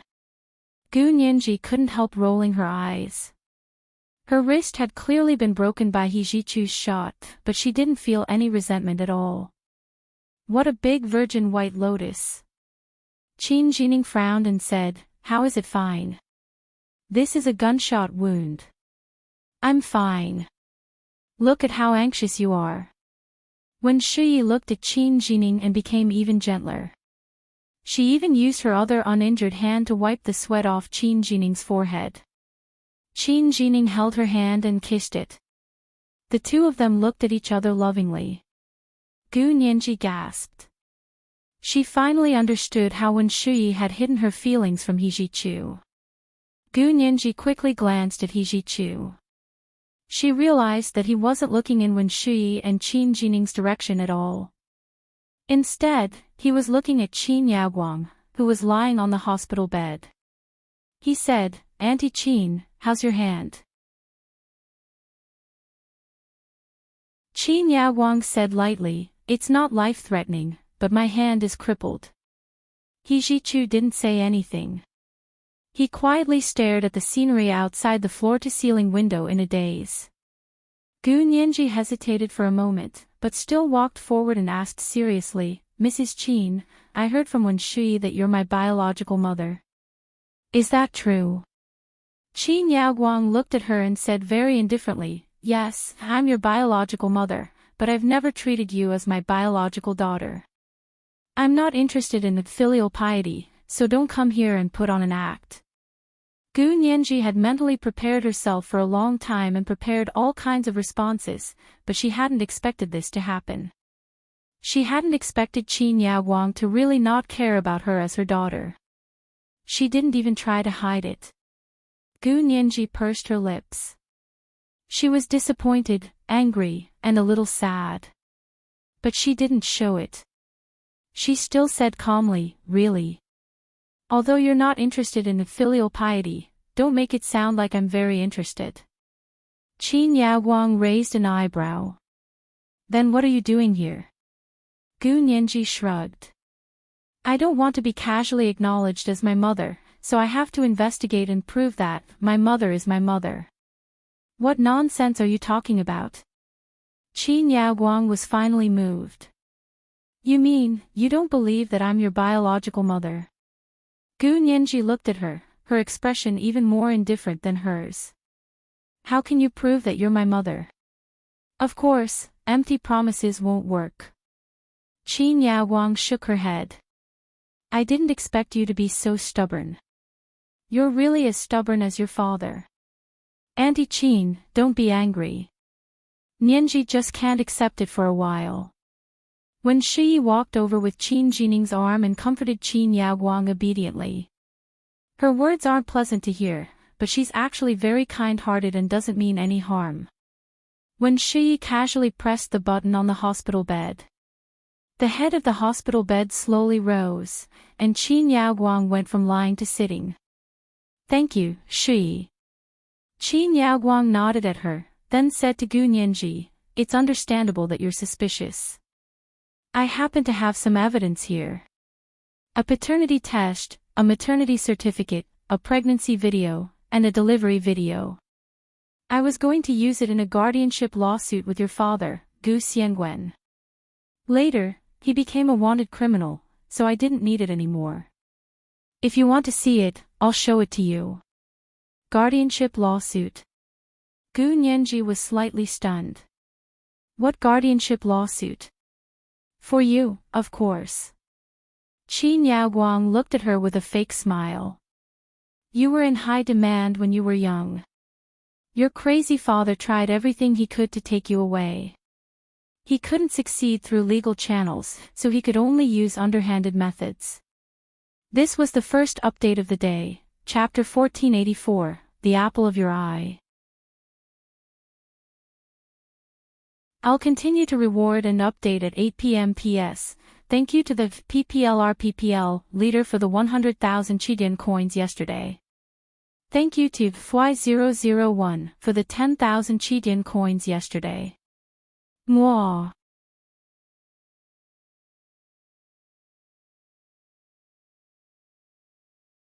Chapter 1496.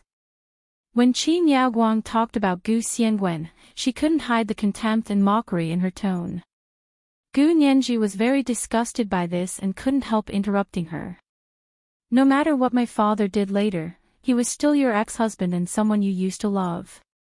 How can you say that about him? Don't you think you're lowering your own status?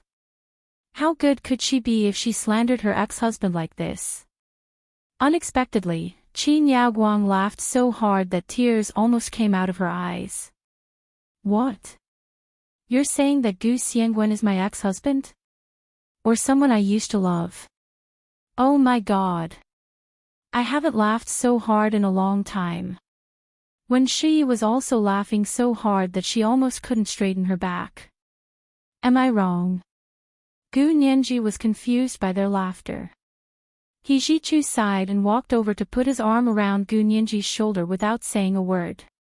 Qin Yaoguang stopped smiling and said seriously, I've only loved one person in my life, and that's General He Qingjin. I've never married anyone else. Gu Nianji, don't flatter your father. I gave birth to you purely to treat young Master He's illness. Gu Nianji. Since you've never treated me as your own daughter and have no feelings for me, why are you still fighting for custody of me? Why don't you give me to my father? Qin Yaoguang said expressionlessly, of course not. I went through so much trouble to give birth to you, and you're of great use. Gu Xiangwen wants to pluck the peaches, so how can I let him get away with it? Her gaze was emotionless as she looked at Gu Nianji calmly, as if she was looking at a commodity waiting to be sold. She didn't treat her like a human at all. Gu Nianji was completely infuriated by Qin Yaoguang's attitude. She no longer cared if this woman was her biological mother or not. In her opinion, no one had the right to look at others like that, not even her biological mother. Children weren't accessories to their parents. A crime committed by a parent against a child was still a crime. The law couldn't be lenient just because it was their biological child who was hurt. Gu Nianji was so angry that she calmed down. She sat down on the armchair in front of Qin Yaoguang's bed and said calmly, really? But unfortunately, I'm already an adult. You don't have to fight the guardian lawsuit anymore. Yes. Qin Yaoguang nodded. There's indeed no need, but no matter how old you are, you're still my daughter. I was pregnant for 10 months and gave birth to you by C-section. Our mother-daughter relationship is protected by the law. It's useless even if you don't admit it. Gu Nianji chuckled. She crossed her arms and leaned back on the sofa. She found a very comfortable position and casually said, is that so? Are you sure you want to talk about mother-daughter relations with me? Do you want me to give you an example? How many ways are there in the law to divorce a mother and daughter? Qin Yaoguang, all right, cut the crap. Show me your so-called evidence. Gu Nianji suppressed Qin Yaoguang and immediately entered lawyer mode. Qin Yaoguang came back to her senses and pursed her lips. She said to Wen Shi, call my secretary and ask her to send over the flash drive in my desk. Not long after the call, a woman in her 30s came with a flash drive. Qin Yaguang pointed at the computer in the ward. Go take a look for yourself. Gu Nianji took the flash drive, inserted it into the laptop, and began to look through it. The paternity test report, prenatal records, birth certificate, as well as the pregnancy and childbirth videos. Although they weren't long, the beautiful woman with long black hair on them was Qin Yaguang. The Qin Yaguang from 20 years ago was even more beautiful than she was now. She was also more similar to Gu Nianji. She skimmed through all the evidence and sent it to her phone. Then, she turned off the computer, pulled out the flash drive, and returned it to Qin Yaguang. Even if the evidence was true, Gu Nianji didn't care. No one could force her to acknowledge her relatives if she didn't want to. When Shi sat down by Qin Yaguang's bed and said with a smile, "Actually, Auntie Qin still cares about you. Look at how badly you hurt Auntie Qin's hand. She didn't even think of suing you in court. You have to know that Auntie Qin's hands are insured at a sky-high price." Gu Nianji turned to look at Wen Shui. Sky-high price insurance. Yes. Wen Shui adjusted the bandage on her injured hand and said softly, "Auntie Qin is one of the top 3 neurosurgeons in the world. Of course her hand can afford the sky-high price of compensation." Gu Nianji smiled. That's not bad. At least it's not considered a loss of money. Wen Shui frowned. Gu Nianji, how can you say that? Auntie Qin has been extremely kind to you. You haven't been here all these years. Auntie Qin hasn't said it, but she still misses you very much. Gu Nianji reached out and made a pause gesture. Stop. Doesn't your conscience hurt by saying these words? She then pointed at Qin Yaguang, who was lying on the hospital bed. Which part of her shows that she misses me very much? All these years, I've been there. She clearly knew, but she didn't care about me. As soon as I came back, she couldn't wait to get rid of my memories.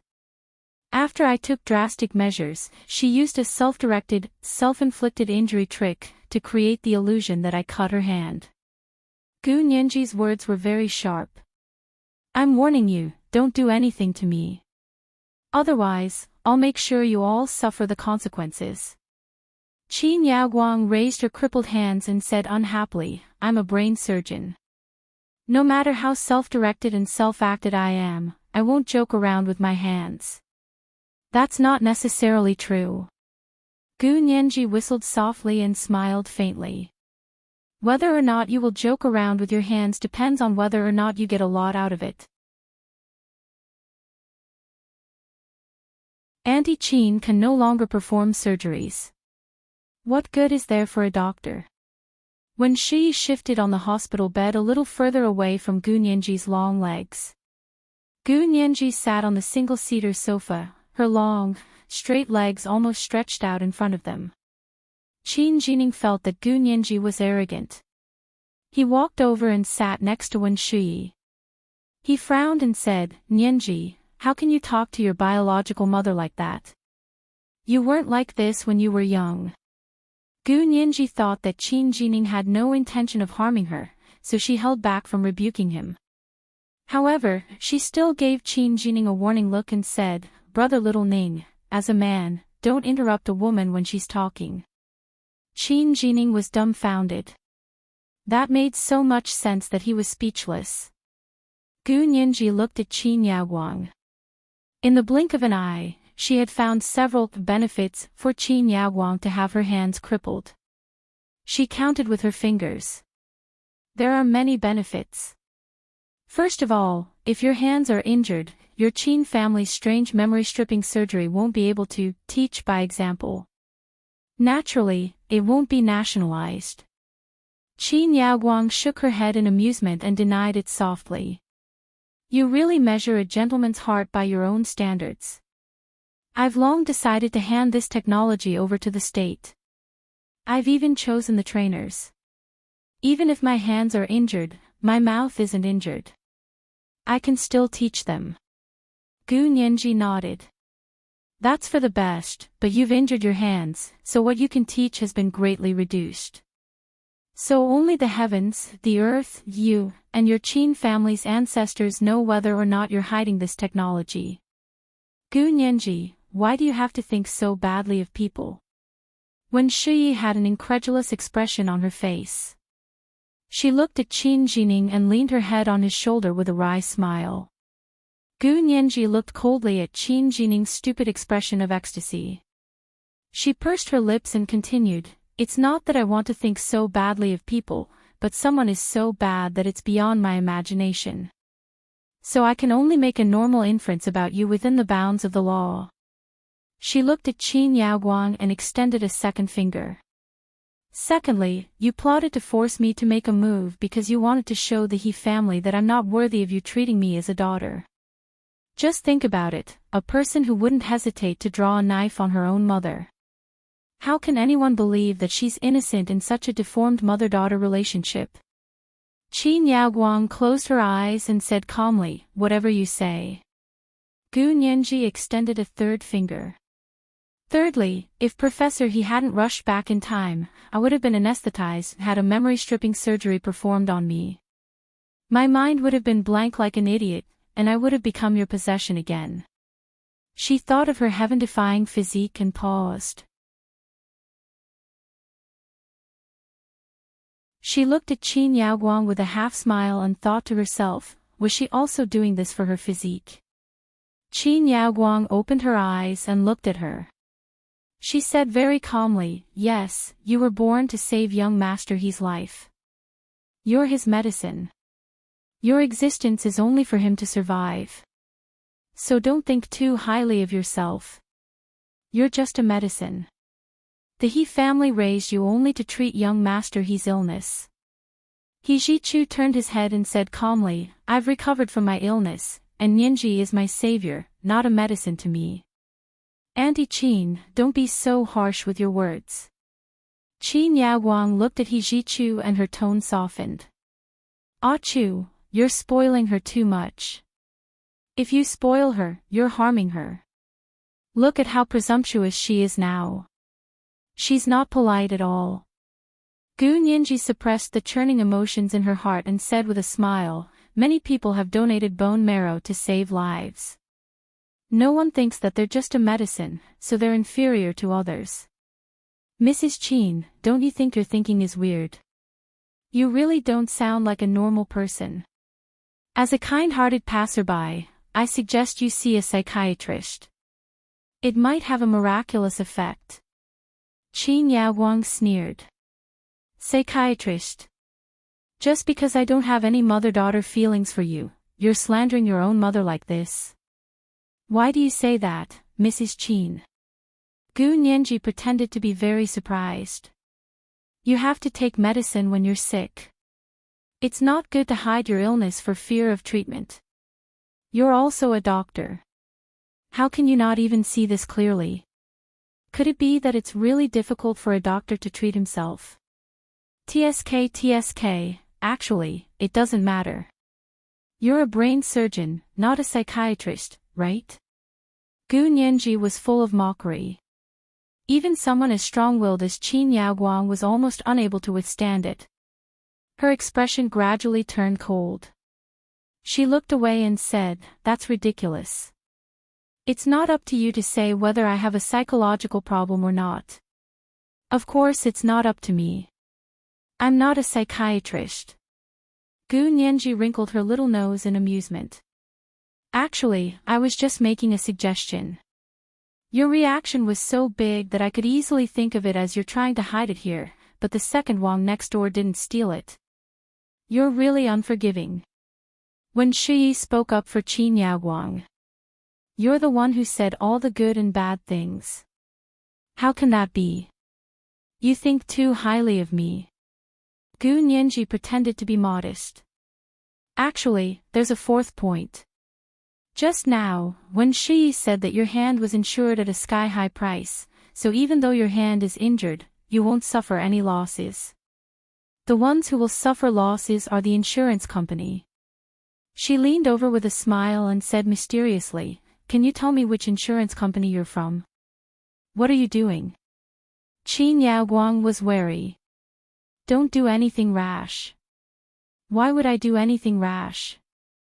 Gu Nianji spread her hands. I just want to make a small fortune. Make a fortune. You bought insurance too?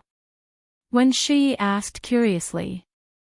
I didn't buy insurance, but I want to short sell the shares of that insurance company, Gu Nianji said confidently. Mrs. Qin's hand will receive sky-high compensation, so even if that insurance company doesn't go bankrupt, it will still lose a layer of skin, and its profits will drop drastically. If it's a listed company, its stock will definitely plummet at the end of the quarter. If we don't short sell it now, are we going to keep it for the new year? Qin Yaoguang's eyes flashed, but she quickly turned her head away and said expressionlessly, your thinking is really jumpy. It's just a so-so. You flatter me. Gu Nianji cupped her hands and looked at Qin Yaoguang and Wen Shi's subtle expressions. She clapped her hands and smiled. Oh my. I really underestimated you guys. You're already short-selling that stock company's shares, aren't you? TSK, on the one hand, you don't have to hand over the technology because you injured your hand, on the other hand, you asked the insurance company for sky-high compensation, and on the other hand, you're short-selling that insurance company's shares. Miss Qin, are you really a brain surgeon who devotes all his time to medical technology? I think you're more like a speculator who won't get up early if there's no profit, Gu Nianji said tentatively. She had seen what people who really focused on scientific research were like, such as Hu Xiaoheng's mother, Miss Song Jining. Compared to her, Qin Yaoguang's scientific research attitude was not even worthy of carrying her shoes. At this point, Gu Nianji smiled slightly. Her dark jade-like eyes curved like crescent moons. Then in order not to go bankrupt, that insurance company will definitely take you to court. Mrs. Qin, as your daughter, Lawyer Gu, let me give you a reminder. Quickly stop short selling in the stock market, and at the same time, don't ask for too much compensation. Otherwise, you'll have to wait for the court subpoena, and the insurance company will sue you for insurance fraud. She smiled as she looked at Qin Yaoguang and Wen Shi's suddenly pale faces, and drawled slowly, hurry up and beg me. Otherwise, I'll testify for the insurance company and say that you have the subjective motive and objective behavior of insurance fraud. I'm the person who injured your hand. You want to use her to kill 3 birds with 1 stone and reach the pinnacle of your life. Lawyer Gu will make you lose both your money and your life in minutes. This was today's second update, a 4,000-word chapter with additional updates, chapter 1485, You Are His Medicine. The 4,000-word chapter was sent to I Am Master Rashi for the spiritual pet fate rewarded by I Am Master Rashi in September. Good night, dear ones.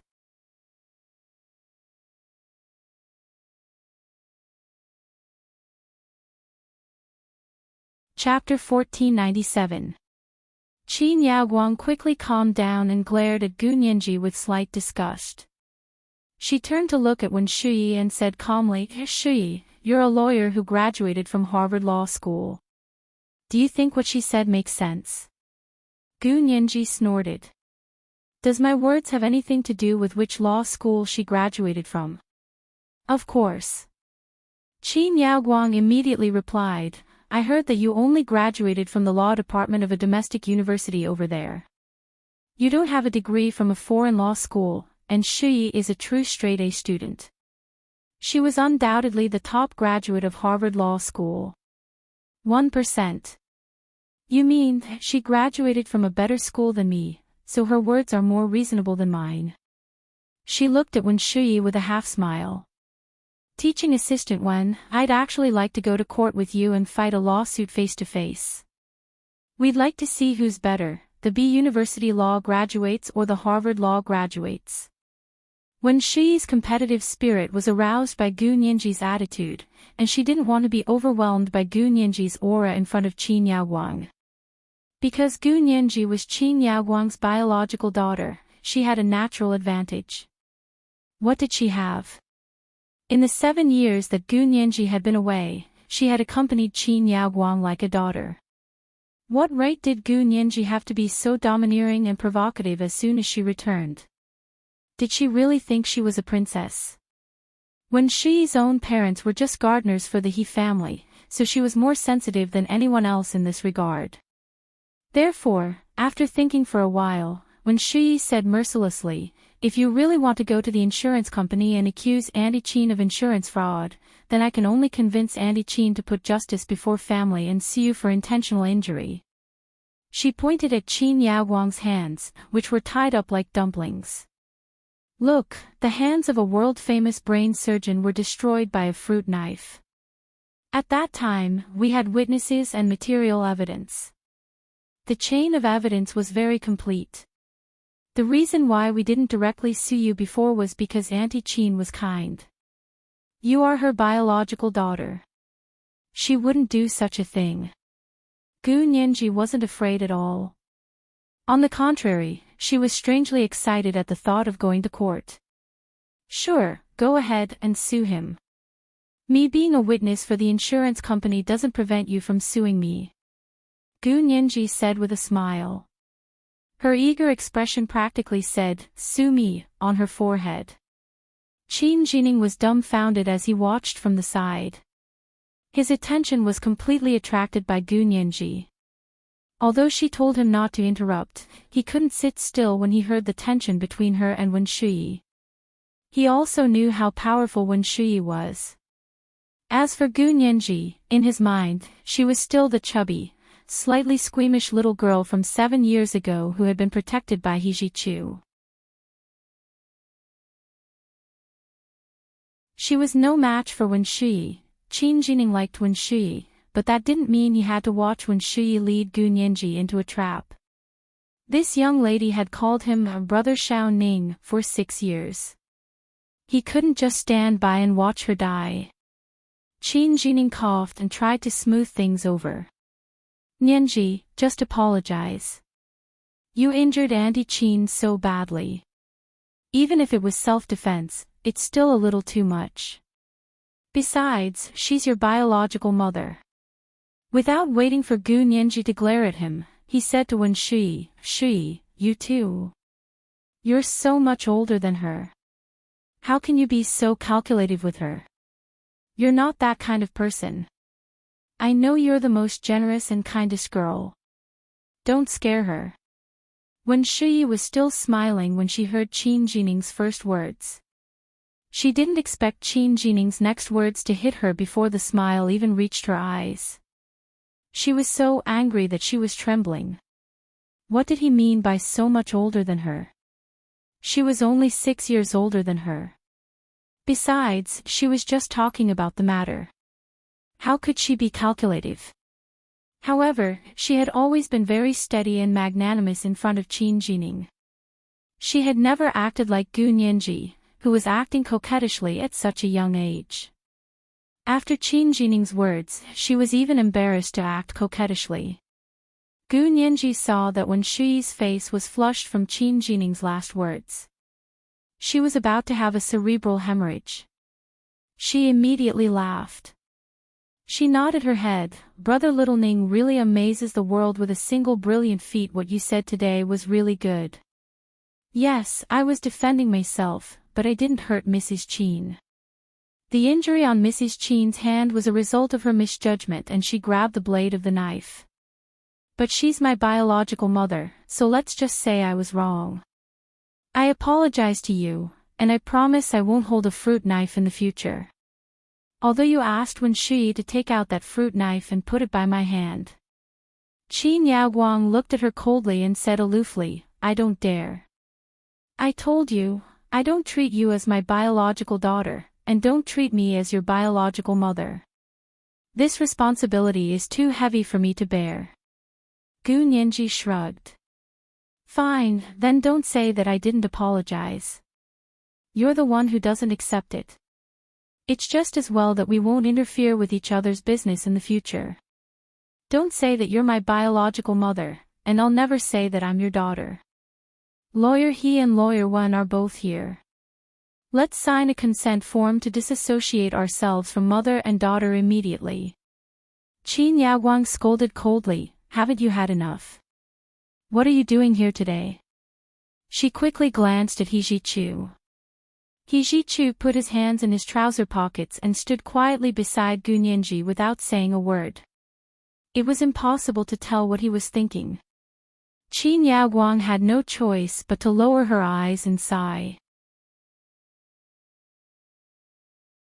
She rubbed her forehead and said, I know you're complaining that I shouldn't have brought people to perform this surgery on you, but according to the security regulations, you really have to undergo this surgery. I can't perform this surgery myself now, but after I recover, I'll train a group of people and guide them in performing the surgery. In other words, Gu Nianji had to undergo the surgery even if she didn't want to. She didn't even hesitate to use the law to pressure her. This sentence was the last straw that broke the camel's back. In Gu Nianji's heart, her biological mother was already a dead person. She would never acknowledge her as her mother. She didn't remember anything about her childhood at all, but even if she did, she wouldn't be able to make the decision for herself. She could probably only toy with this woman. But now that she was an adult, if she was still manipulated by this woman using the word biological mother, then she would have wasted the 7 years she had spent growing up in the Special Operations Forces. To put it bluntly, she had 10,000 ways to make this woman regret giving birth to her.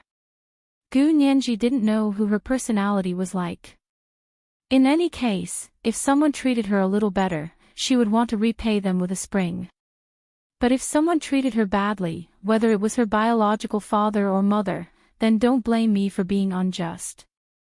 She really didn't have the idea that she had to be absolutely obedient and filial to her parents. Her patience was very limited. The words, revenge for the smallest grievance, could be engraved on her epitaph. Gu Nianji's fingers were a little itchy.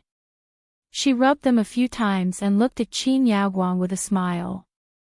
Aren't you going to give up on performing the surgery on me? Just as she was about to speak again, He Zhichu spoke up.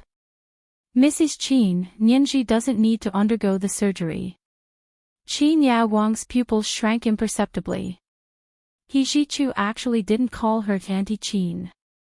Instead, he called her Mrs. Qin like Gu Nianji. She paused for a moment and quickly said, Achu, you can't break the rules for her. According to the security regulations. He Zhichu's shimmering almond-shaped eyes scanned Gu Nianji. He said coldly, Mrs. Qin is indeed praiseworthy for not being biased and demanding to be impartial. But the one who needs the surgery is indeed not Nianji, but her. He Zhichu looked at Wen Shuyi. Wen Shuyi is the one who needs the surgery the most. Young master he. Wen Shuyi stood up anxiously. I'm your personal secretary. I meet the requirements of the security regulations. You're no longer one. He Zhichu was abnormally cold. I just sent a message to the military to revoke your position as my personal secretary.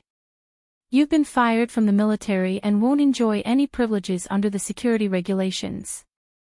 Nianji is both my fiancé and my personal secretary. She's the one who fully meets the requirements of the security regulations. He Zhichu no longer tolerated Wen Shuyi. Today, he had personally seen her follow Qin Yaoguang's lead and spare no effort to suppress Gu Nianji. He Zhichu's disgust for her had completely exploded. He Zhichu really couldn't do anything to Qin Yaoguang because not only was she his life's savior, but she was also his father's wife. Although he was very unhappy, he wouldn't personally go against her. However, he wasn't so polite to Wen Shuyi. Who did she think she was? Was it fun to use Qin Yaoguang's power to help her suppress her own daughter? He Zhichu actually didn't understand what these two women were doing. They clearly knew what position Gu Nianji held in his heart, but they still embarrassed her in front of him. Did they think he Zhichu, was a fool, or were they deliberately slapping him in the face? Or were they testing to see how far he could go for Gu Nianji? Qin Yaoguang looked up in surprise, her eyes almost popping out. Shi Chu. How can you dismiss her just like that? She's my personal secretary, so of course I can dismiss her just like that. Can't I even make the decision for my personal secretary? He Shi Chu said bluntly.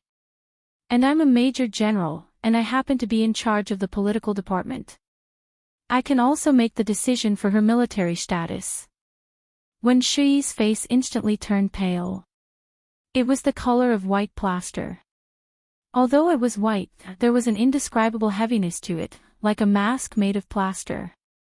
She didn't pay any attention to He Ji Chu saying that he wanted to dismiss her as his personal secretary.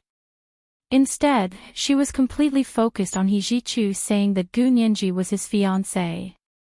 She cried out in a low voice, Gu Nianji is already engaged to Hu Xiaoheng. She's no longer your fiancé. Gu Nianji actually didn't want to admit that she was engaged to He Ji Chu, but seeing how agitated Wen Shui was, she couldn't help but want to stab her and let He Ji Chu see what Wen Shui was thinking. She deliberately leaned her head on He Ji Chu's shoulder and said lazily, "That's over there. Don't tell me the law here can still govern over there." He Ji Chu's shimmering almond-shaped eyes shone with joy. His cold and clear voice was warm and touching. He said, "Of course not." As he spoke, he hugged Gu Nianji's shoulder even tighter. Behind them, someone used a telephoto lens to secretly take a picture of them hugging each other shoulder to shoulder. Wen Shi had to use all the strength in her body to restrain herself from screaming. However, her heart was already desolate. The wish that she had secretly hoped for so many years seemed to have been shattered in an instant. Gu Nianji was still deliberately provoking her. Wen Shi, why are you reacting so strongly about me and Professor He? Don't you like brother Little Ning? Or have you actually been secretly in love with Professor He? Ha ha ha ha. Wen Shi opened her mouth to retort, but when she saw He Ji Chu looking at Gu Nianji's side profile affectionately, she felt bitter and astringent. After much effort, she said, "What nonsense are you talking about? Of course I like Qin Jining." Qin Jining was also anxious and quickly said, "Young Master He, what do you mean? Why are you leaving just like that?" He Ji Chu was much more sensitive than Qin Jining. He could also tell that something was wrong with Wen Shui, so of course he wouldn't keep her by his side. Gu Nianji looked at Qin Jining sympathetically and tugged at the corner of He Ji Chu's shirt. He Ji Chu's hand slid down and held her hand. He said to Qin Yaoguang, "Then please take care of Wen Shui's surgery, Miss Qin." Qin Yaoguang smiled bitterly. "Ah Chu, you. Sigh, forget it. I have a headache. You guys go back first. I need to rest." As she spoke, she motioned for Wen Shui to lay down the bed and cover her with a blanket. She closed her eyes and looked like she really wanted to rest. Gu Nianji secretly despised her and didn't want to stay. She said, "Professor He, let's go then." He Ji Chu suppressed the excitement in his heart and nodded slightly. "Then Mrs. Qin, please rest. We'll go back first." When he and Gu Nianji reached the door, he turned to Qin Yaoguang and said, "Mrs. Qin, take good care of yourself. In a few days, I'll be holding a grand banquet for Gu Nianji to welcome her back." This is today's first chapter, chapter 1486, Reading Her Mind. I will continue to reward and update at 8 p.m. MWA.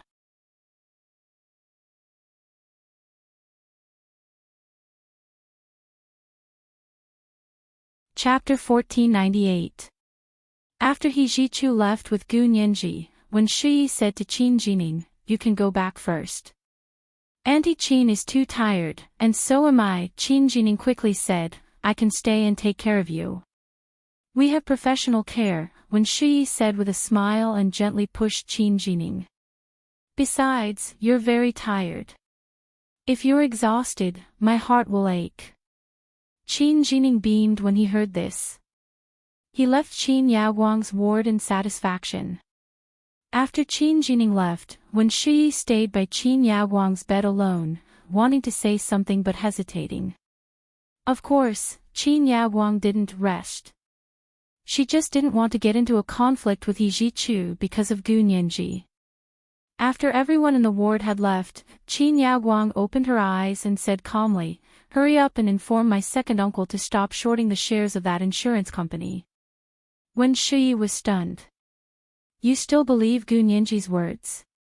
Gu Nianji had said that if they shorted the shares of that insurance company, the other party would face astronomical compensation and an avalanche of stock prices. They would definitely take the risk and sue Qin Yaguang for insurance fraud. Qin Yaguang hadn't actually formally proposed compensation to the insurance company yet. She was still shorting the shares. Unexpectedly, Gu Nianji's words had indeed alerted Qin Yaguang. She wasn't that short of money. Shorting the shares was a habit for her, so she didn't think too much about it. Now that she thought of the drawbacks, she wisely decided to stop. Wen Shui felt a chill in her chest as she looked at Qin Yaguang's duplicitous expression. With Gu Nianji around, she was really transparent in the eyes of these people. After 7 years of hard work, she thought that she had climbed out of her own class and entered the top class of the empire with her own achievements. However, when Gu Nianji returned, not only did He Zhichu immediately turn against her, but even Qin Yaguang, who had never treated Gu Nianji as her own daughter, was quietly changing her attitude. Wen Shui really didn't want to take it anymore. How was she worse than Gu Nianji? Wasn't it just that Gu Nianji would reincarnate? She had become Qin Yaguang and Gu Xiangwen's daughter, while she was only the gardener's daughter.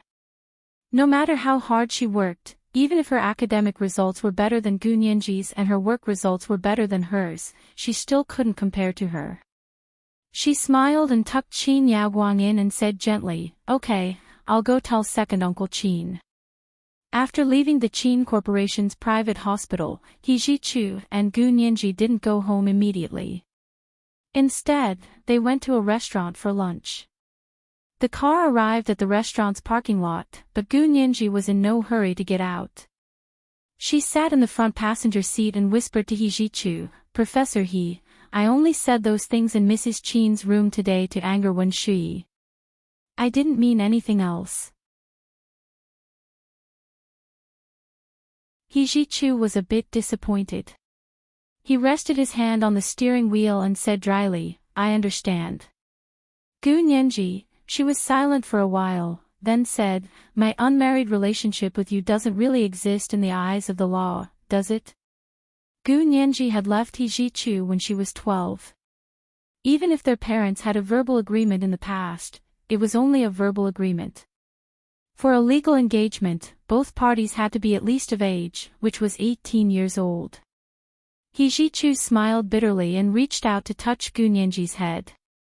"Why did you study law? And she was so good at it." Gu Nianji tilted her head and smiled. "I'm not stupid and sweet. Did I disappoint Professor He?" "Not at all." He Zhichu retracted his hand and smiled. "You're fair and sweet, but you're not stupid. If you remove all my memories, I'll really be stupid and sweet." Gu Nianji put one hand on the car window and seemed to be deep in thought. "I thought Mrs. Qin was really just enforcing the law, but when it came to Wen Shui, she immediately changed the topic." Before Gu Nianji was sent to the He family, He Zhichu didn't know that Qin Yaguang and Gu Nianji's relationship was like this. At that time, he remembered that Gu Xiangwen had taken the initiative to send Gu Nianji to the He family. He Zhichu knew that this little girl was born to save his life, and she had indeed succeeded. He was very grateful to her and agreed to his parents' request. He promised to marry this little girl when she grew up and take care of her for the rest of her life. Qin Yaguang was also present at the time. She was so excited that she even wiped her tears. The first day he saw the 6-year-old Gu Nianji, He Zhichu was still a little surprised. She was holding her doll. She was thin and small, very vigilant and silent. She liked to hide under the table and secretly observe him. Compared to other 6-year-old children, she was too quiet and too obedient. Hijichu's original feelings for her were more about responsibility and gratitude than anything else. But after seeing Gu Nianji like this, he couldn't help but feel a sense of pity. He let Gu Nianji stay in the suite next to him. He woke her up every morning and had breakfast with him. He hired a special tutor to teach her primary school lessons. Hijichu came back from school that night, and the two of them had dinner together. Gu Nianji, who had just arrived at his house, didn't argue, cry, or make a fuss. She was so obedient that it made his heart ache. Hijichu asked his father to send 4 female soldiers to take care of her. When he wasn't at home, Gu Nianji couldn't be without people by her side for even a second. It was either the female soldiers or the tutor. There were at least 3 people by her side. Under his careful care, Gu Nianji slowly became lively and mellow. She would sit at the door waiting for him to come home and tell him what she had done that day. She would tell him what she wanted. She no longer looked at him with admiration, but learned to take the initiative to fight for it. Hijichu loved her like a younger sister, and his mother also doted on her like a daughter. After Hijichu went to college and lived on campus, Gu Nianji was personally taken care of by his mother. However, a year before he graduated, his mother suddenly passed away. Gu Xiangwen was the last person to see his mother, so she became a suspect in his mother's death and was wanted all over the world. Hijichu didn't live on campus anymore. He joined the army and took over his position while taking care of Gu Nianji. He also had to comfort his father, who couldn't handle the shock of his mother's sudden death and fell ill in bed. The past was still vivid in his mind. The little girl who had been by his side more and more cheerful was now sitting next to him and calmly drawing a line between them. Hijichu closed his eyes sadly and smiled bitterly. "Can't you coax me a little more? Even if it's fake, can't you let me be happy for a few more days?" Gu Nianji also felt bad. She turned her head and said softly, "Professor He, I'm married. I can't let Huashao down. But you got married over there. We don't recognize it here." Hijichu murmured. "Also, are you really going to wait for him to come to you? Even if there's a technological breakthrough over there and he's willing to come over, how long will you have to wait? 1 year, 2 years, 5 years, 10 years. Hijichu's voice grew colder. "Also, you know that Huashao won't abandon his responsibilities and come over." Gu Nianji actually thought so too. But even if Huashao didn't come over, she wasn't ready to accept Hijichu. In her heart, Hijichu was like a brother and a friend. She didn't have any romantic feelings for him. "Professor He, my mind is in a mess right now. I haven't thought about these things yet. Can you give me some time to think about it?" Gu Nianji said carefully. She didn't want to beat Hijichu to death again. Hijichu nodded. "I'll give you as much time as you want. Then can you not mention our unmarried relationship at your banquet?" Gu Nianji didn't want everyone to know about this. It wouldn't be good if it became a fait accompli. Hijichu understood what she meant. Although he was reluctant, he still nodded and agreed. Therefore, the He family's banquet this time would only say that they welcomed Gu Nianji's return and nothing else. It could also be considered as restoring her identity. The two of them got out of the car and walked into the restaurant to have a good meal. Hijichu became very talkative. He kept introducing the signature dishes to Gu Nianji.